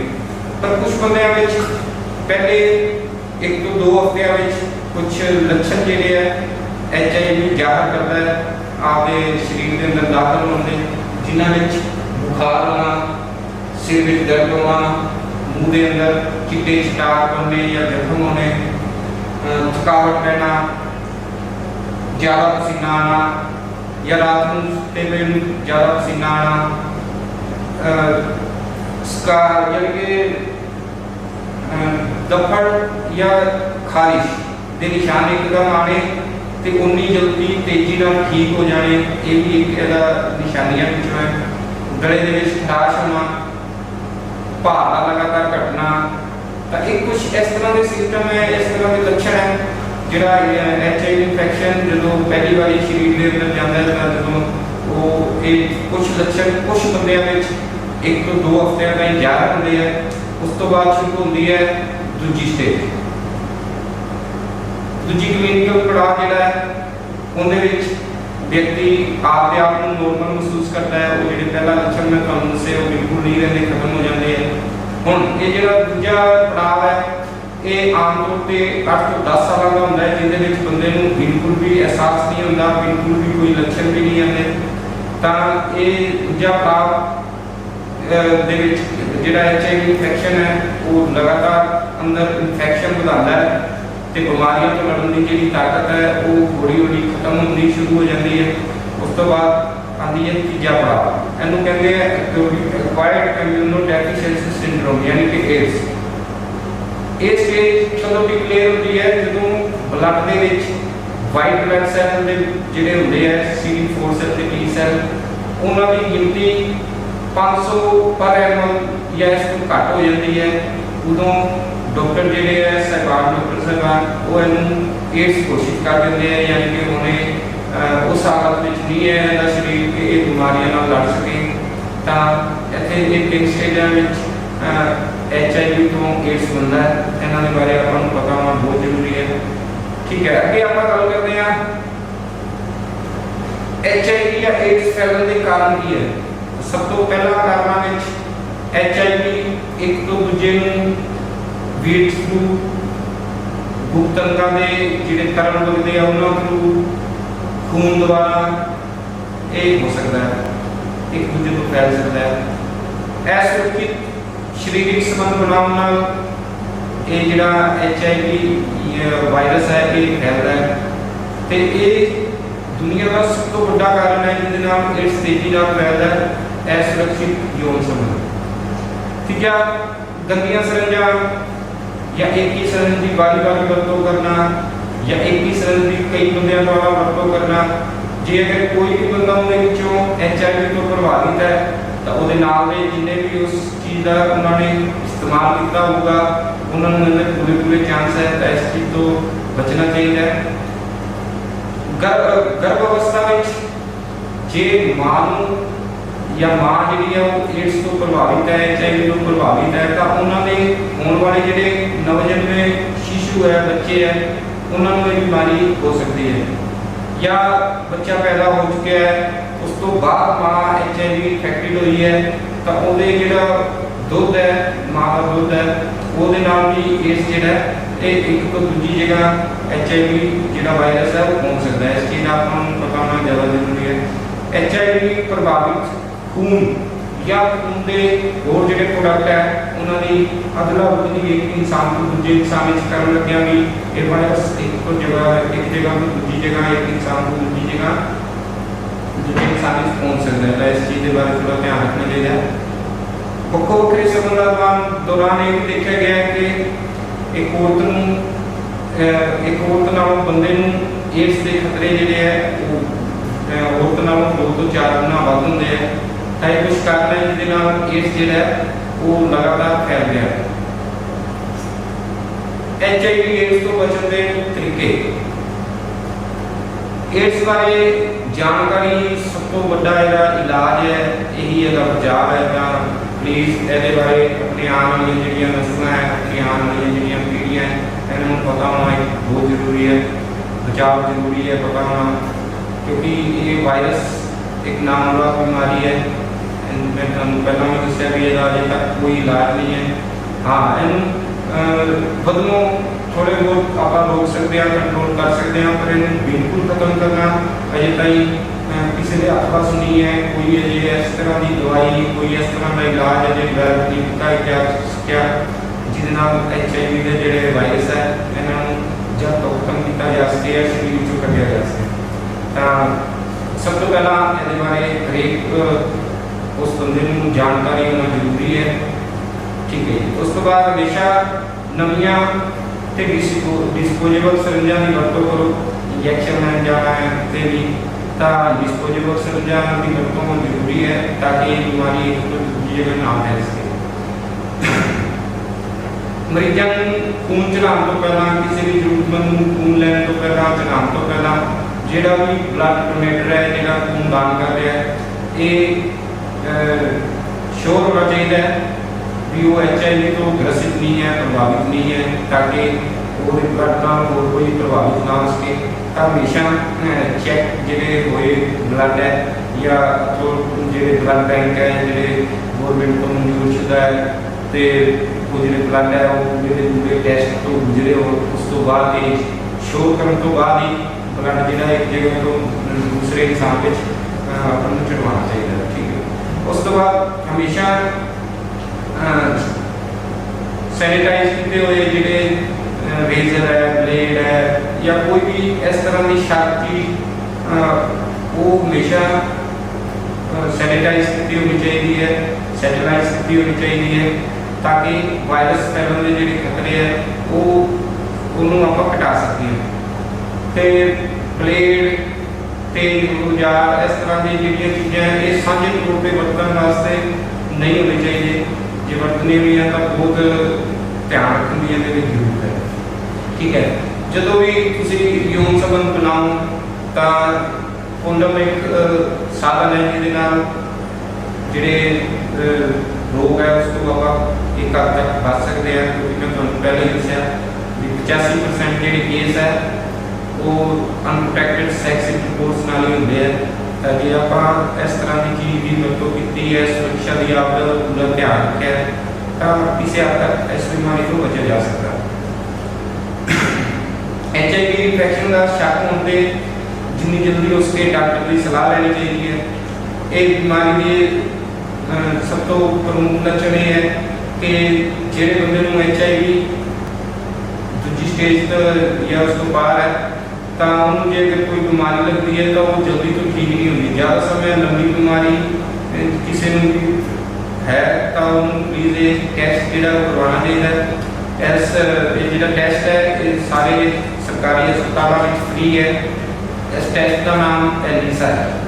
ਤਾਂ ਜਿੰਨੀ ਜਲਦੀ ਹੋ ਸਕੇ ਇਹਦਾ ਟੈਸਟ ਆਪਾਂ ਨੂੰ ਕਰਵਾ ਲੈਣਾ ਚਾਹੀਦਾ ਹੈ ਜੇ ਆਪਾਂ ਕਿਸੇ ਲੰਬੀ ਬਿਮਾਰੀ ਤੋਂ ਗੁਜ਼ਰ ਰਹੇ ਹਾਂ, ਜਾਂ ਜੇ ਕੋਈ ਲੰਬੀ ਬਿਮਾਰੀ ਹੈ ਜਿਹੜੀ ਠੀਕ ਨਹੀਂ ਹੋ ਰਹੀ, ਬਾਰ-ਬਾਰ ਦਵਾਈਆਂ ਬਦਲਣ ਤੋਂ, ਤਾਂ ਇਸ ਚੀਜ਼ ਦੀ ਜਾਂਚ ਆਪਾਂ ਨੂੰ ਕਰਵਾਉਣੀ ਜ਼ਰੂਰੀ ਹੈ।